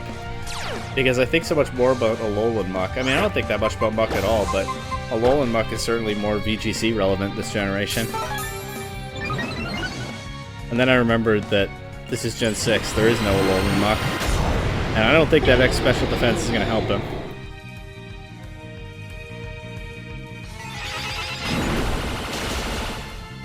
Oh, I was mistaken. That's not really any practical value because you just drop here without using a move. So, okay, you wasted one power point. Are you happy?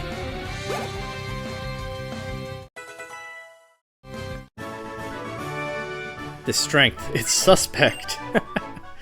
This guy doesn't know who I am. Do you know who I am? Only staff chosen by Dr. Zerosig were supposed to be able to enter this floor. You are a suspect. So very suspect. He doesn't know who I am. Tisk tisk. This guy knows who I am. If it ain't X. See? What's cooking? Eh? That's your line? Heh. Well, I got onto a part-time job as a security guard. See? Emma got us in with the boss of here, but I don't know why they want a guard. Ain't seen hide no hair, nor hair or nothing. Right bored I am. Hey, how about we have a little battle to keep me on my toes? Yes. Right, I'll give it my all. You better not expect another easy win like that time at the station. Bad news about that. But let's see. I'll keep an open mind.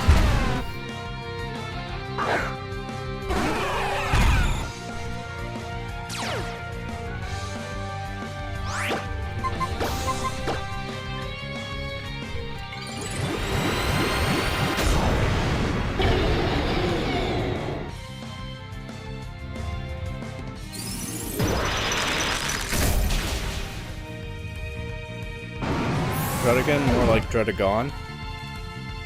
Is the Crocodile gonna give me a tough battle? It is a dark type.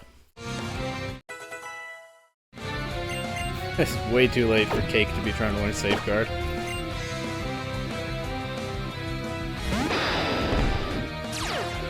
Let's see. Intimidate into my Mega Mewtwo X. Pretty scary.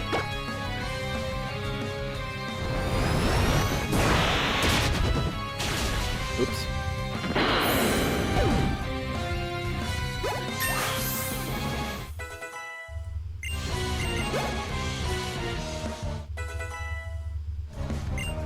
Calm Mind? Sure, I'll delete Teleport for that.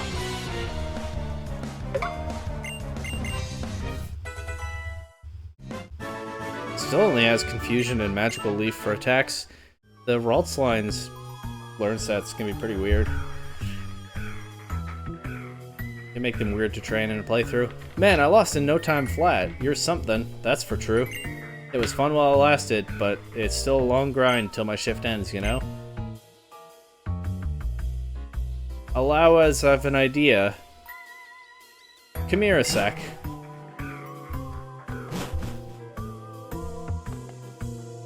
Here we are, yo. Nobody's supposed to be allowed in, you know? Which makes you think there's bound to be something epic locked up in here, eh? Stands to reason. I ain't got nothing going on at the moment, so let's be having us a little look-see for stacks of treasures. Okay, this guy's onto something, but at the same time, it's kind of silly that he's like, I don't know why they have me working security. I never see anything around here. And then he's like, I don't go in this room. There's apparently some crazy stuff in here. Nobody knows. Like, I wonder why they might be having me working security, you know? Probably could have put 2 and 2 together there. It's someone's Pokeball. It makes me think it doesn't belong to anyone here, huh? Wording someone's. Expansion suit specs. Huh. 1. Physical enhancement. Heightens physical abilities of the wearer with built-in muscle-enhancing technology. 2. Pokeball Jack. A hacking cable on the neck piece allows the wearer to upload a computer virus to Pokeballs and override their systems. This provides access to control the Pokemon. The virus also magnifies the Pokemon's power. Okay. That's why she can use so many different Pokemon? Alright. 3. Surface texturing. Optically disguises the wearer based on the current understanding of Kecleon and Ditto's physical transformations. That's interesting, because Kecleon and Ditto have very different physical transformations. Is it camouflage? Is it shapeshifting? Is it somewhere in between? 4. Remote control. Remote control of the suit protects against the risk of its wearer going renegade. AI personalities are pre-programmed, modeled on common trainer types. When the suit is controlled remotely, the wearer's consciousness is suppressed. The wearer experiences a coma-like state. Why Emma didn't know what happened to Looker. Any notes here? Nope, it's someone's Pokeball. Wow, I've interacted with it through the desk. That's wild. No notes here. Expansion Suit Field Trials Secret Records Volume 1. The somethingth day of the somethingth month. Posted an advertisement for part-time work at the Lysander Cafe to recruit a test subject for the suit's field trials. The expansion suit should make even an average trainer into a superhuman force, a force to be reckoned with. It is the ultimate result of my life study, my magnum opus. The trials must be a success. I wait on the appearance of a young, healthy, and ambitious test subject. Expansion Suit Field Trials Secret Records Volume 2. I'll just fill it in. You can do them. You could have done the math from what I said earlier already. The 12th day of the 7th month. At long last, a response came to my advertisement for part-time work. The subject's name is Emma. She's a healthy girl, 16 years of age. I was way off. But, then why is Emma allowed in the back alleys and not me? We're about the same age. Aren't we? I don't think the player character is any older than 16. Anyway, but some things about Emma's character do make more sense if she's 16. So, fair enough. I retract all references to child labor. And probably some other stuff I said too. Healthy girl, 16 years of age. When I attempted to explain the intent of my research, she gave little sign of understanding. She does appear to understand the passion I've put into the suit research, and she showed interest in continuing with the trials. Now that Team Flare has been disbanded, my funds are running severely low. I hired her on the spot. The trials must proceed with no time lost. First, I'll measure Emma's physical and mental abilities to ensure she can complete the trials. Still the 12th day of the 7th month. I have customized the suit to better fit Emma's frame. The 12th day of the 7th month, I have designated the codename Essentia to be used when Emma is wearing the expansion suit. Nothing here. Nothing here. Nothing here? Really? Huh. Oh, there we go. Expansion Suit Field Trials Secret Records Volume 5. 12th of the month. Trials begin of a key part of the expansion suit, the hacking cable I've called the Pokeball Jack. With the text string function enabled, the subject battles trainers around the city. She then collects the Pokeballs from trainers she defeats so that we may use them in our tests. The results of the tests have been quite favorable thus far. However, these trials have not been entirely free from incident. Some apparent acquaintances of Emma's are proving to be a hindrance to our progress. Don't you hate when that happens? Among these acquaintances is a boy who appears to be the new champion, but this is not yet confirmed. We encountered a glitch in the remote control programming, and I lost control for a brief period. Fearing possible effects on Emma, I suspended the trials temporarily. When we returned to the secret base, I examined the girl for signs of damage, but she appeared to be unharmed. She still retains no memories from her intervals in the suit. The one thing she admitted was experiencing a frightful dream. Okay, I know there are no duplicate notes on the same shelves, but we got better check some of these others. Yeah, here we go. Expansion Suit Field Trials Secret Records Volume 4, so we're reading out of order now. 12th day of the 7th month. Finally, the trials are underway. The first trial is designed to test the suit's physical capabilities. Using the text string function, the subject has infiltrated the closely guarded art museum and left an insignia on a historical mural. So that's how how someone broke in when that was supposed to be impossible. What? No way. The remote control function has worked without complications thus far. Emma shows no ill effects from her time in the suit. Her memory is blank. When questioned, she describes her experience as taking a nap. Perhaps I will give her a bonus in celebration of this successful trial. Interesting. Almost like he's showing a little bit of care for Emma, even though he's supposed to be low on money. Also, I don't know why Emma has an issue with the whole looker's assistant thing, but is fine with this job if it feels like taking a nap. But I guess she understands that there's science being tested on her while she does that. Okay, genuinely nothing there. Nothing there.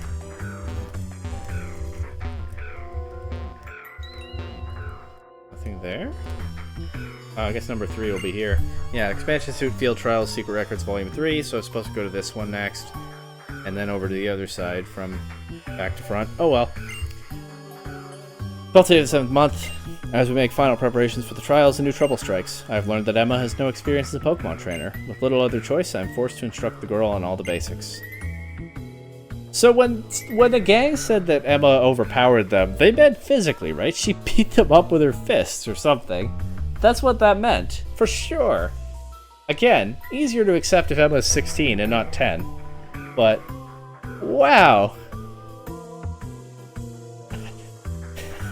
Don't mess with Emma. Even without the expansion suit, that's all I can say. I have lent Emma my own Pokemon and am instructing her on the skills needed in a Pokemon trainer. However, my Pokemon seem only to wish to play with the girl. She's very kind and bonds with Pokemon nicely too, huh? They show no desire to engage in battle. Their behavior is most puzzling. They have never shown signs of being particularly friendly nor reluctant to battle. Their playfulness is a detriment to the trials. I will have to control the suit remotely in order to have any chance of starting the trials on time. So Emma's just too good with Pokemon, too good a friend to them. So much so that he had to invent a whole bunch of new tech to still make his stuff work. So there's just Pokeballs and papers like? Those Pokeballs gotta belong to somebody, stands to reason. I promised Mr. Looker, and what's more, I meant it. I won't never take Pokeballs that aren't mine.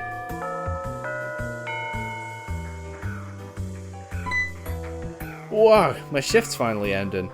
I'm out, see? Later, bruv. Be sure and shut the place down when you go, X. Okay, so he's the one who's kind of slacking on the security work. Although fair enough that he trusts me, right? He knows I'm a good guy. I wouldn't go messing around with all this important science going on here, would I? I'm not like that. Why did the remote control malfunction only that one time? Do I need to do more than simply put her in a state of sleep? Must I subdue her spirit, too? No. Doing that would put far too great a strain upon Emma's mind. And he suddenly notices that I'm here. That's so funny. Oh ho ho ho! You're the boy from the glitch trial. He started that rant right in front of me. You've been interfering with my research. Very well, you will be the next subject for my trials. If Essentia can defeat you in the expansion suit, that is all the proof necessary to show that my research has been correct from the start. Come, Essentia! she just drops down from the ceiling. Dot, dot, dot, dot, dot, dot, dot, dot, dot. Now battle. Battle my Essentia. Also, no sign that he recognizes me from, you know, the whole Lysander thing. I guess he's over it. He seemed pretty interested in the ultimate weapon, but he's moved on. Pokeball Jack function initiated. Virus potency set to 60%. And then ordinary Pokemon trainer music. They should have come up with something different for this. Oh well. Was she Pokemon trainer Essentia there? I didn't check. Oh well. Anyway, let's just run through all the same Pokemon that she used before. Don't really know what that man expects to go differently this time. Especially, you know, he should really stop messing around when I am authorized to kill him. I have been led to believe that he might kill me, although somehow I'm not too afraid.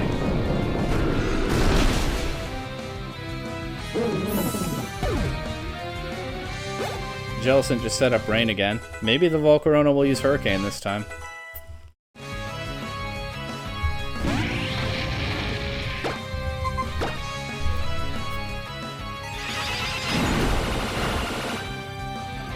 Oh, after that Quiver Dance, I might take a second Psychic.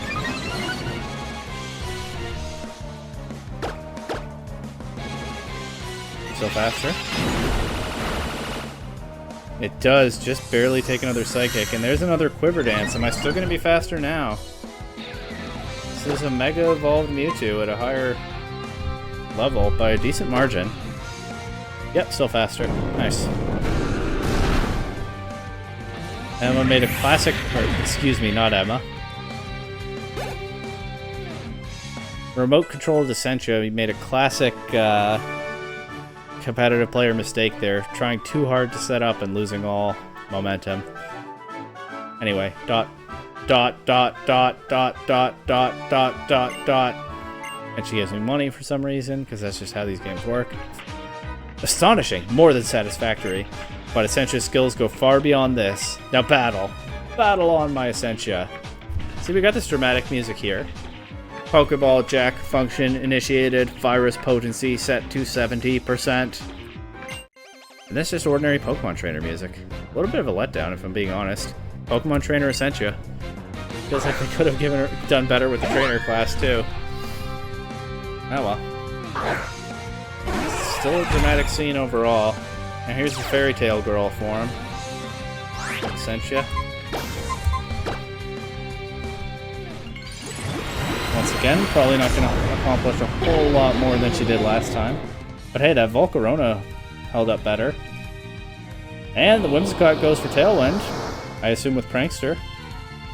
So she's got some new tricks. Maybe the Grand Bolt's going to let it land a devastating Play Rough now, I don't know. Tester wants to learn Bulk Up. Normally I'd be interested in that, but I'm committing to the 4 attacks. I don't know which one I would want to delete. I don't feel like thinking about it. Oh, she goes to the Mawile first. Maybe this will land a devastating Play Rough. Still slower. Oops. Gone. Well, there's still Grand Bull.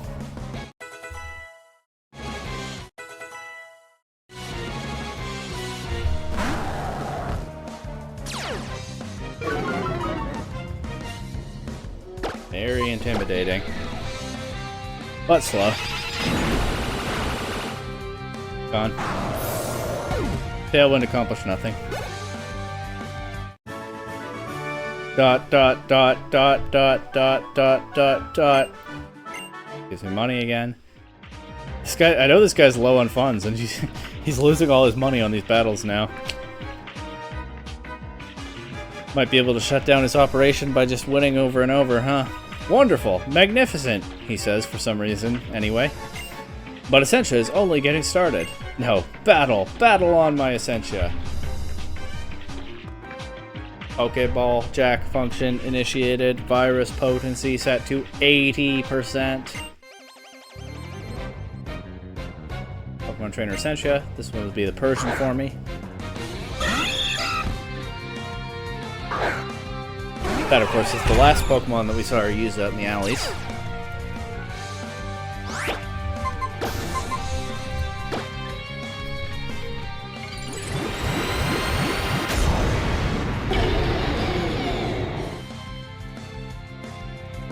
And it will accomplish nothing. How's your experiment going now? Dot, dot, dot, dot, dot, dot, dot, dot, dot. More money?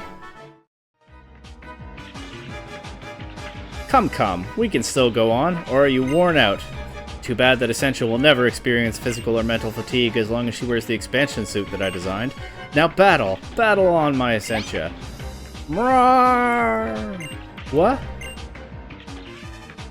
Looker and Mimi together. What adventures have they gotten up to? That is enough. What? Who are you two? Why are you here? Mimi is a psychic-type Pokemon. It is only natural that it could find the friend to whom it has opened its heart. You can't just barge into a private residence like this. That is a crime. Lysander Labs under Cafe Lysander, a private residence. That may have been true had we forced our way onto the property. However, all we did was step into a wide-open elevator. Well, hey, Looker knows his search and seizure law. Almost like, well, you know. Notwithstanding that, X is the partner of the Great Looker. Were he in trouble, I would follow to the highest heights of the fathomless depths. Grrr. Still, you will not capture me. Go, Essentia. Get them all. Dot, dot, dot, dot, dot, dot, dot, dot, dot. Stop this, Emma. Rawr! It's useless, you fools. Nothing you try will work. Emma cannot hear you. The one in control of Essentia is not Emma, but me. Can you hear me, Emma? If you can wake yourself, I know you can break free of that suit. Awaken! Open your eyes! Emma! Emma! Dot, dot, dot, dot, dot, dot, dot, dot, dot. Isn't the power of science amazing? There's no way she will hear you now. Oh, we got some power on our side, too. Murr, murr, murr, murr. Mimi, get back! Murr? Going haywire again.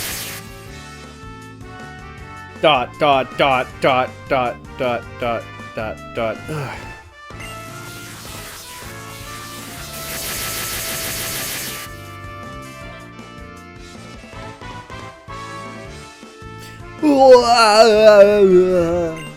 What? How can this be happening?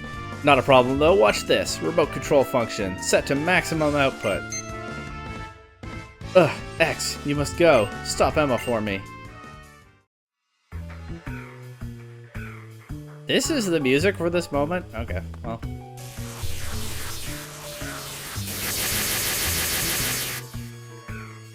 Ooh.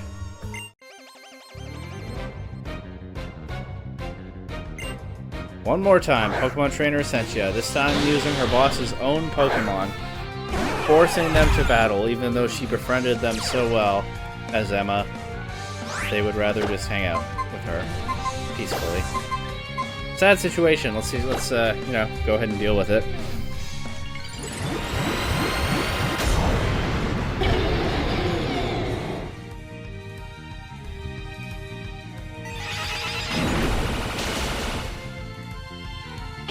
By Crobat. But Psych Up? Nah. But of course, this guy's last Pokemon is Malamar, a Dark type. Very scary. Dark types are threats. So we're gonna give Jean a well-deserved break and try someone who I think might be a little better suited to handle a Dark type.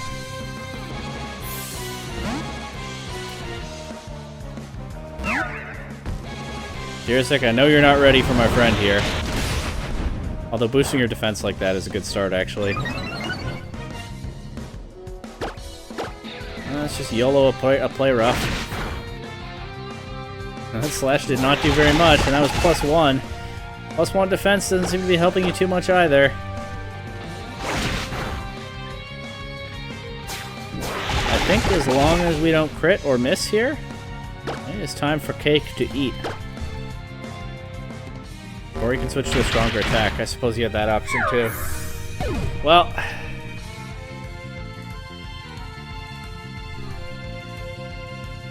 you beat my most cherished Pokemon. Unfortunately, you still haven't beaten this one. Goodbye.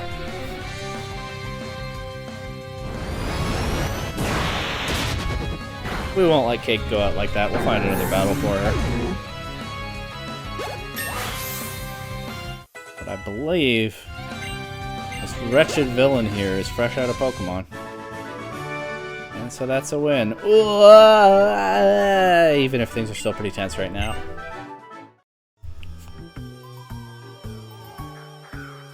Dot dot dot dot dot dot dot dot dot.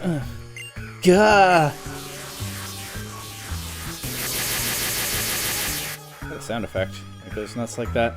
There are no more Pokeballs. You must stop fighting. Emma! Dot dot dot dot dot dot.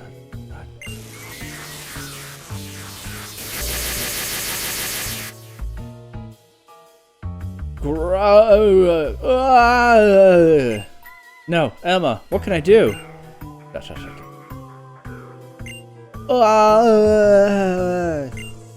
Remote control, power down, deactivate. Gah! Emma, are you alright? All I did was turn off the remote control capability. There was never any danger to the girl. What?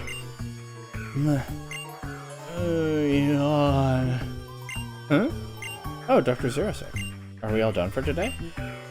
Yes, my girl, we're done. You did a good job, Emma. Trials are now complete. I'm afraid your job is all over. Yeah. Oh, really? Then I guess I've got to start looking for a new job again. Huh? Wait? Why is everyone here? I thought it was a secret that I was working here. Emma, are you... alright? Huh? What do you mean? I've just been taking a nap. My job here was really easy. All I had to do was wear this suit while I snoozed away. What are you doing here, Mr. Looker? I thought you were in the hospital. No. You see, I got special permission to check myself out of the hospital. I had to make sure you were okay, Emma. Well done, Looker. Good job maintaining your story there. I had to see you, so I found out where you worked and came to find you. Oh, I see. I was afraid you might be mad because I started working without telling you. I kept it a secret all this time. You really are a great detective, aren't you, Mr. Looker? You found me anyway. Naturally. Now, Emma, how about you go and get some dinner? I need to have a little grown-up talk with Dr. Zerosek here. Oh, sure. No problem. We'll head out now. Let's all go together. Mimi. And you too, X. I really like what they did with Emma's character. She's clearly got a lot of potential. She's smart, she's a friend to Pokemon, she picks up skills quickly, she's apparently a badass, but she's also naive and, you know, kind of lacking in knowledge that she wouldn't have picked up living on the street as an implied orphan or whatever she might be. They did a good job with that character. And she's certainly a memorable one years later. Anyway, that may be that, but I think it's time you and I have a little chat, Dr. Zerosek. I don't know if a Looker should count as one of my favorite... Well, yeah, Looker is in this game, and he has a pretty big role in the post-game. I feel like the shortlist for my favorite character in this game, I don't know if Shauna even makes it anymore. I don't know how serious I was about that. Shauna's good, but she's not like an S-tier character. I kind of feel like Looker and Emma are coming in here to save the game. They're definitely in the running for my favorite character here. Lysander's still in the running too. I'll talk more about it when I've had time to gather my thoughts. Anyway, of course, why would I mind having a chat with you, Looker? Or so you're apparently called.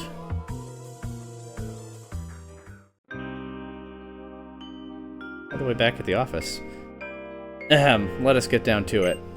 I would like to straighten this out before Emma returns. Dr. Zerosek, could you please confirm one small thing for me? The criminal mastermind behind all these incidents was you yourself? Oh ho, right enough.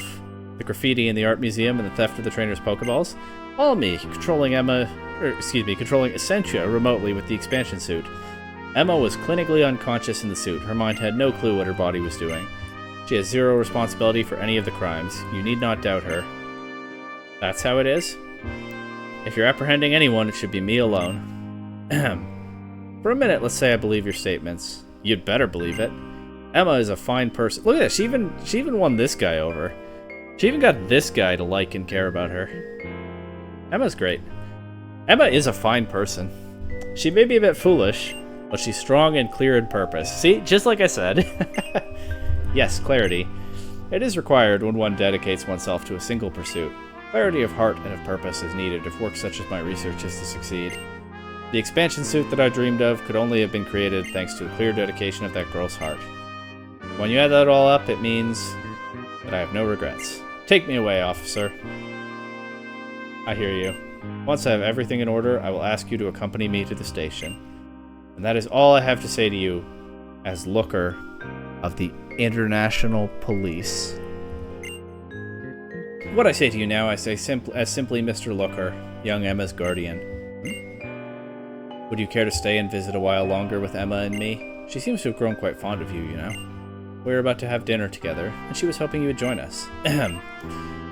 I would like to wait until tomorrow, after she has enjoyed a last cheerful night, before I must tell her the truth. ...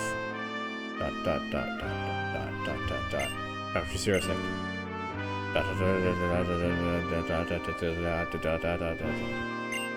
Looker, or whatever your name truly is. Your soft words are unexpected, but not unappreciated. Thanks. Looker's such a good guy. Emma found a great mentor, alright. Reset this one more time.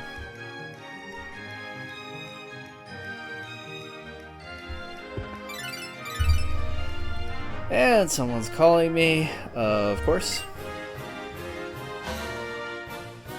Hello, X. Can you hear me? It's me, Emma. I have incredible news for you, so please come to the Looker Bureau.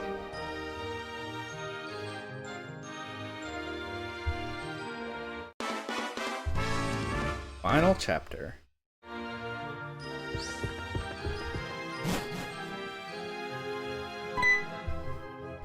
Finally, X. What took you so long? Hey, I was in the area. I know it didn't take me a long time. Guess what? Mr. Looker is getting out of the hospital. Finally. I wanted us all to be here to welcome him home. Murmur. Oh, Mimi, you're back. Come on, Mimi. You're part of the welcome party, too. Rawr. Murmur. Huh? What's wrong with Mimi? I think it's holding something. Rawr. It's a letter? It's from Mr. Looker. X, I'll read it out loud, okay? My dearest friends, I must have but a moment of your time. It is I, the great detective Looker. I write today because there is something I must confess to you. This is confidential, top secret. I am not a private detective at all, but an officer of the International Police. You are shocked, of course. My hard-boiled detective act was brilliantly flawless, after all. But I know you have been worrying about my long hospital stay and the strange illness that kept me there. The truth is, I am the very picture of health.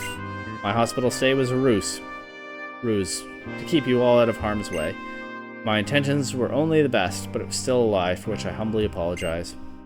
However, my friends, there is another reason for this letter, and so I must request of you just a minute or two more.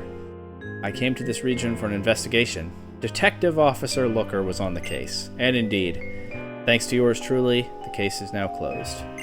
My greatness prevailed. I cheer, and yet it also means my time in Kalos is done. I must say goodbye to this lovely region, and more painfully, to you, my friends.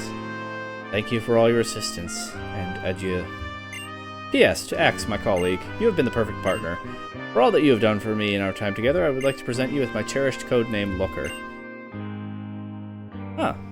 And for Emma and Mimi, the two of you, I leave the Looker Bureau. I purchased the whole building, so never again will you have to worry about rent. It is now yours to do with as you will. That guy really did have savings like Mount Coronet, huh? Well, what is this? Is he joking? I guess he was telling Emma the truth about his money. What's this? International Police? He wouldn't go and leave us, would he? Why? Could he leave without even saying a word to us? It can't be. He He can't go. I don't want him to go off somewhere without us. He can't have gotten far yet, right? X, I'm going after him. Roar. Alright. Just a little bit more to do here. A couple more spots to go to as we wrap up this story. But no dosing machine on the chair, I guess. I am past due for that recording break. I will pick up the rest of this episode on a different day. Makes no difference to you, because I'll be right back. But yeah, I'm gonna take a break. Episode resumes in 3, 2, 1. Now, you know, for once the dramatic pause actually feels kind of justified, because it's been 4 days since I recorded the first part of this episode, and in that time, the very first episode in this series has finally gone up publicly on the channel for anyone to watch. 16 views so far, pretty good for this channel.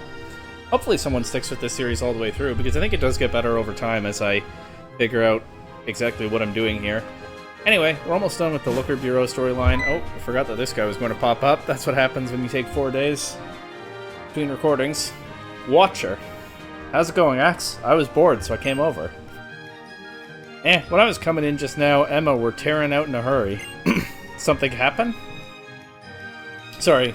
Excuse me, something happening? Bye. Oh, I guess I wasn't ready for all this talking right now. Now we'll power through. Now you're gonna up and leave too? I came all the way over here to visit. Why you all gotta be so cold like that? And even old man Looker. When I just ran into him, he said he had to go to the Lumios Museum and totally blew me off without another word.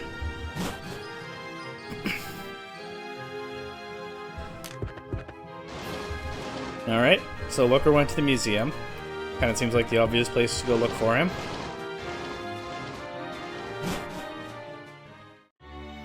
Alright. I would like to enter. Not falling for that one again. And I actually do want an audio guide this time, too. I think. We'll see if that was a mistake. Might have just wasted 200 money. Oh. I don't know why I always mess up those stairs.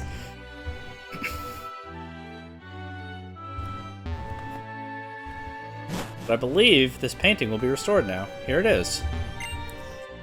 Oh, you're that curious young man who came in last time. Well, the repairs to that mural have been completed now. And the police officer who just left told me that the suspect has been apprehended. Great, let's see what the audio guide says. A painter in later years portrayed a king from 3,000 years in the past. Many of the episodes depicted in the painting differ from historical facts. For instance, we know that the king's dearest Pokemon was not at his side when he had the key to the ultimate weapon. Nevertheless, the painter's technique is outstanding. And the Pokemon and the key. Okay. So we got a younger AZ. That is the key to the ultimate weapon. You can recognize it as the one that he had around his neck. And he looks like he's showing it off to people who are... I mean, he's the king, so it makes sense that they're acting like that toward him. Is it just me, or does one of those people kind of look like Diantha? I mean, their features are pretty blurry here. But yeah, he's showing off the key, and he's got the Eternal Flower Floette next to him. The audio guide said that he didn't have the key at the same time that the Floette was with him. Maybe that makes sense? I mean, he built the machine first to give life to Floette. We don't know when Floette left him after it came back to life, but it might have been pretty quick, because we're told that Floette left on the realization that a lot of other Pokemon had been killed to bring it back. We're not actually... We're told that he used the ultimate weapon, and then we're told that Floette left, but we're not told that the ultimate weapon had anything to do with Floette leaving. That could easily have happened earlier. And maybe help to explain why he was so overcome with grief still that he used the ultimate weapon. Although, I don't know why the machine wouldn't have a key before he turned it into a weapon. I guess we don't know what the machine was like then. In any case, nice painting. I think we started out long enough. Didn't have the key at the same time as Floette. I did it again. I can't... I'm sorry, you know that I'm frustrated too. Where's that Johto one? This is my favorite, of course, because I was a Johto kid. Region full of legends and old history, that's for sure. Although, many regions are. Do want to leave. And what's up? Oh, you're the same kid who came before to see the mural. The criminal responsible was caught, did you know? I overheard the director of the museum talking with the police. But still, it sure was odd. Why do you think that police officer looked so sad when he walked out of here? Well, we may never know. Or we might find out immediately. X, says Emma. I just got a message from that, that scientist whose name I don't know how to pronounce. He's with Looker at Lysander Cafe. I'm going to take Mimi there. Hurry over and join us. She said Lysander Cafe, right? Pretty sure that's what I remember from playing these before anyway.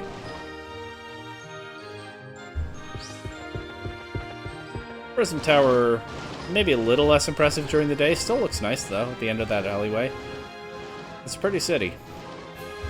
And I'm sure it will be in the new game as well. And look who's here. I'm telling you, I gave them back. Every last one of them. Fine. If you really say that you returned all the Pokeballs that Essentia stole... And I did! I returned them! He said, protesting just the right amount? Maybe? And I'm turning myself in without a fight, so just give me a minute. There is no minute to give you. Our train is about to depart. Ah, here they come. What? X? Why are you here? Because I contacted Emma, of course. I'm sure she'll be here any minute, too. Where is he? Hold on. Wait for me, Mr. Looker. Good timing, Emma. Oh, Dr. Zerosic, thanks for your message.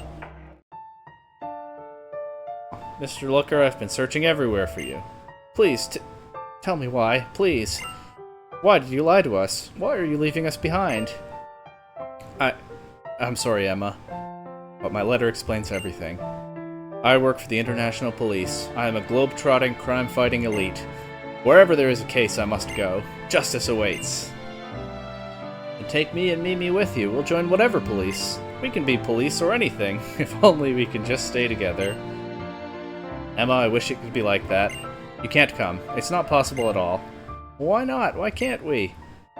I'm part of the Looker Bureau, too. I'm your assistant, aren't I? In fact, the time has come for you to graduate from being my assistant. Like how he's staying perfectly still except blinking. A little unnerving, but also kind of weirdly appropriate for his character. As of this moment, I name you the new head of the Looker Bureau. What? Emma's blinking too. Okay. Listen to me, Emma. You were born and raised in this fair city. Every day of your life you have been here. I guess Emma blinking isn't noteworthy. I mean, she's also standing still but not blinking. It's just a quirk of the animation. And yet it works for Looker somehow. Not as much for Emma. Anyway, you are the only one who knows the city inside and out. No one else could do the things you can do for it. I pass my torch of brilliant detective thing, hyphen in it for some reason, to you. Take my place and keep protecting the peace of Lumiose City. But that's not fair at all. Come on, X, say something. Tell him he's wrong. Oh, you are in the wrong video game series to ask the protagonist for that. Emma, please, I must ask you to respect the necessity of my decision. X understands perfectly why I must go. It is the way of partners. He is my partner. We understand each other. Oh, Mimi. Please don't make a sad face on my account. No matter where I go, our bonds will never change. You will be my dear friends from the Looker Bureau, always and forever. Yes, that is it. Bonds! The preposterous notion which cannot be seen nor measured, and yet I cannot deny that they do still exist. Fear not, Emma, for I suspect that you will always be tied to the International Police by your bonds. It makes sense coming from this guy, because even he kind of bonded with Emma to an extent, which is why he didn't push her past the point where the expansion suit would be dangerous to her. So even he's experienced this preposterous thing that he can't measure, and that also is kind of at the core of Mega Evolution lore, so he's in the right region to be taking it seriously. Anyway, Emma, I give you my expansion suit. I have removed the remote control functionality, so you needn't worry. As the new head detective in town, please use your powers as Essentia to protect your beloved Lumiose City. And, please take all of the Pokemon that I raised for so long. They are yours now. Dr. Sears, you've tried to do terrible things for the world, I guess. I find it hard to see you as that kind of person. I only became a Pokemon trainer thanks to you being there for me. ... I will always cherish your Pokemon in your suit, Dr. 06. I won't forget our bonds either. Everyone, I'm sorry, but we are nearly out of time. Our train is due to depart. Mr. Looker, I think I understand. And I know what I'm gonna do. I'll keep on working hard for you. I've got Mimi and X to help me. Dr. 06's Pokemon and expansion suit, I will become the new head of the Looker Bureau. I'll leave it in your hands, Emma. I'll rest easy knowing you're on the case. Emma, don't you mess this up, my girl. X, Emma, Mimi. I entrust to you three the great task of protecting the peace of Lumiose City. Thank you for everything. Farewell, my friends. And they're off. Emotional moment for Emma. Thank you, says, and goodbye. But she's ready. That's enough. Hey, Mimi. You know, we've made a lot of really good friends since we left the alleys. Mr. X and Mr. Looker and Dr. 06 too. Mimi. Those two old guys really did everything for us. Okay, she needs to relax with calling people old, but... Do you think that's what it's like to have a father?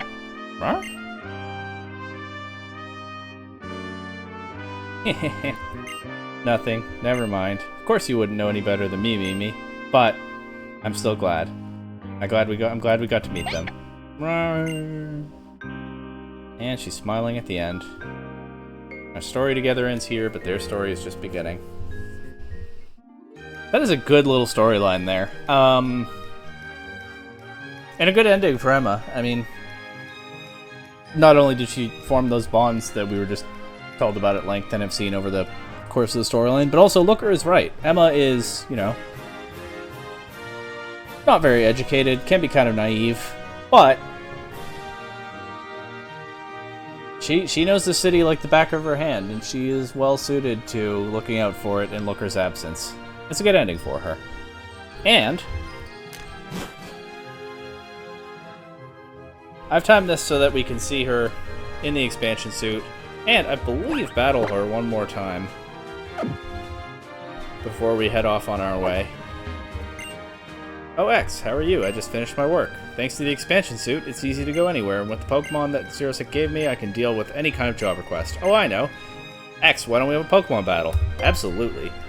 Great, this'll be fun. Here I come. Bulbapedia told me you can only do this on Tuesdays, Thursdays, and Saturdays, just like the bug catching contest. You can see the expansion suit has changed. You can see her face through it now. She's not remote controlled anymore. And look whose Pokemon she is indeed still training. Oops, I have somebody fainted. Who is that? I don't remember.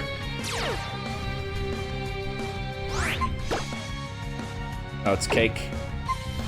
That's alright.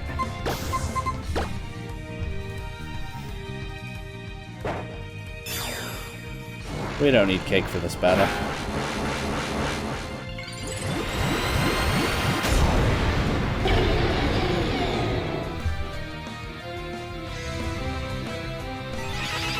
Goes the Crobat, and probably just stay in on the Malamar this time.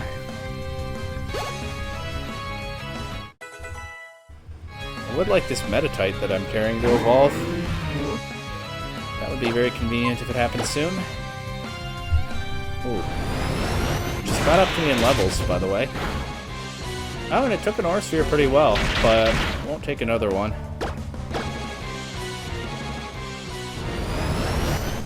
But yeah, I'd say she's ready to defend the city.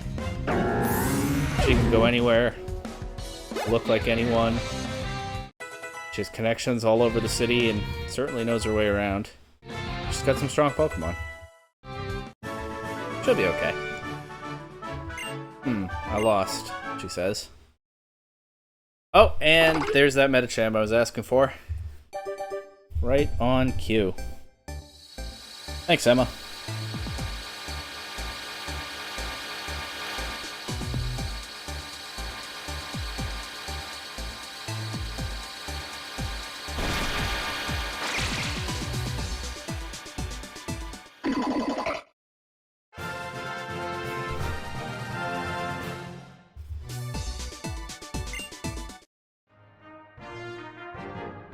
I lost.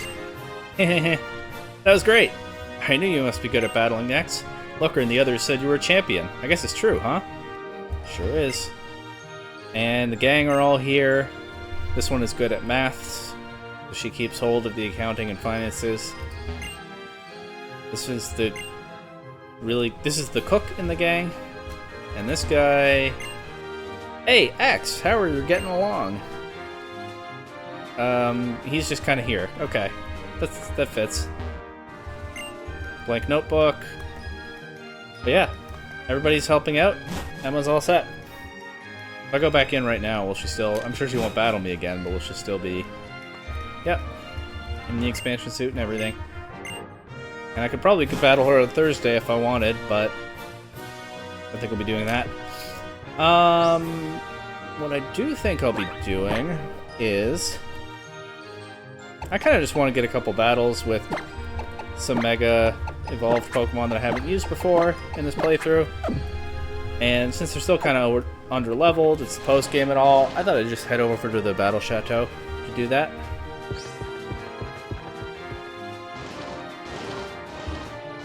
Just get a little bit of variety, and then we'll do a few last things before calling this playthrough over. This is North Boulevard, right? So to get to the Battle Chateau, I want to go not back the way I came. I don't know why I keep doing that right now. But I want to go through the first gate out of the city along here.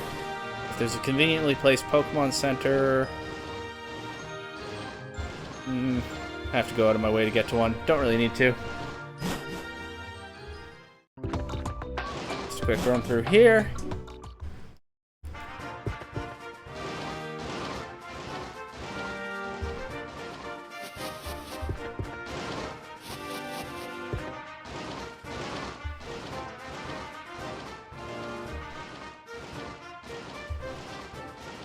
Oh, there'll be a Pokemon Center in the town along the way, won't there?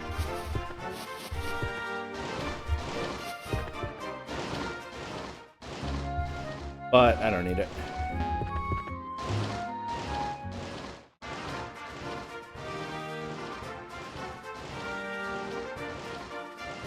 Admire the river one more time. This region sure is full of forests that we can't really go explore ever. But I've said enough about that. Let's fight some Viscounts and Viscountesses. Oh, it's still Barons, huh? Aren't I a Viscount now? Oh well.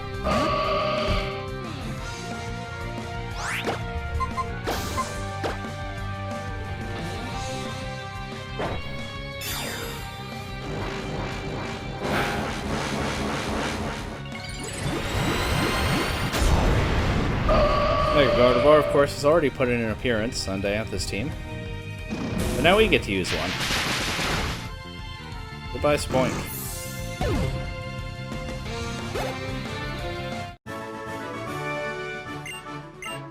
And up next... how about a Mega Pokemon we haven't seen yet in this playthrough? Though we certainly could have, had it not, had the Nuzlocke gone differently. This guy's name is Brain, and he says that this is the highlight of my life, because he's just as blindingly, fantastically famous as he looks.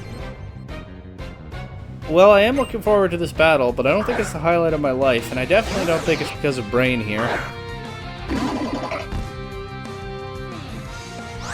Here's what could have been if Nuzlocke had gone differently. Unfortunately, I'm not going to high jump kick this, because it's a poison type.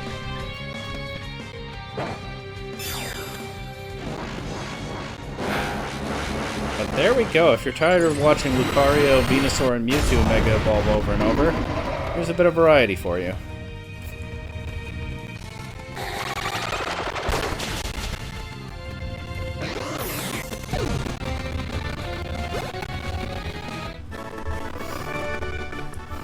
Star knows how to lose with grace and style. Okay. Let's see if we can high jump kick whatever she has. Cadet. I mean, it resists, but... I want to high jump kick something. Let's just do it. Oh my god, look at that level difference. I don't think this is going to take a high jump kick. You know, it could protect. Protect is like the first move in Burmese move list. It's possible that I just throw here. Let's see. Yeah, just protect. Should have read that. Should have set up with meditate to make sure I get the KO. But, you gonna double protect? Nope, I'm just gonna miss. Okay. Ah, there we go. You know what? Mega Medicham, maybe not all it's cracked up to be. Maybe not worth the wait. Unfortunately, I can't Mega Evolve again, so... we'll just have to overcome the Protect stall with an ordinary Gardevoir.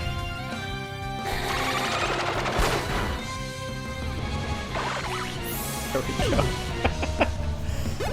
Alright, well I gambled on high jump kick and there you go, that was Mega Medicham. Doesn't that make you want to use it? Enough of that. You know what I haven't had yet? A post-game wild encounter that wasn't in Santaloon Forest. You know, a post-game wild encounter on a regular old route. Which means we get this.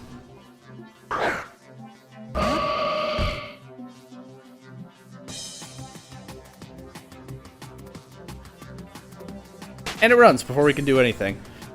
More on that later, but a couple other things to do first. I do want to go to a Pokemon Center now, and I want to get a Pokemon with Fly, because I have one thing I want to check out, and then a few loose ends in Lumiose City, and then we'll talk about the Zapdos. So, let's not forget to heal.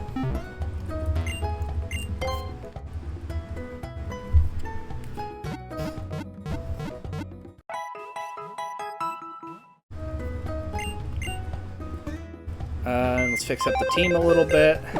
So,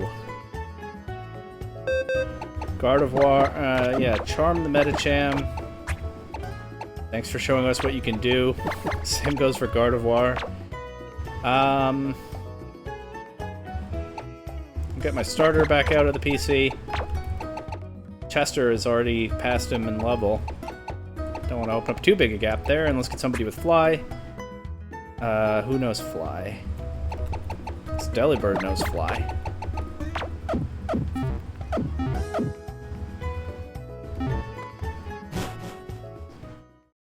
And the place I want to fly to is... anyone guessed? Anastar City. I'm a little early, but I have once again timed this so that I can see the sundial in action, but this time at the very early end where the internet told me it looks a little different. So, pretty precise with when I was going to record this. Got the Essentia rematch. Now, we're going to have to wait here for a couple minutes. I wasn't that precise. Anything for me to talk about while I wait? I haven't shown off a lot of different Mega Pokemon at this playthrough. The Nuzlocke contrivance kind of got in the way of that. My actual favorite in this game, I'd say, is Mega Pinsir. I don't know if I said anything when I got that encounter outside of Comarine City that was an Execute that died in like its first battle, but I was kind of hoping to get a Pinsir, because Pinsir opening up its shell, getting wings, turning into an incredibly angry looking flying type. Very cool. Tried to shoehorn it onto my team in the post-game in my original playthrough, and just kind of ended up with a team with too many Pokemon on it. I think my favorite Mega overall is probably Mega Gallade. Maybe Mega Diancie, but of course those are not in X and Y. So for X and Y, Mega Pinsir is it, I think. Let me know in the comments what your favorite is. And if you have any reasoning as to why, I mean, I haven't given very much reasoning. It's mostly just like, it looks cool, it is an interesting take on this Pokemon. Which is not something I would say about Mega Medicham, or really Mega Gardevoir, or either Mega Mewtwo form, or Mega Lucario. Mega Venusaur's alright. We haven't been showing the best of the mechanic in this playthrough. No Manectric or Tyranitar here, much less Pinsir. But yeah, tell me your opinions. Whether that's in X and Y, or in the whole generation. Because people have different tastes. Maybe Mega Medicham is someone's favorite. And I've just let them down in that battle against that level 15 Burmy. Anyway, here we go. Oh, look at that. We're watching it start up, and it's going one ring at a time. I don't think I've ever watched this before. I wonder what it's like at the end. Do you think it stops all at once? I'm actually inclined to say probably yes. If I'm still recording an hour from now, maybe I'll check, but no promises. Let's watch those rings go. One by one. That cool 6-ring animation that we saw last time we came here.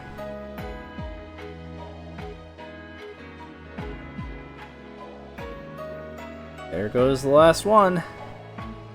The big one. And they're off. It does kind of seem like they move a little slowly at first, and then they pick up speed from like the second rotation on. Maybe? I'm really only watching this the outside ring. I'm kind of noticing it over time, but I think it was faster.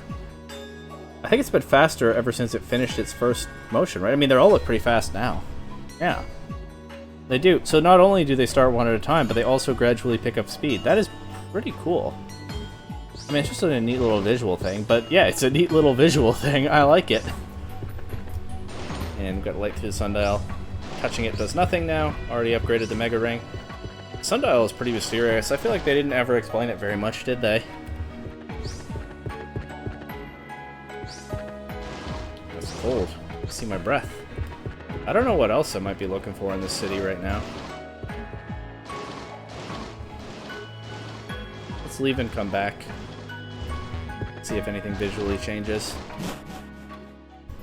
I sure do keep coming back to that city, don't I? It's got my favorite gym in the region. That kind of mind-blowing cosmic space puzzle. The sundial might have a mysterious origin. Sure is pretty to look at.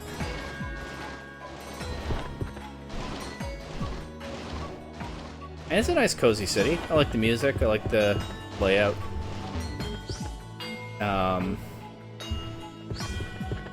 See the residents hanging out on these chairs, like I did for a while in that episode. But yeah, alright. Guess we've seen what there is to see here.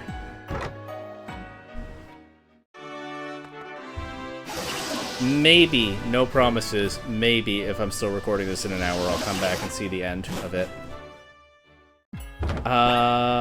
Anyway, back to Lumio City. Still a few things I want to do there. We'll go to... Actually, I don't know where I want to go. Let's see if the map helps. Not really. There are like a couple of post-game restaurants, I think. I know there was one where I was turned away because I wasn't a champion yet, but I don't remember where it was. I'm just gonna look it up quickly and then figure out where in the city to fly to.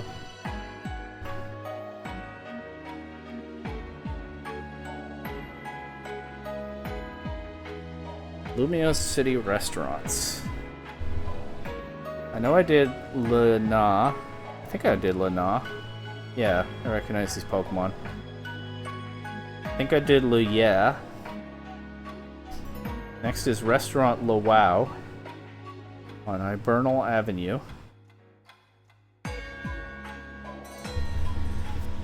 And so to find that, I'll just go to the center of the city. You can find all the avenues from Centrico Plaza.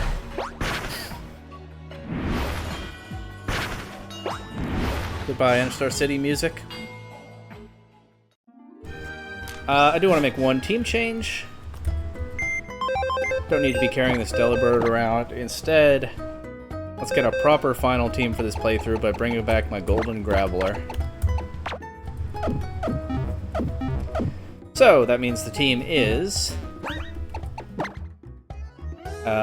Gene, Big X, Chester, Jean, Big X, Cake, Chester, Gandalf, and Gold. Sorry, I was figuring out an order while I was talking that through. Delphox, Chestnut, Mewtwo, Xerneas, Graveler, and of course, Swirlix. That was not remotely the same order, but I trust you can keep up. Where's Hibernal Avenue? Not here. Probably gonna be the last one I check, isn't it? Yeah, well, actually, it might be the next one. We've gone summer, spring.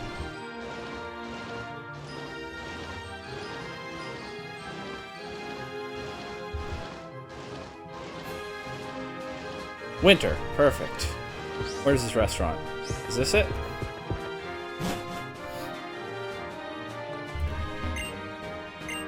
I'd like to dine. I'll do a triple battle meal. Why not? That's an expensive meal. Hope it's worth it. Probably gonna rate how good I am at eating it, like every restaurant in this region seems to do.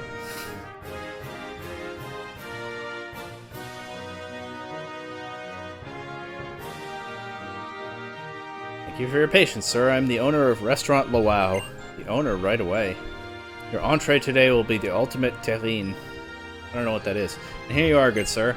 This terrine is prepared using a puree of 64 different types of freshly picked berries, quickly flambéed with a super effective flame burst to bring out the full and native deliciousness of the berries with a delicate, silky texture. It takes precisely 4 turns to be in the absolute prime state for eating. Might I suggest a battle in the meantime? Well, Kristoff, I hope you won't be offended if I finish you off in fewer than 4 turns. Well, let's see. But with this all-star lineup, I don't like this guy's chances of surviving that long. Alright, we're going to Mega Evolve and target an Aura Sphere into the Ferrothorn. We're going to target a Moonblast into the Druddigon, and we're going to target a Thunderbolt into the Quillfish. Let's see what that gets us. Just each Pokemon attacking what's in front of it. Straightforward, but not literally, but should be effective. Protect. Okay. He said no, you have to wait out those 4 turns. I'm not having you eat a lesser version of my food.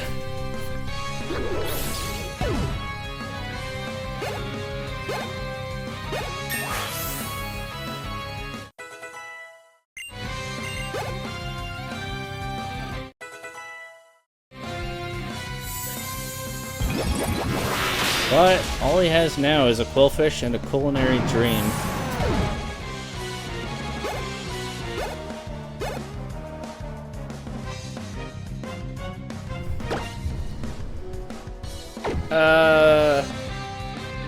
I might as well move Gene to the center.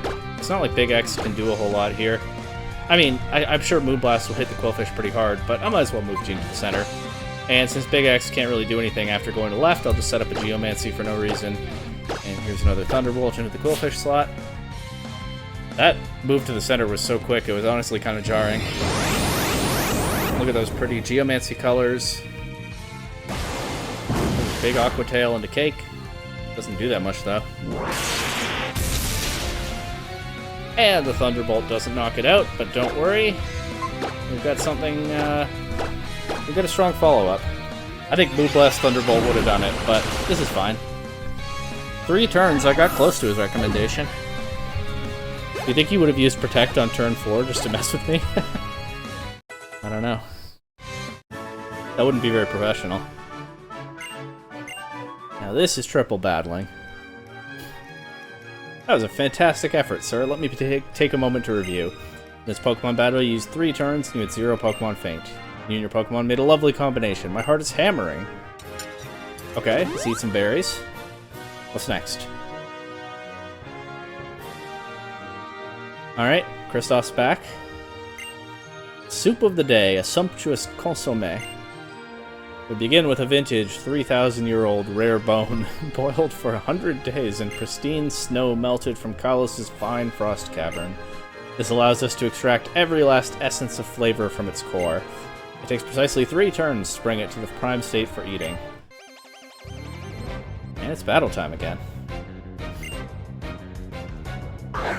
The whole team of Pokemon start with A. Was there a theme to his last lineup? Ferrothorn, Druddigon, Bullfish? I don't think so. They're all kind of weird looking and pointy. They are all kind of pointy. These guys all start with A, and they're all kind of blob-shaped. Well, I don't really know what he's cooking here, other than that soup that he just described in detail with a rare bone in it. But we're gonna go Psychic into Amoonguss. And I guess Moonblast into Audino and Thunderbolt into Alomomola. We'll switch up the targeting just a little bit there.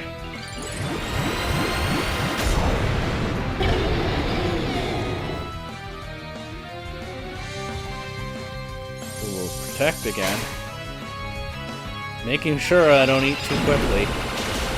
Really just looking out for my well-being, isn't he?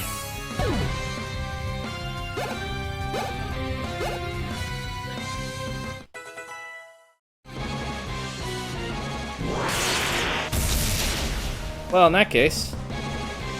Ooh. Well, good thing Gene's a special attacker. Anyway, I think we can go ahead and finish this Alomomola off with a Psychic. And since I think that'll knock out, let's go ahead and double target the Audino with Moonblast and play rough.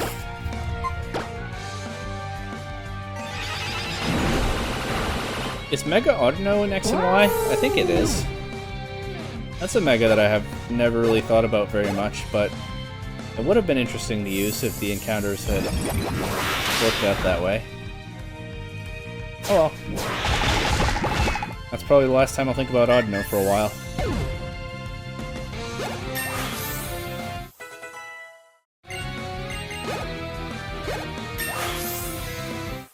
Look at all that experience, though. There's one thing that Pokemon is known for. Chester wants to learn Body Slam. I don't think I'm interested. Nah.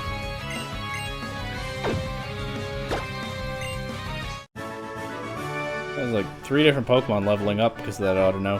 Huff Puff. Haha! I don't think he said it like that. Ha ha. Wheeze. Wheeze. What a... Wheeze. Sublime. A sublime. Battle. Why is this guy so exhausted? Maybe because he's working hard at the restaurant, personally waiting on his customers, while he also does all this. You hear Pokemon make a breathtaking combination. It felt as though my heart might just stop. Anyway, and then he casually walks away. Oh, who's this?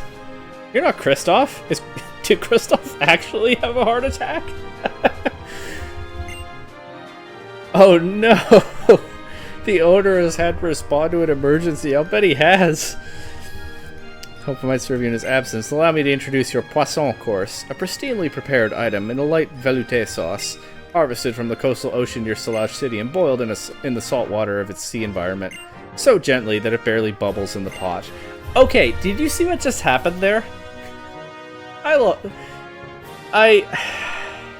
not that big on theorizing about whether animals exist in the Pokemon world. I'm not that worried about it. But they just dodged that so hard. This guy is serving me fish. That's what Poisson is. They caught it off the west coast of this region, but they avoided saying what the fish is. He just called it an item. Do animals exist in the Pokemon world? This game's not going to tell us. This game is going to go out of its way not to tell us. Garçon Morris here works at a place where they describe every item in excruciating detail. Unless it's a fish, and it's just an item.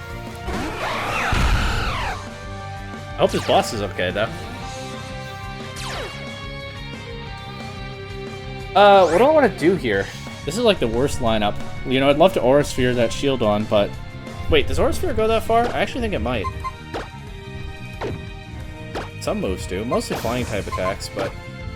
Yeah, Aura Sphere does. Okay, so I can Aura Sphere the shield on. I'll Moonblast the Melodic. And I'll double target the shield on with a Play Rough, just in case it has Sturdy. Aura Sphere does go that far, I forgot. Maybe I didn't need to move Mewtwo in the first battle. Oh, it was to target the Quillfish, though. I mean, not that the resistance is that important in this battle, but... Oh, the Shieldon went for Protect here, huh? Looks like something always does. I think I might go over the number of turns that my guy had in mind this time. Morris is making it a little trickier for me than his boss did, but we'll just make the same moves again here. This should get 2 KOs. And actually, then we can just triple target the Wobbuffet next turn and we're good. It does have Sturdy. I guess I could miss Play Rough.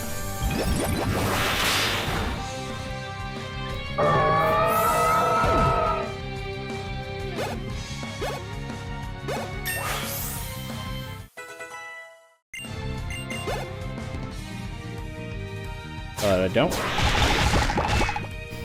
And yep, triple target the Wobbuffet, and I think he said 3 turns. I wasn't paying close attention. I was kind of distracted by the Poisson. But if I'm right, then I've nailed this one. Shadow Ball. Moonblast. Play Rough.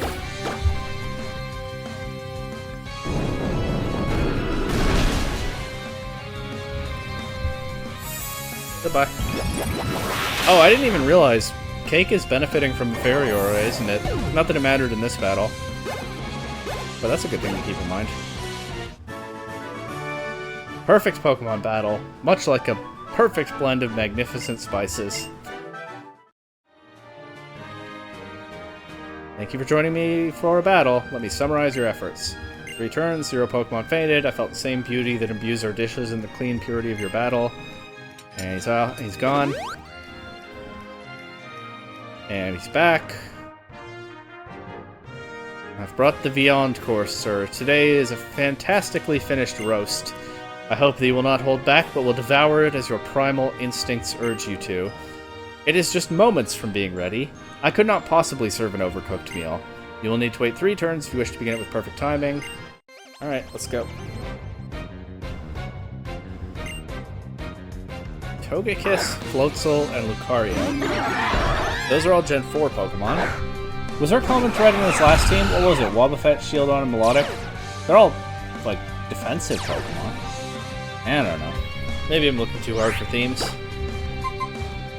Anyway. What do I want to do here? Does the Pokemon on the right always use Protect? My right, his left. I'm going to Aura Sphere the Lucario, and I'm going to double target the Floatzel with Moonblast and Thunderbolt. That should guarantee a KO on the Floatzel, as well as the Lucario, unless one of them uses Protect. And I kind of think the Togekiss might use Protect the way this has been going. Oh no, the Floatzel does. He got me. Ah, he read me perfectly. Oh no, the Togekiss did too. Never mind.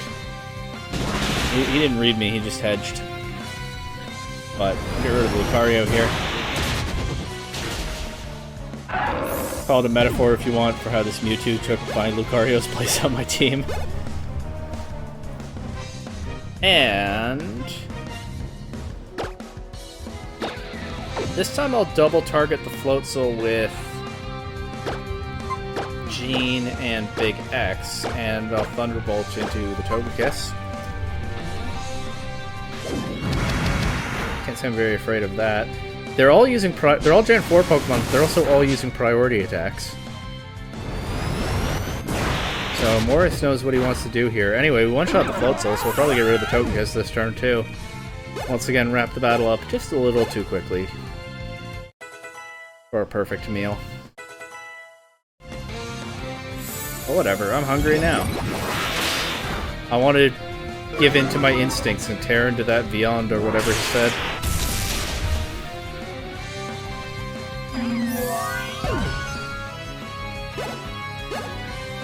Also didn't say what kind of Beyond, but he played it off a little better than he did with the Poisson. A roast is a thing. It's a wonderful battle, blah blah blah blah blah blah. The merciless way you command your a battle is as focused as a Pyroar hunting a Bunnelby. And now there's a Skiddo. Thank you for your patience, sir. I guess it's probably carrying a note. That's probably why the quotation marks.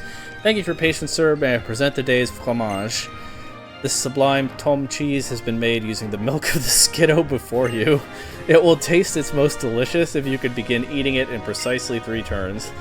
That's what it says on the paper that the Skiddo appears to be eating.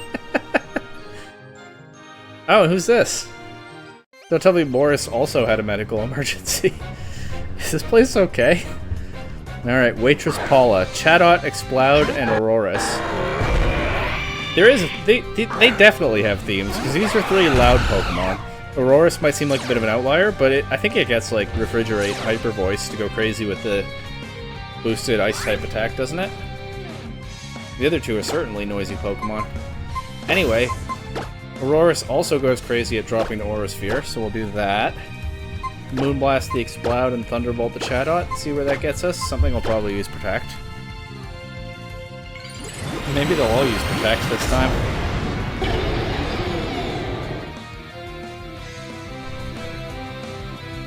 Nope.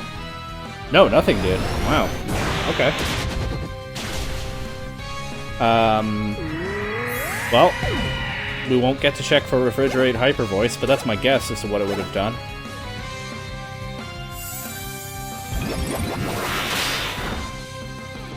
Cloud takes the hit. Was that Chatter? Nope, because it didn't confuse. Was it Round or Echoed Voice? I didn't see. Oh, they're... Okay, they're doing Echoed Voice spam. Got it. Does Auroras get Echoed Voice? I'm gonna guess it probably does. Anyway. Aura Sphere, the Exploud, and double target the other guy. I mean, it doesn't really matter what I do here. Still no Protect.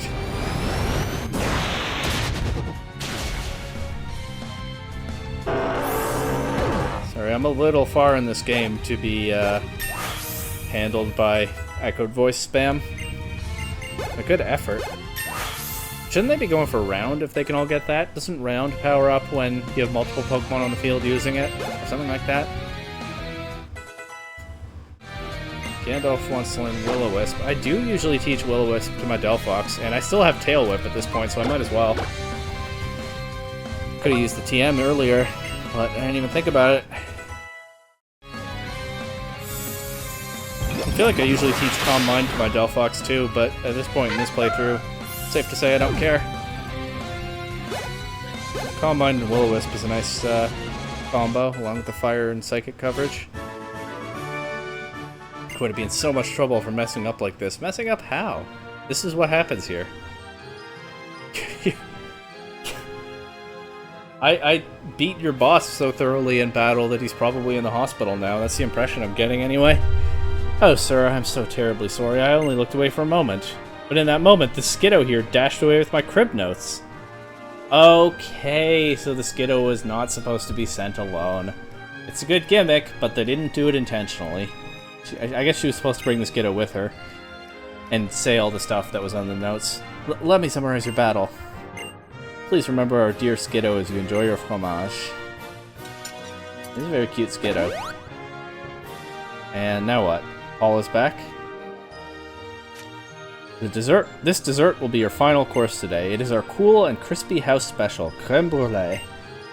And your receipt, I will leave here with you, sir. Restaurant Luau receipt. 1 triple battle meal. Okay. Ate the first course too quickly. Ate the second course too quickly. Third course I was spot on. I ate my item just as it was perfectly ready to be eaten. Too quick on the fourth course, and too quick on the final course. Total turns 12, fainted Pokemon 0. It is my hope that you will take these 21 bomb mushrooms with you. We have warmed them to a pleasing temperature for your immediate enjoyment. I got 21 bomb mushrooms. What do bomb mushrooms do? Are they just to be sold? Well, I had a good time in this restaurant. I'm gonna go ahead and give her a good tip. But yeah, Kristoff never showed up again. I hope that guy's okay. It's kind of implied that I put him in the hospital and then he just doesn't appear again. That's a little dark, Pokemon. Game Freak, that's a little dark. I don't know what you were cooking there. Can I go here? Will you be leaving, sir? Not yet.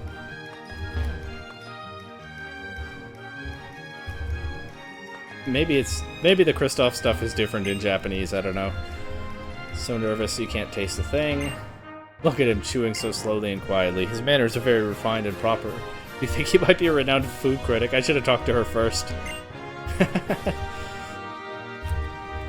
Who's this guy? We didn't talk to him before. Or he didn't show up during the meal, I mean. The expression of a diner's face is the most honest indicator of my culinary impact. Okay, so he's the chef. Kind of guessed that, actually. And he's like a Pokemon? Gobble, snarfle, snarf, gulp. Yeah, okay, I understand what you're saying. This might be too classy a restaurant for that guy. Missed my chance to taste the most exquisite food when it was ripe for the picking. A full 5-course set of double battles, triple battles, and rotation battles. Both the meals and the battles in this restaurant are served à la Russe. I don't know what that means. I mean, literally, I think it's like Russian style, but that probably actually means something. I don't know. You know what? I'm gonna look it up. Why not? I don't. That one's gonna bother me if I don't look it up. Service à la Russe. Service in the Russian style. A manner of dining with courses brought to the table sequentially and the food portioned on individual plates by the waiter, typically from a sideboard in the dining room. It contrasts with the older service à la française, based on several courses brought to the table simultaneously in an impressive display. Okay. Okay, so when they showed up one by one and bring me, you know, this is this is some berries, and this is a mystery fish, and this is a meat. That's service à la Russe. I see. So expected a 3-star restaurant. Everything is refined and fit for purpose. Serving exclusive clientele. Of course, we would not know that without my bothering to explain it. Is that not so? I don't really know what she's cooking there. So good. I'm in paradise. Aww. Yeah, smooth. Kind of weird that you brought a bird in here. Sure. Always look forward to my visits. That's nice. Alright, let's see what happens when I tell this guy that I am ready to leave. Very good, sir. Please allow me to show you to the exit. Okay. Alright, thanks. Okay. And taking a quick look at Bulbapedia. There's still one more restaurant. Sushi High Roller. Requiring that the player has become the champion and raised their style in the city. It's near Rouge Plaza. That's probably the one I was turned away from earlier. Although, actually, no. Because I must have tried I don't know. That's probably the one I was turned away from earlier. I don't know if my style is up. I haven't been keeping track of that, and I don't really know how to keep track of that, but we'll see. We'll give it a try. I'll just keep going this way until I get to Rouge Plaza. Never mind, this is it right here. Is Sushi High Roller down here? Is this it? Yeah, I'd say so. I definitely remember coming here before. The person just spinning. This restaurant is for selected VIPs only. A little greenhorn like you isn't welcome in a place like this.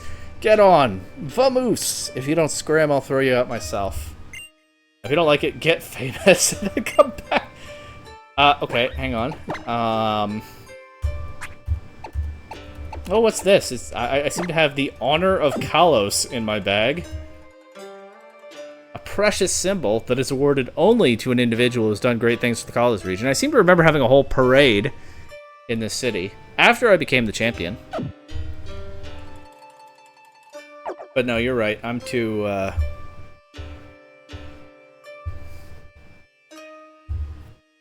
ordinary for your sushi restaurant. I'll go get famous. Okay, one other thing I want to see in this city, and I'm not sure where to find it, but I think the town map might help. Okay.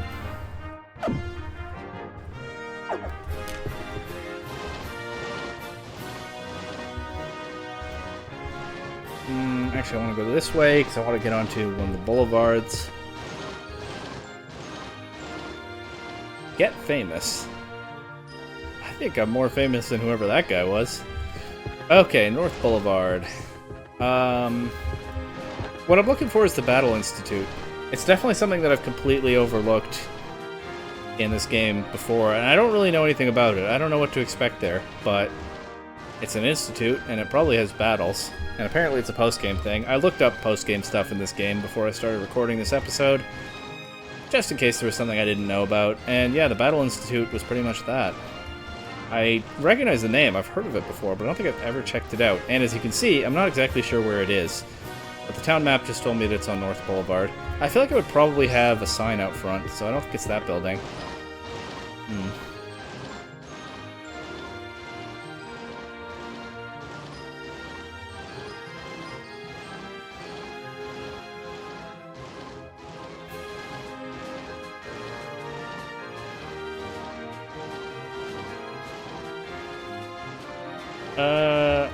Unless it's on this side of the street, though, I've kind of exhausted my options.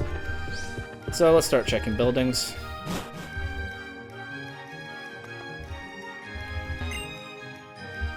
Okay. I remember this mammoth swine. I bet it could get into Sushi High Roller.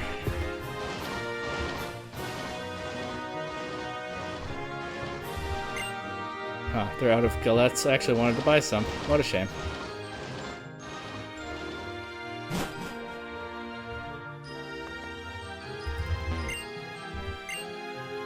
I feel so lost here, I don't even know what this building is for.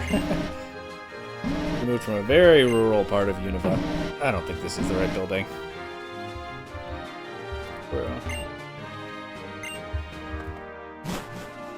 The Riches. That rings a faint bell, too. What's up with the Riches?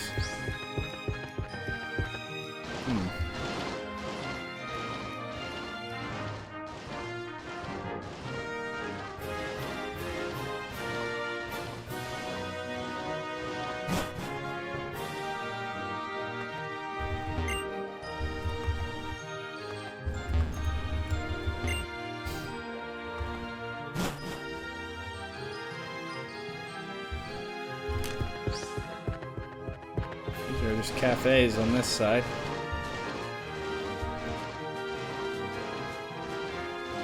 Okay, sorry, it's Googling time again.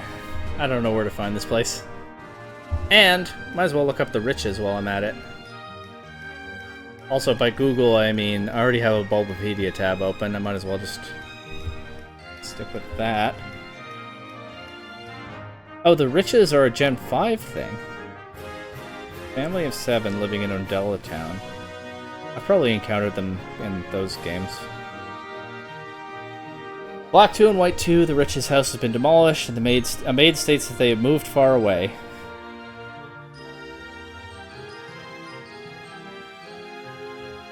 Okay, and then I guess that dialogue back there implied that they moved to Kalos, but I don't think there's anything to be done with them here.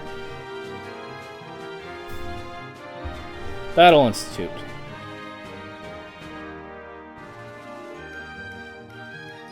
Oh.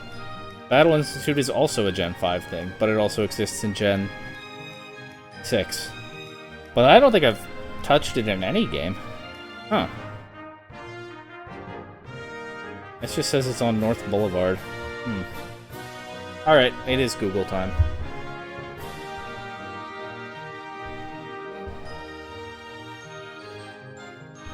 Battle Institute, Kalos location.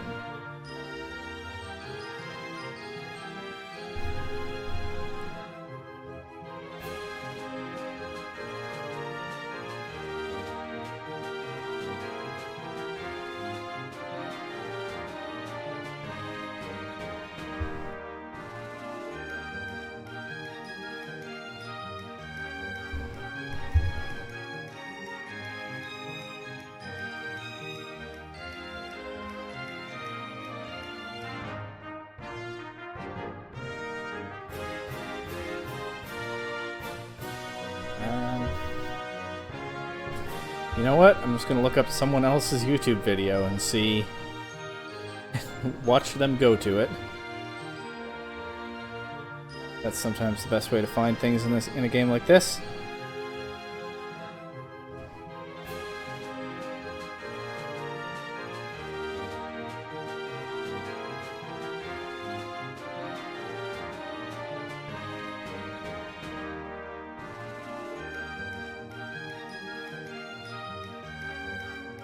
And now I'm watching an ad. Isn't this riveting?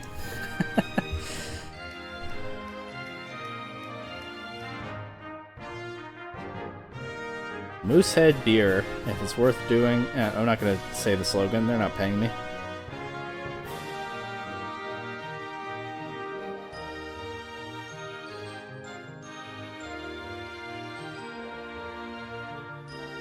Was it that building with the scientist that I already went to? I don't even remember which one it is. I'm just going to have to check them again. But if I don't see a scientist on the right side... Ah, yeah, this one. Is this it? Second floor.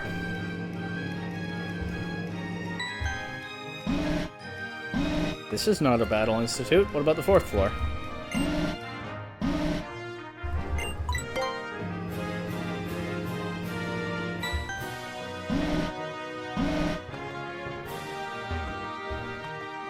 What on earth? Where is this place?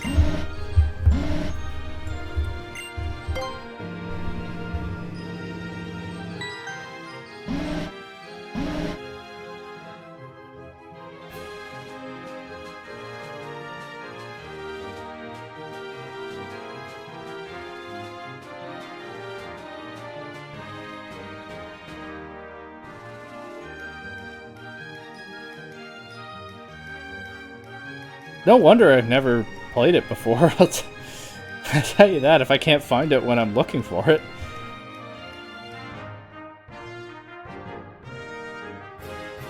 I'm back to just watching a video, seeing where this guy goes.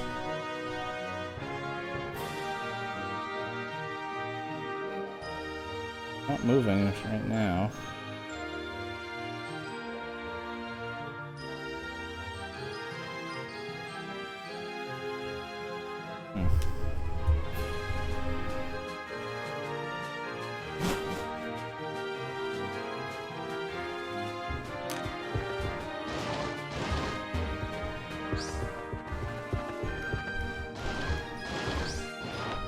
This is Hotel Riches Me. This is not a battle institute. Where does he go from here?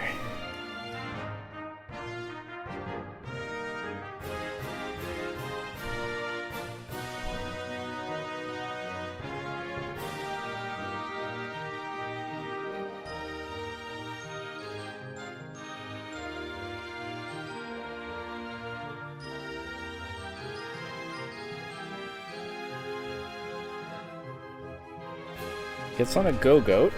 Nope, doesn't get on a go-goat. The building right next to Hotel Riches Me. The one with the scientist that I was just at.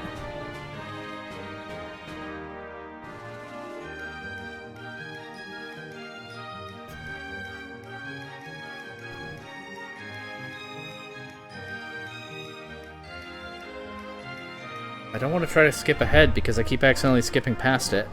But he's just talking to all the NPCs in the lobby.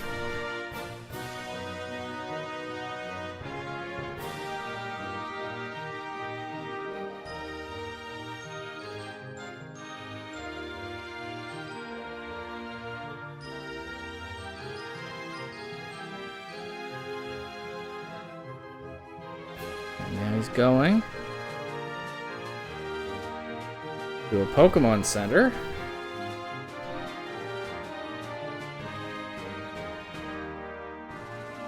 Maybe I'll cut some of this out. This might be too much, even for me. He's going through his PC.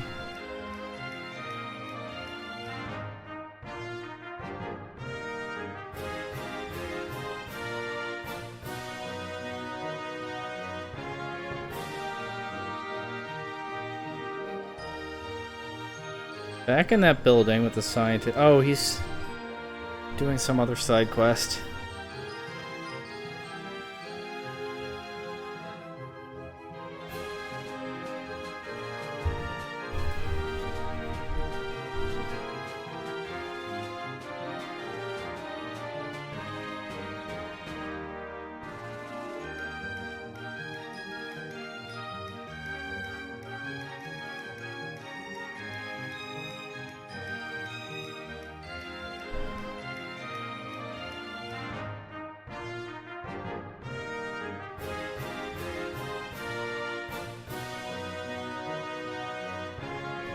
And I accidentally exited out of the video. Oh, but that actually might help me, because I might find the timestamp a little more easily, actually, now.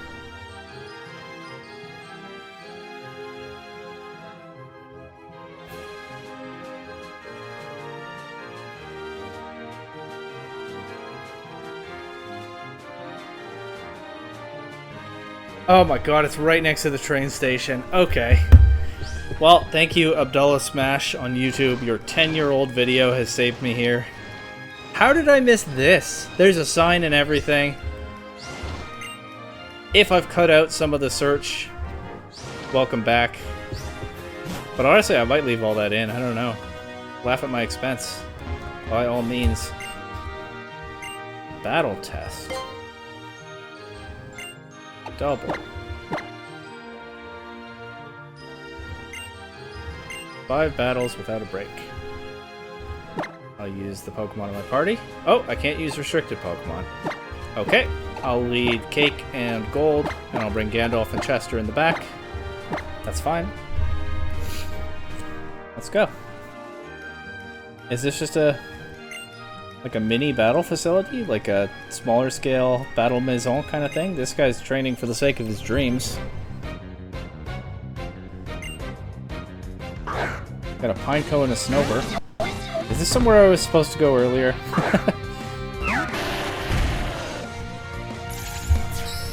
Uh-oh. I'm at level 50, though. I'm gonna double target Snover this turn. Actually, let's set up Stealth Rock. Why not? Have the move.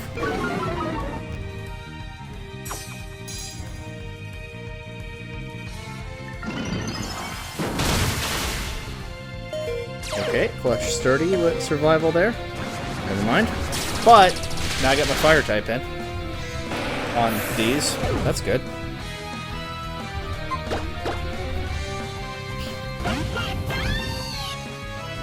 Can do another play rough into the Snover and a flamethrower into the Pineco.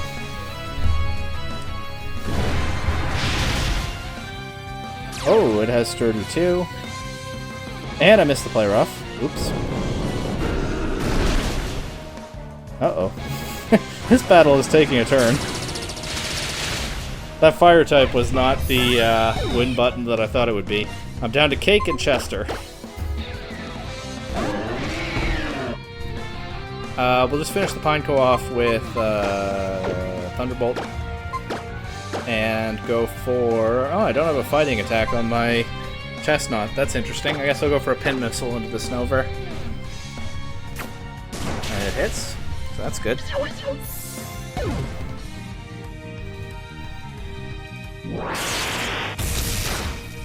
What's this guy got in the back? Pokemon count is now even. Gibble. And a Stealth Rock weakness. So, Thunderbolt, Staravia, Seed Bomb, Gibble. That should pretty well do it, I think. Oh, unless the Staravia is faster and targets my Chestnut's double weakness. Okay, but we survive.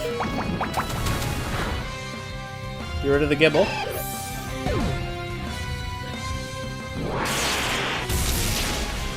And get rid of the Staravia. Alright, 4 more of those. No big deal, right? But my future? Have you seriously considered what defeat will do to my future? Oh, I don't know you. What about my future? Second round. Oh, it's Paula again. Or maybe not, because this one says she works at a cafe, and her name is... Tilapia. Okay, it's a different waitress. My bad.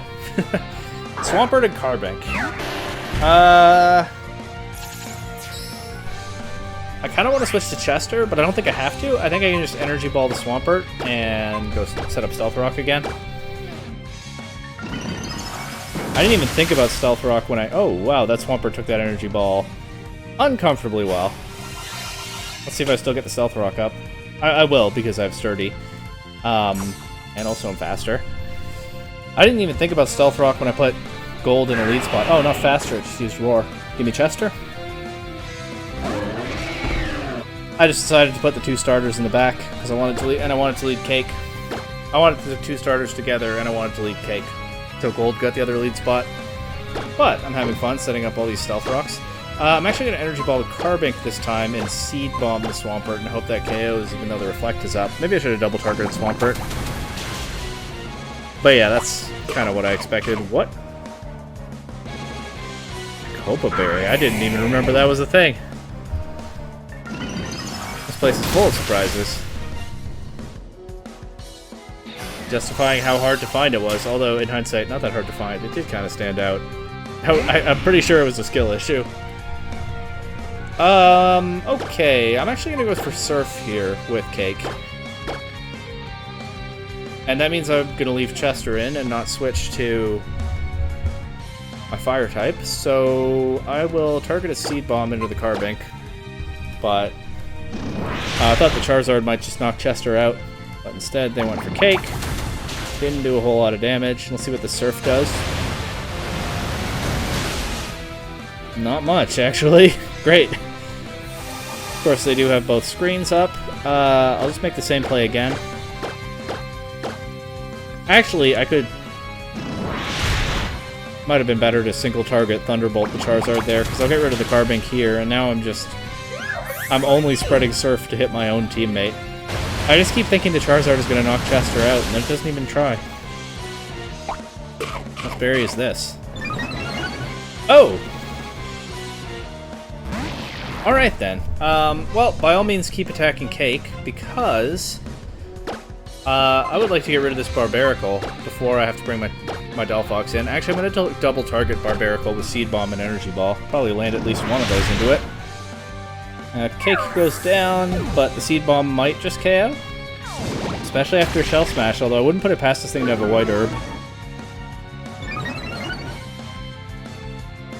No White Herb. Oh, no, it has Bright Powder instead. Oh, no. Oh, a White Herb was not the item to worry about there. It has Bright Powder. Alright, I'll just try to Slice Rock this Charizard, and I'll go for another Seed Bomb into the Barbaracle. Okay, we dodged Stone Edge. That's huge. We take a Fire Punch. That's huge. Charizard goes down. Seed Bomb connects this time. Yeah. That Barbaracle was scary. Can't help but feel like my opponent kind of threw this one. Yowza. Trying to plug her cafe, but she didn't say which one it is. Okay, I'll go to the one cafe in Lumio City. Anyway, 3 more. This is fun. I'm glad I didn't bail on trying to find this place. Hey, you! Yeah, you!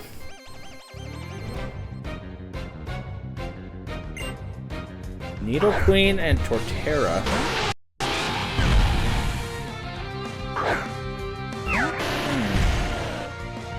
Not great. Kinda wish I had my Mewtwo right now. However, we'll make the best of it, I guess, by going for a Play Rough into the Torterra and Stealth Rock? I don't know, there's not actually much I can do in this position. Ooh. That'll do more damage. That might do more damage to the Torterra than my Play Rough does. They targeting Gold? Yep, so no Stealth Rock this game. We can live with that. But the problem is, who is coming in next for me? My ground weakness or my poison weakness? I'm gonna go Gandalf, try to get rid of the Torterra. And just, like, hope that the Nidoqueen doesn't knock him out too quickly, and then there's not really much for me to do with Cake except target an Energy Ball into the Nidoqueen. I don't want to go for Surf next to Gandalf, so... Torterra is faster. Does it have a Choice Scarf? That could be Choice Scarf Torterra.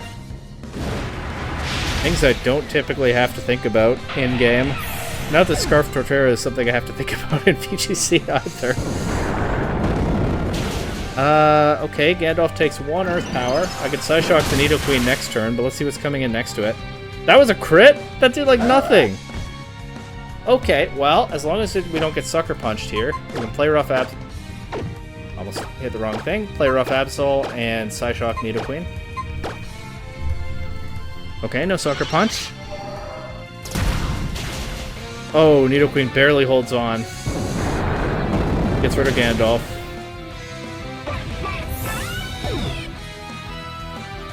Taunt into Cake. They read Cake completely wrong. Cake only knows violence. Oh, the Absol lives, but just barely. I should be able to get rid of these two Pokemon now, at least. I would think. I'll just Thunderbolt Absol for the accuracy and Seed Bomb Nidoqueen, I guess. Hyper Beam? Okay, so the Absol is surviving this turn, but the Nidoqueen shouldn't. Psycho Cut? Okay, so I think we lose this one. That Psycho Cut did exactly half to Chester. She's got a Shiftry in the back. Remember, I don't have a fighting attack, but I do have Pin Missile. She could have Fake Out. I have nothing for that, but I also am not at all confident that we take a Psycho Cut here, but I have to get rid of this Absol and hope that the Shiftry isn't strong into Chester, which it is. It has extra sensory. And that's an L in the third battle. Yeah, definitely brought the wrong kind of team for this, but don't sweat it. Sometimes you have to learn to let go. That's what she just said. She's a good trainer, so she probably knows what she's talking about.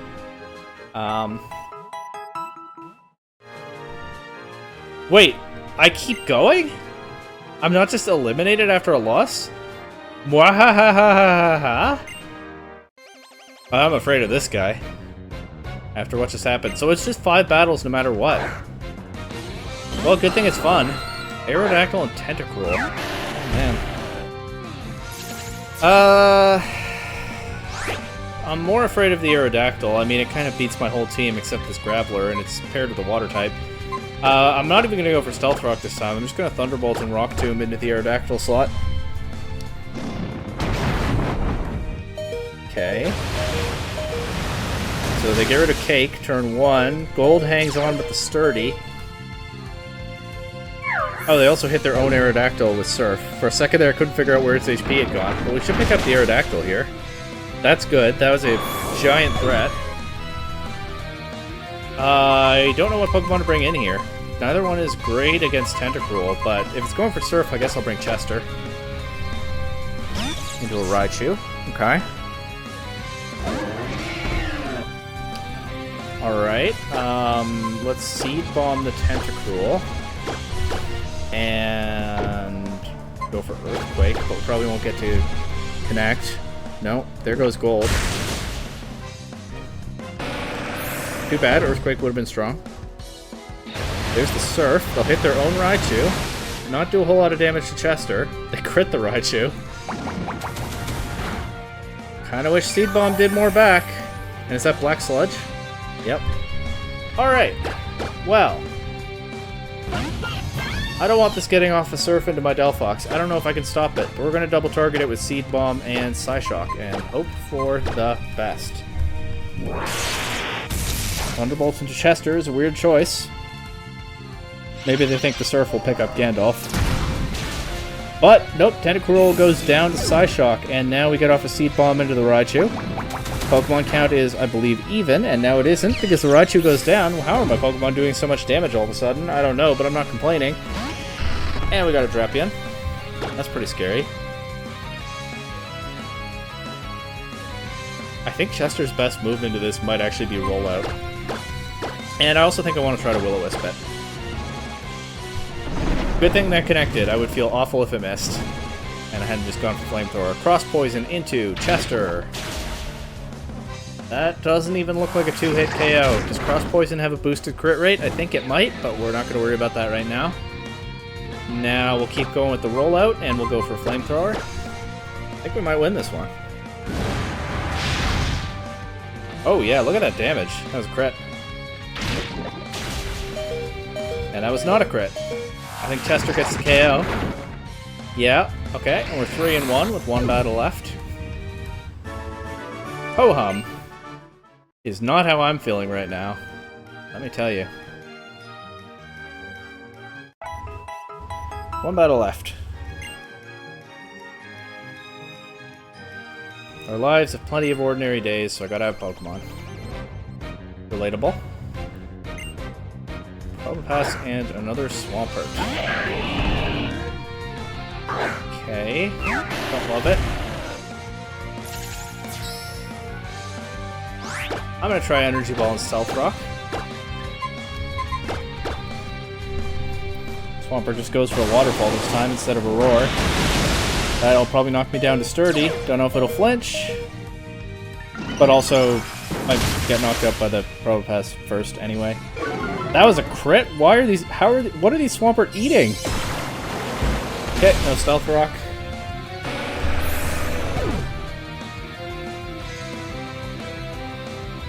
Life Orb Probopass. That's a choice. Alright, after the special defense drop, I think Energy Ball might finish off the Swampert. But I actually think I might be better off going for Surf and Seed Bomb into the Swampert. Let's try that. Once again, not loving that I don't have a fighting attack on Chester. I feel like even Power Up Punch would have been a good investment. That Surf didn't do very much. This Flash Cannon will. Oh my god, Cake just got annihilated. A little more Life Orb Chip. And I've got my 2 starters against the world. Crocodile doesn't have Intimidate, so I like that. I'm going to double target it and hope that the Probopass just isn't too dangerous. It's the fastest thing, though. It's going to knock out its teammate, but also my Delphox. But I get off a Seed Bomb now into the Crocodile.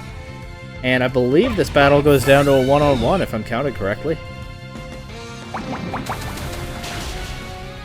Unless Seed Bomb fails to KO. Didn't really think about that. He's got the Lychee Berry, and he's got a Bastardon in the back. Well, Bastardon is not that strong. Let's try to finish the Crocodile off, and let's go from there. It goes for Pursuit. I guess avoiding Earthquake to not hurt its teammate, but it really didn't have anything better than Pursuit.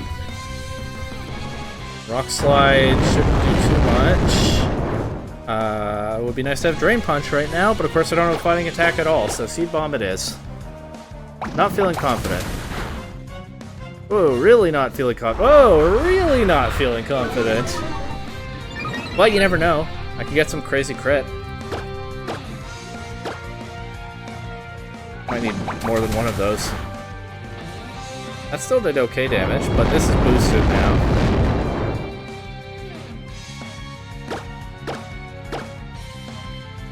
You know what my win con might be? Hang on. Should take another Rock Slide. Citrus Berry. And it's setting up again. I think my win con might be to flinch it forever with Bite. I think I have to go for that. I'm not confident that I even take a Rock Slide after that second curse. So we're going to switch to Bite now, and just hope for a million flinches in a row. Okay, we got one.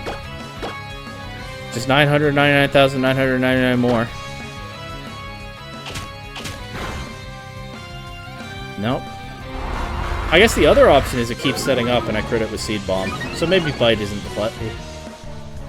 But, I don't know. Can't read this in-game AI. Yeah, I could switch to attacking at any time. I think Bite was the win con there. But it didn't work out. So 3-2 in the Battle Institute. That's a winning record.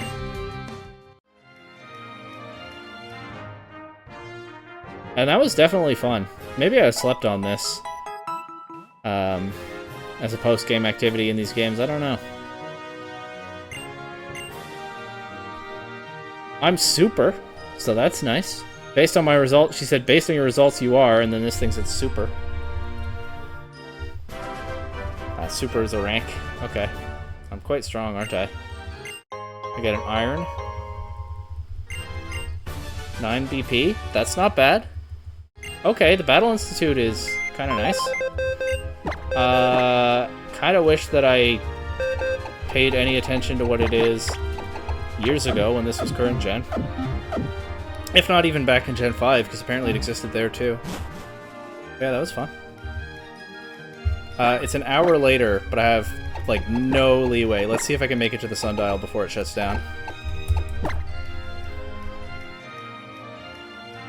This animation might kill it. Let's see.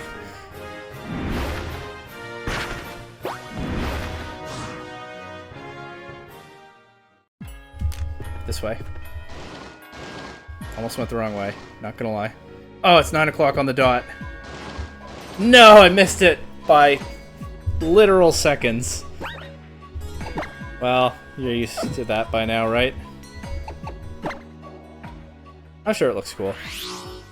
But we're not going to worry about it anymore. What we are going to worry about is that Zapdos that I saw earlier. That's going to be a roaming legendary until I've encountered it a bunch of times. And it's going to run away every time. Until eventually it goes somewhere else. I think it's Coastal Kalos? Yeah. We can track it as one does a roaming legendary. It's on the bottom screen, but it's right now it's on that route that I hate.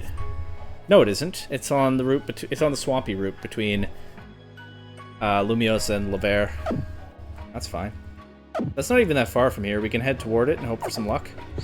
I have to encounter Zapdos like 10 times, I think. I don't think I'm going to record all of that. Let's try to get it one more time, and then probably I'll cut the rest out. Until it's time to go try to catch it. What am I doing? I'm doing the wrong thing. I meant to buy repels. Did we see what level Zapdos is at? I don't remember, but I think I need to change my lead Pokemon. Yeah, let's just buy like 30 max repels. I just bought full restores. Why didn't anyone tell me? Let's just buy like 30 max repels. Good thing I noticed before I left the Pokemon Center.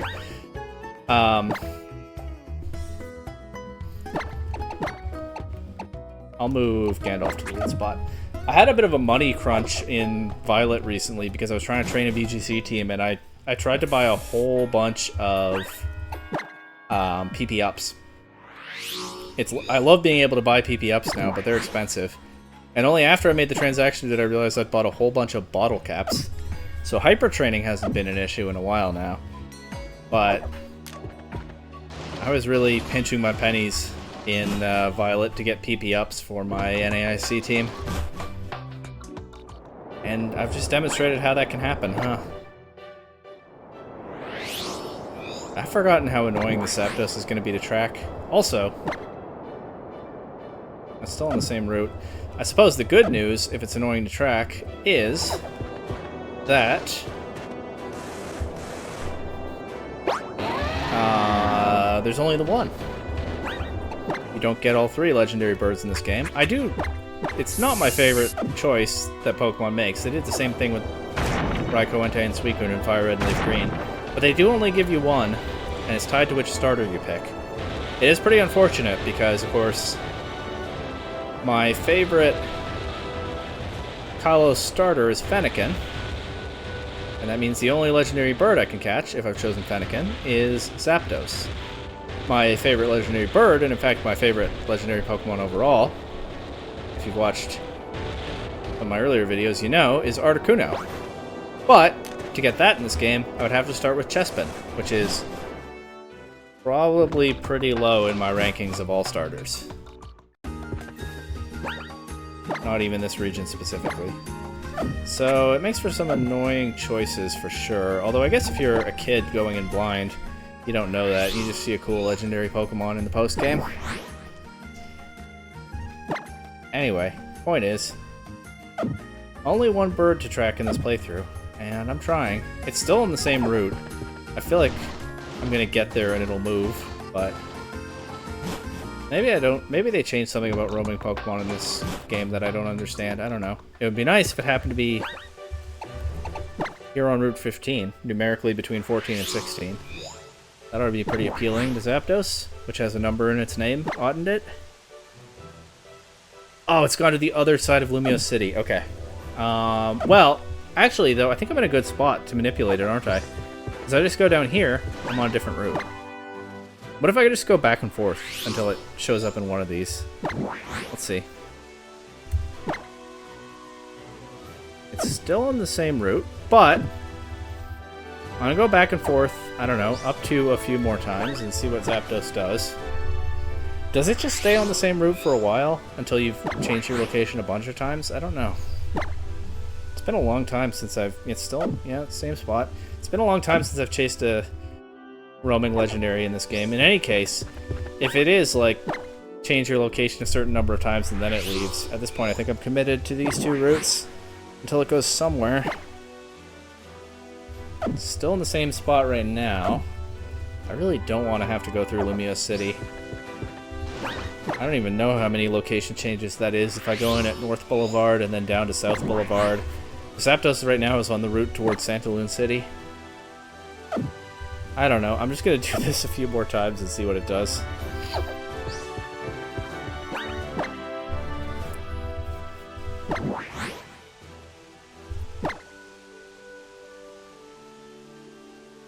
Alright. Nope. One more rotation. One more round of this. And if it still hasn't moved, I'm biting the bullet and going into Lumio City.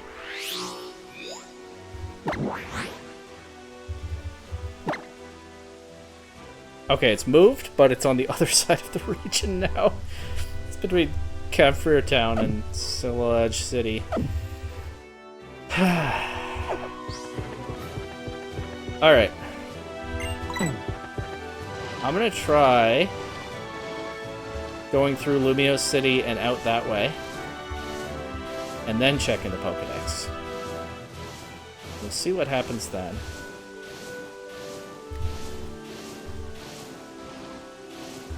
I feel like with these roaming Pokemon, there is kind of a boom and bust effect to it. Like, it's just the way the luck tends to play out. It could be a while before I track Zapdos down a single time, but then I might get it a few times in a row pretty quickly. We'll see. Or I'll see at least. Because like I said, I'll probably find it once and then stop recording until it's actually ready for a battle. Oh my... Why do I keep doing that this evening?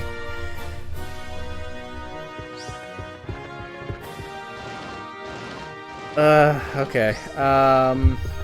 You know what? I'm gonna check the Pokédex now.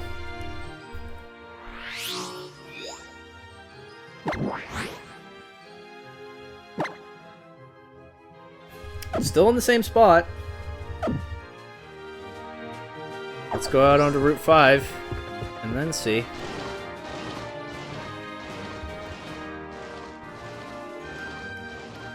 I also don't know how flying influences it. Probably just if I fly, then it moves to somewhere else, right? Maybe I should be taking advantage of that if that's the case.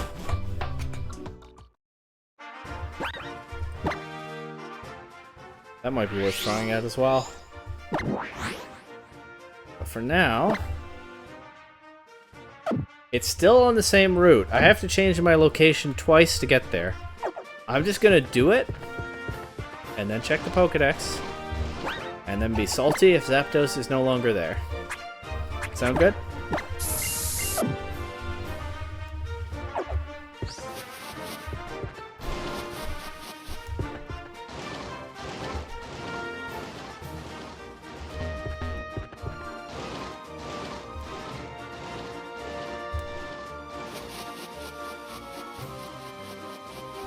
So we go through here. And out here.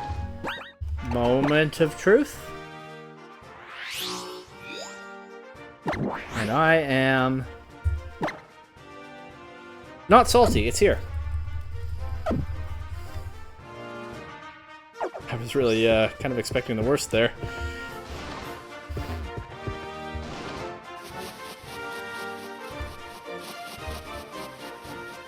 Where are you? There we go.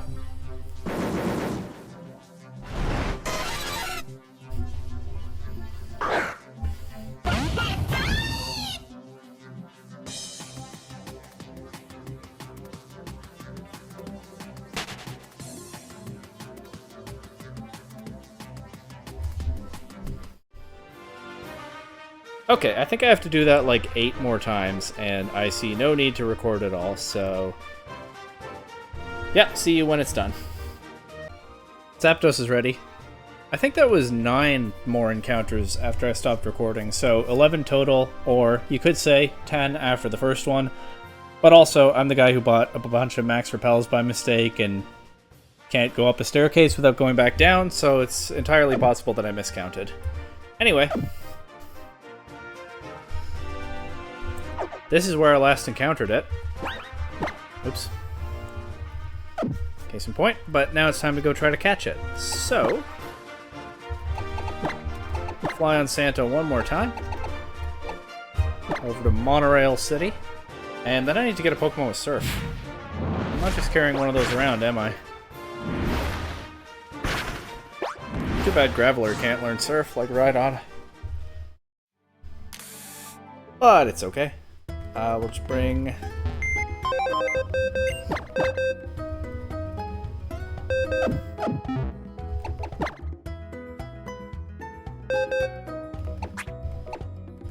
Wayne? I guess. And let me just check. What can I buy here? I'll take a quick ball. Worth a shot. And then I'll put Pokemon to lead with.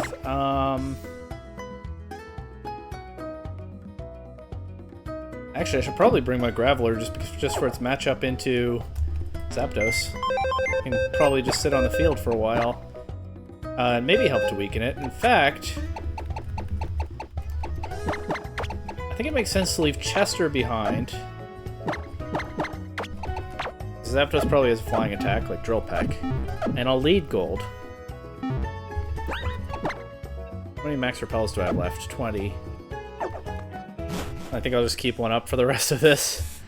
Yeah, tracking Zapdos down approximately 9 more times was actually not super time-consuming. I got the hang of it pretty well before I stopped recording.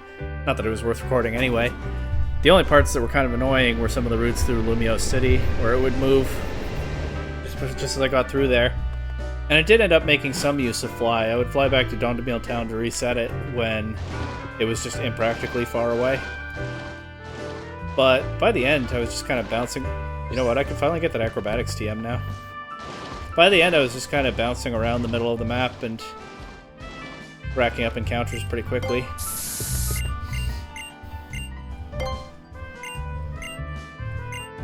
If the user is not holding an item, this attack inflicts massive damage. There we finally go. Don't think I'll use it. But there it is. Might have been nice a while ago.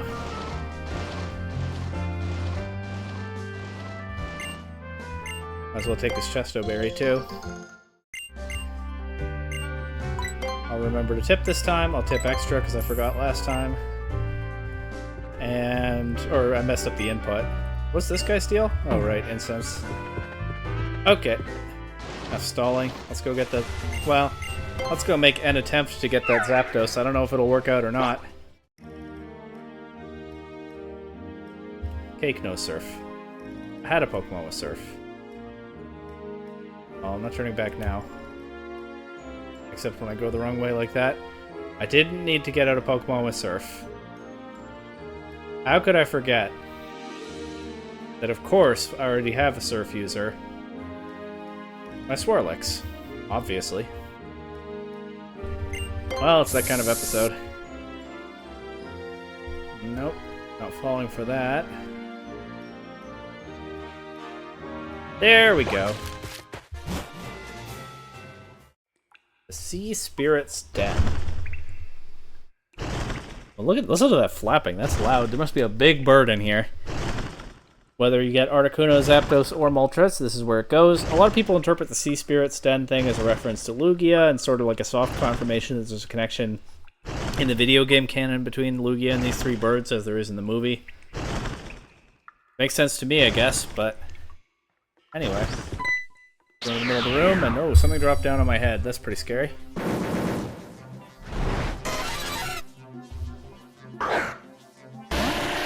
Of course, Lugia doesn't appear in this game. I mean, you can transfer it in, but... I don't love this color combination on the screen, but I think the matchup is right. Yeah, there's no wild Lugia at the Sea Spirit's Den. Let's try that quick ball. Never know. like this music. Nostalgic and fresh at the same time.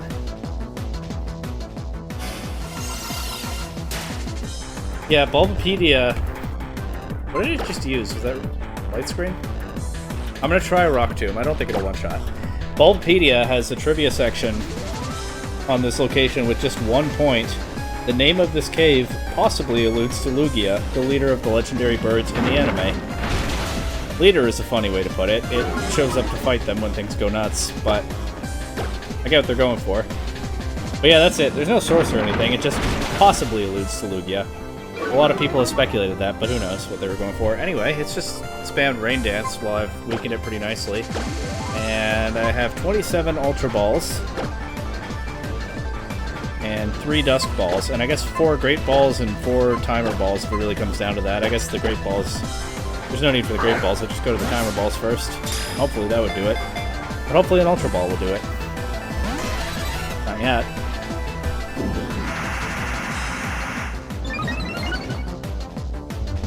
Agility, Rain Dance, and whatever screen that was.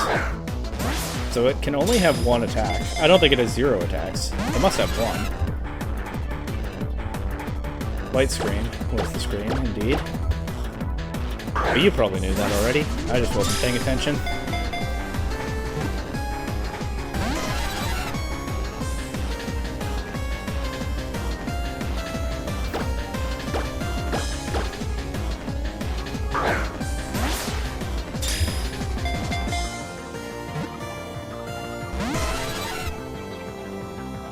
It just really wants that rain up. Unfortunately, there's not any water attack for Zapdos. There's not any water attack coming out to follow it up.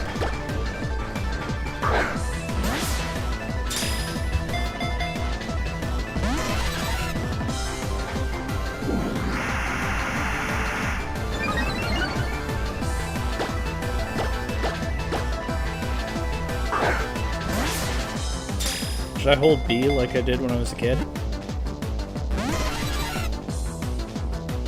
That was the version of that at my school.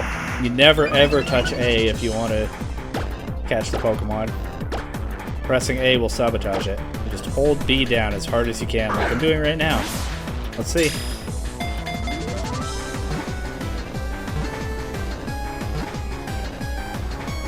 Oh, for a second there I thought it would actually work.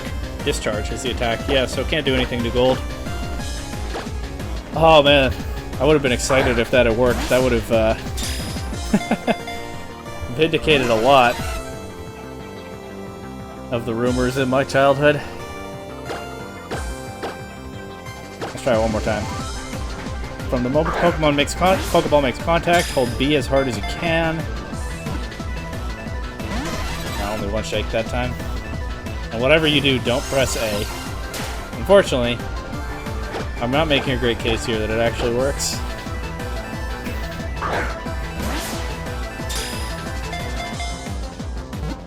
I'm still enjoying this music though. It's not the worst thing this is being dragged out, especially since Zapdos just can't do anything to a ground type. I kind of feel like I did when I was playing Leaf Green for the first time. And I went to catch Moltres, and I happened to have a Flareon at the front of my party. And it turns out that the wild Moltres in Fire Red and Leaf Green can't do damage to a Pokemon with Flash Fire, because it only has fire attacks. This is even worse. The whole type immune. Kind of feels like an oversight. Anyway, caught Zapdos. That was fun.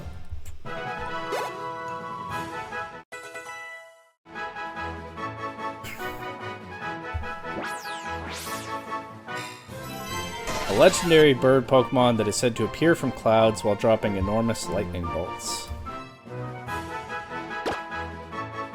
I haven't thought of a nickname for it, and it doesn't really feel like it matters now, does it?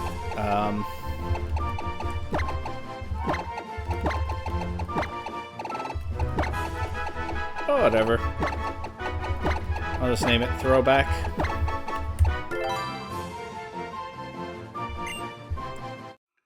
Last little bit of quote-unquote Kanto pandering in this game, which I really don't mind. I guess I'll talk about it more in the last episode, which will be more just me talking and not playing through this game, but I mean, I am one of those older fans. I don't mind them tapping into our nostalgia. And I think this region and this game has enough of its own identity that it's not so bad. It's not too in your face. Maybe if you didn't grow up with the early generations, you don't have that attachment to them. It does feel kind of over the top, but to me, I think they hit about the right balance where I enjoy the nostalgia and it doesn't overstay its welcome.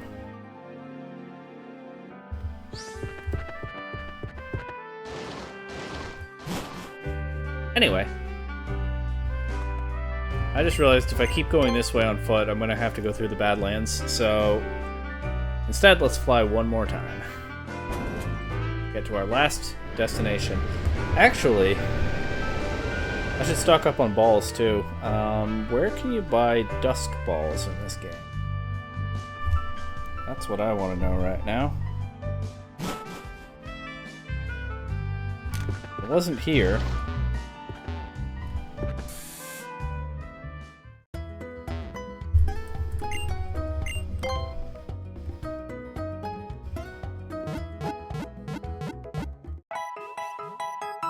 Snowbell City. That'll work.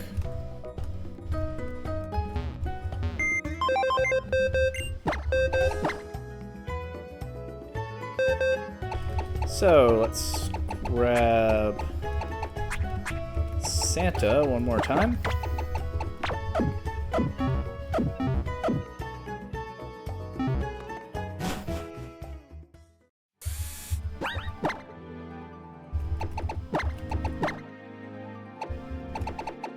Snowbell City. Stock up on some dusk balls. I don't have any other use for my money at this point. I'll probably just buy like 30 of them. I could buy more. If I have the money.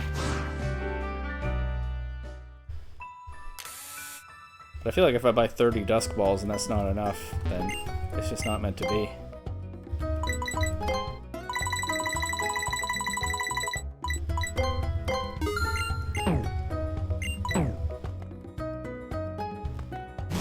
And for my convenience, let's fly one more time to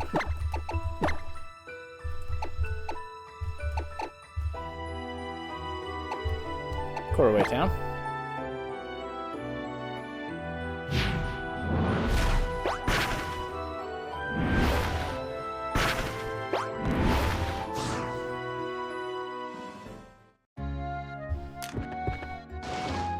Fire those waterfalls one last time.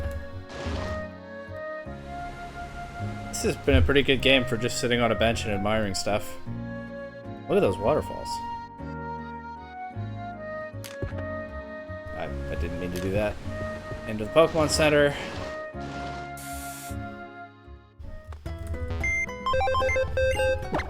Make one more team adjustment. And I don't think we'll be coming to a Pokemon Center again in this episode, so let's take a quick look over the Pokemon that have gotten us all this way. Silver, the Kadabra. Emma, the Esper. Danger, the Noctowl. Hungry, the Hippopotas. Cursebreaker, the Sigilif. Soar, the Staravia. Gonna be honest, I'd already forgotten about some of these guys. Zoom, the Rhyhorn. Jellybean, the Solosis. Flap, the Pidgeotto. Goku, the Panseer. Bronk, the Azurill. Garden, the Exeggcute. Worker, the male Combi. Still holding that Skyplate, I see. Chomp, the Trapinch. Saver, the Carnivine. Penny, the Beartick. Shockproof, the Lantern. Midnight, the Pumpkaboo. Lucky, the Klefki. Shooty, the Clauncher. Throwback, the Zapdos. Marsh, the Drapion. Sneaky, the Horsey.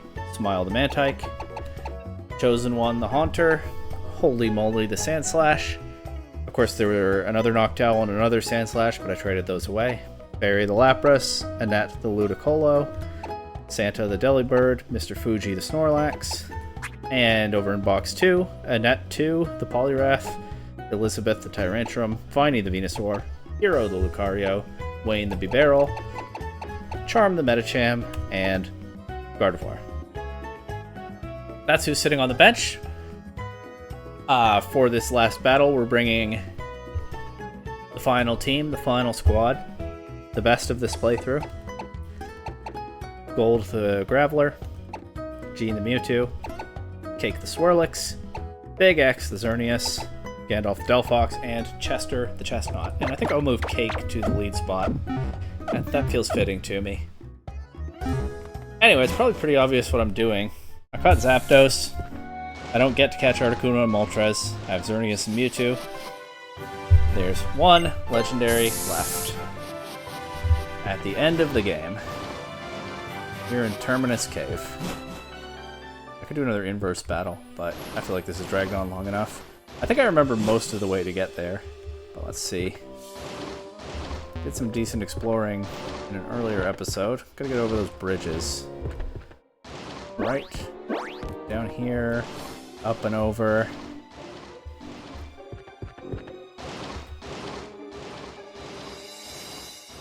Oh, I wonder what that item was. Don't necessarily remember what to do in this part.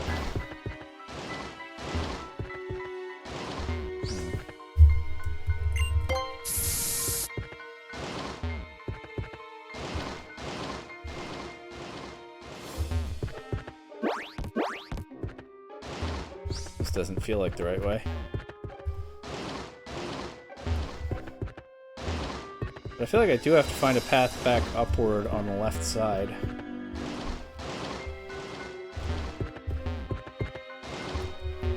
I've just done a loop that I can't close because I didn't bring anyone with Rock Smash. Pretty silly of me. Wait, am I actually gonna have to teach Rock Smash to someone to get out of here? Nope. I can go this way. Okay. Go over here.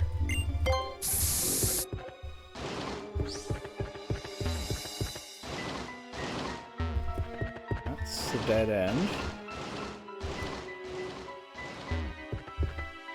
Down here.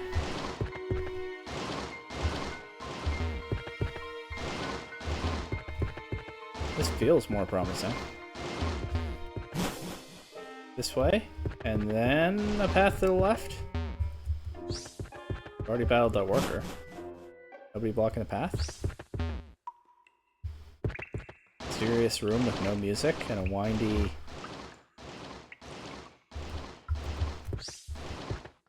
path through it with green spots with items. Lustrous Orb. That's a pretty rare and special item. I'm finding it a little unnerving that there's no music here. Hidden Big Nugget.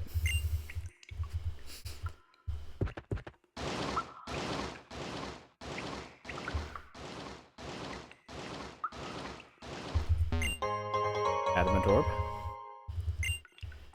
No points for guessing what's down the last path.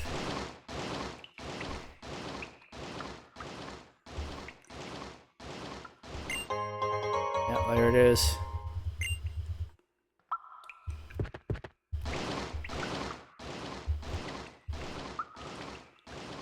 And look who's here.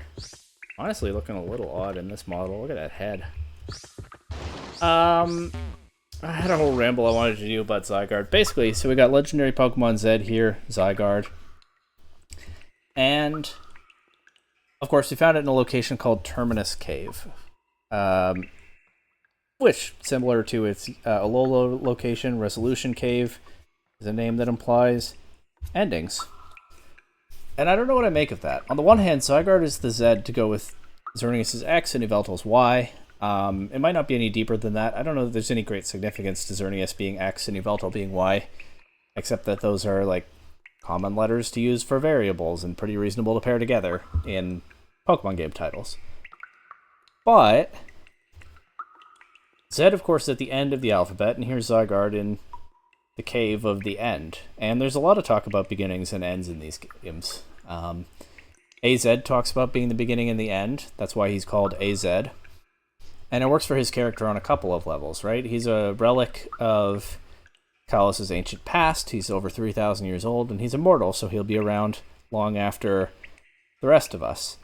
Lysander's notes tell us that a great king implied to be AZ, kind of brought the Kalos region together and got it started on the path to where it is now, brought great technology and unity and whatnot, but we also know that AZ was a bringer of destruction.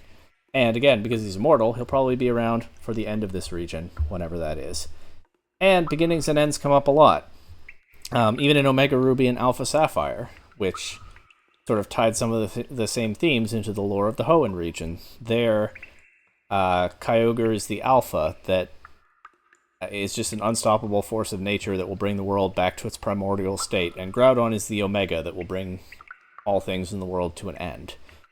Archie and Maxie are rewritten to be very interested in those aspects of those legendary Pokemon's lore, and there are strong implications that they and a bunch of other notable characters took an interest in AZ's life and in his work with Infinity Energy sometime in the past. So, I'm a little curious about where Zygarde fits into that, as only the end and not the beginning, and it makes me kind of wonder what its role would have been in Pokemon Z, and what its role will be in Legends ZA. I know a lot of people at the time speculated that, well, after Zygarde cells were revealed, basically at about the appropriate time for marketing for a Pokemon Z if we had gotten that, speculated that it would be something like the Zygarde Cube in Sun and Moon, where we find Zygarde cells throughout our journey, and Zygarde is probably this protector figure, kind of like it is in the anime, kind of like it is in Sun and Moon, where it's really just shoehorned into the story, but it is suggested that it showed up in Alola to help deal with the threat of the Ultra Beasts. And Zygarde as a protector is pretty well supported by its Pokedex entries, which talk about it showing up when the ecosystem and the balance between Xerneas and Yveltal are thrown out of whack to defend the ecosystem. It also kind of fits thematically with Omega Ruby and Alpha Sapphire, because then both major legendary trios, you could say, have a creator, Xerneas or Kyogre, a destroyer, Yveltal or Groudon, and a protector or preserver, Zygarde or Rayquaza. On the other hand, Zygarde's Pokedex entries also talk about it unleashing destructive energy, and it kind of seems like the way that it responds to a threat to the ecosystem, or a threat to the balance of life and death, is by showing up and ending that threat. Again, we see that in the anime. There's the episode that shows some of the history of Xerneas, Yveltal, and Zygarde shows up and knocks down an entire town where the people are trying to burn Xerneas. And so I wonder whether Zygarde's role in a Pokemon Z, whether Lysander would have harnessed it somehow as part of his plan to carry out genocide, or whether it would have shown up to put a stop to Lysander's plan by indiscriminately shooting down everyone there with its 1,000 arrows, or something like that. Or, as people believe, would it have gotten special forms to deal with Xerneas and Yveltal instead of what we got? I don't know, I'm skeptical of that, but... Then there's also one more thing. That traveling bard that we've met throughout this playthrough, who had a verse about the end of the war and the ultimate weapon, but then also said something about it ending with Mon's Roar. We know that Xerneas and Yveltal can come up in some stories about the war. Xerneas reviving people, Yveltal killing people, maybe they were really there, maybe they were metaphors for the chaos of war. It kind of seems like Zygarde might have been worked into the lore of this region, unless I'm reading too much into it, to have had a part in ending the war and shutting down that very disruptive event. And that traveling poet guy would have been the appropriate character to bring it up, because he has a knack throughout the game, as we saw, for dropping little nuggets of lore that we don't otherwise have yet. So I think using him to hint to the next game makes sense. Well, there's not really much I can do except speculate, because of course we didn't get Pokemon Z, and this generation, after some strong entries, X and Y, Omega Ruby and Alpha Sapphire, notably just moved on without its proper ending. And of course I have no idea what this means for Legends ZA, because we don't know almost anything about that game. We don't know what time period it's set in, we don't know the slightest idea what the plot is going to be, or even what the basic gameplay is going to involve. But if Zygarde represents ends, and its role is to show up and bring an end to things, then that might be some very vague hint to what kind of role it might play in that game, and I keep wondering about the A in the title, and what that could mean. And it could mean a new beginning, to go along with Zygarde's end. But, what do I know? Let's battle this snake. It says da. But you know it means business.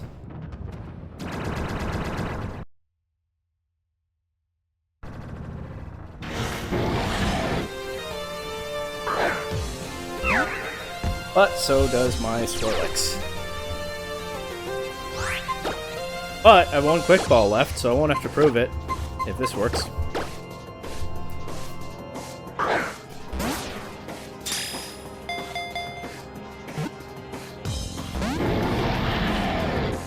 Oh, it appeared to be caught.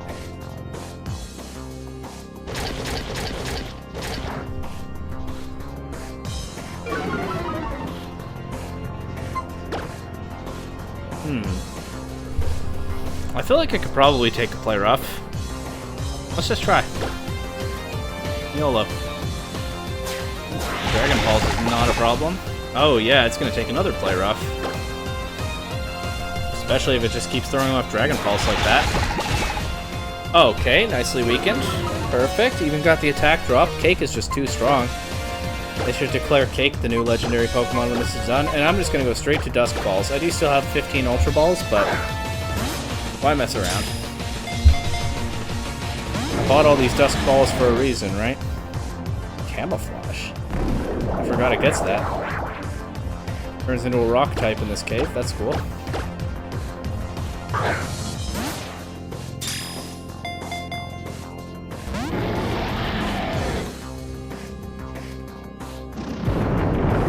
Alright, that's the one move that's a little dangerous. That also means it doesn't have Land's Wrath when you catch it in the wild, which is also something I didn't remember. Earthquake, Crunch, Dragon Pulse, Camouflage. Of course, 1,000 Arrows, 1,000 Waves, and Cornforcer are not available in this game. I don't think Cornforcer is even programmed into this game. I think the other two are. But it does get Land's Wrath in X and Y. Just doesn't have it right away.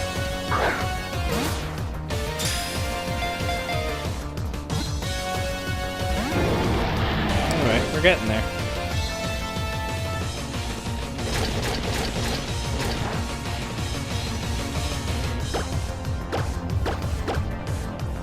That's all the Water Dusk Balls left. And then Ultra and Timer Balls after that.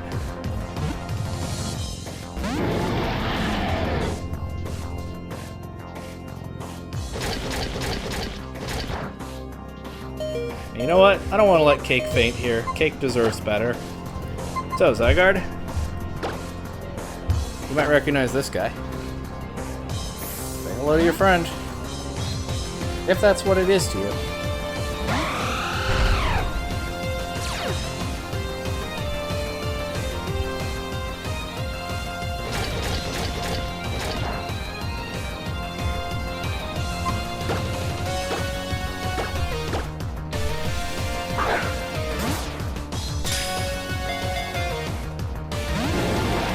Yeah, I feel like Zygarde would have shown up to stop Lysander,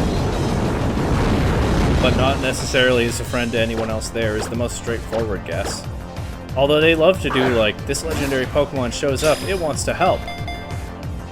And I could see them doing something like Platinum, with Lysander controlling both Xerneas and Yveltal, but neither one being able to step in and help the player, so Zygarde has to do it.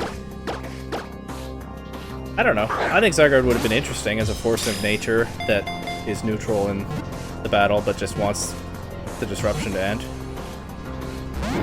But they probably were going to put Zygarde cores and cells in the game. Those, and the complete form, and the 10% form, which kind of feels like it was made to show up somewhere at an intermediate stage in a game, kind of like how you get it midway through Sun and Moon. I think those things are sort of reasonable to take as evidence that there might have been something like a Zygarde Cube plot. I feel like 10% form is a pretty awkward addition to the lore if it doesn't have some mid-game role like that. I don't know.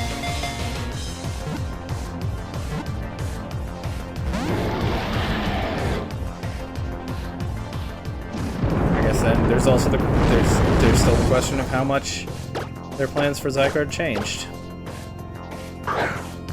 My Occam's Razor guess is not at all. My guess is they gave it all the forms and stuff that they wanted, and it just didn't get its own game for over a decade. But I could be wrong. Anyway, I hope it stays in the Dusk Ball soon.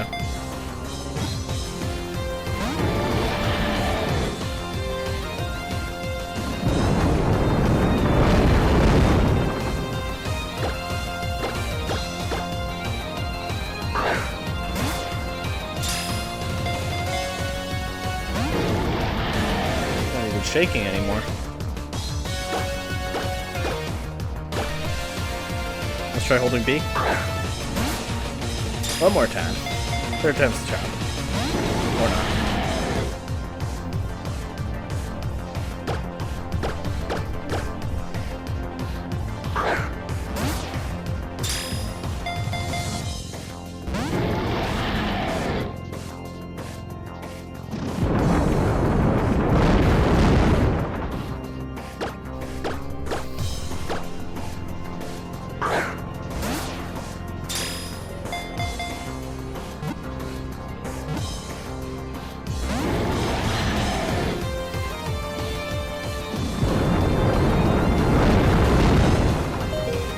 I think Big X takes another earthquake. This would be a good time to catch it.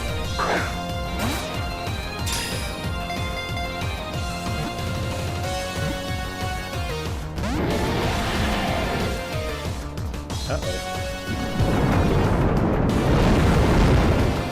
Oh. One more chance.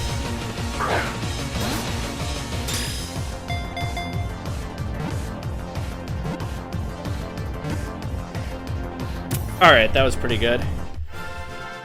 Big X clutching it at 1 HP. Zygarde was caught.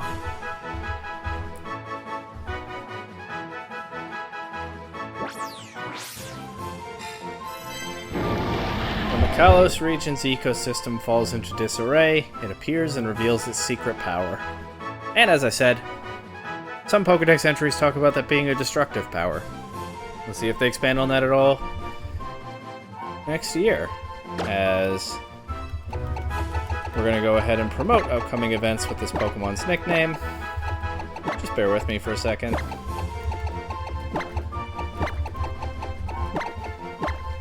And obviously, the Pokemon Company isn't paying me or anything, I'm just a fan. Be sure to check out Pokemon Legends ZA, releasing in 2025. And that's it. We have gone through this game pretty well from A to Z. But I don't think that this dark, creepy, drippy cave is a very good place to sign off. So I'm going to go ahead and cut to somewhere more appropriate. Alright, that's the playthrough. Thanks for watching. Like and subscribe, I guess. I don't know if I've ever said that before. I've had a lot of fun with this. I would say that I like the game more now than I did before I started this playthrough, and hopefully I'm not the only one who had fun here. Like I said, one more episode, sort of giving my final thoughts, maybe a mini review of the game. And otherwise, if you need me, you know where to find me, right here at this goat farm.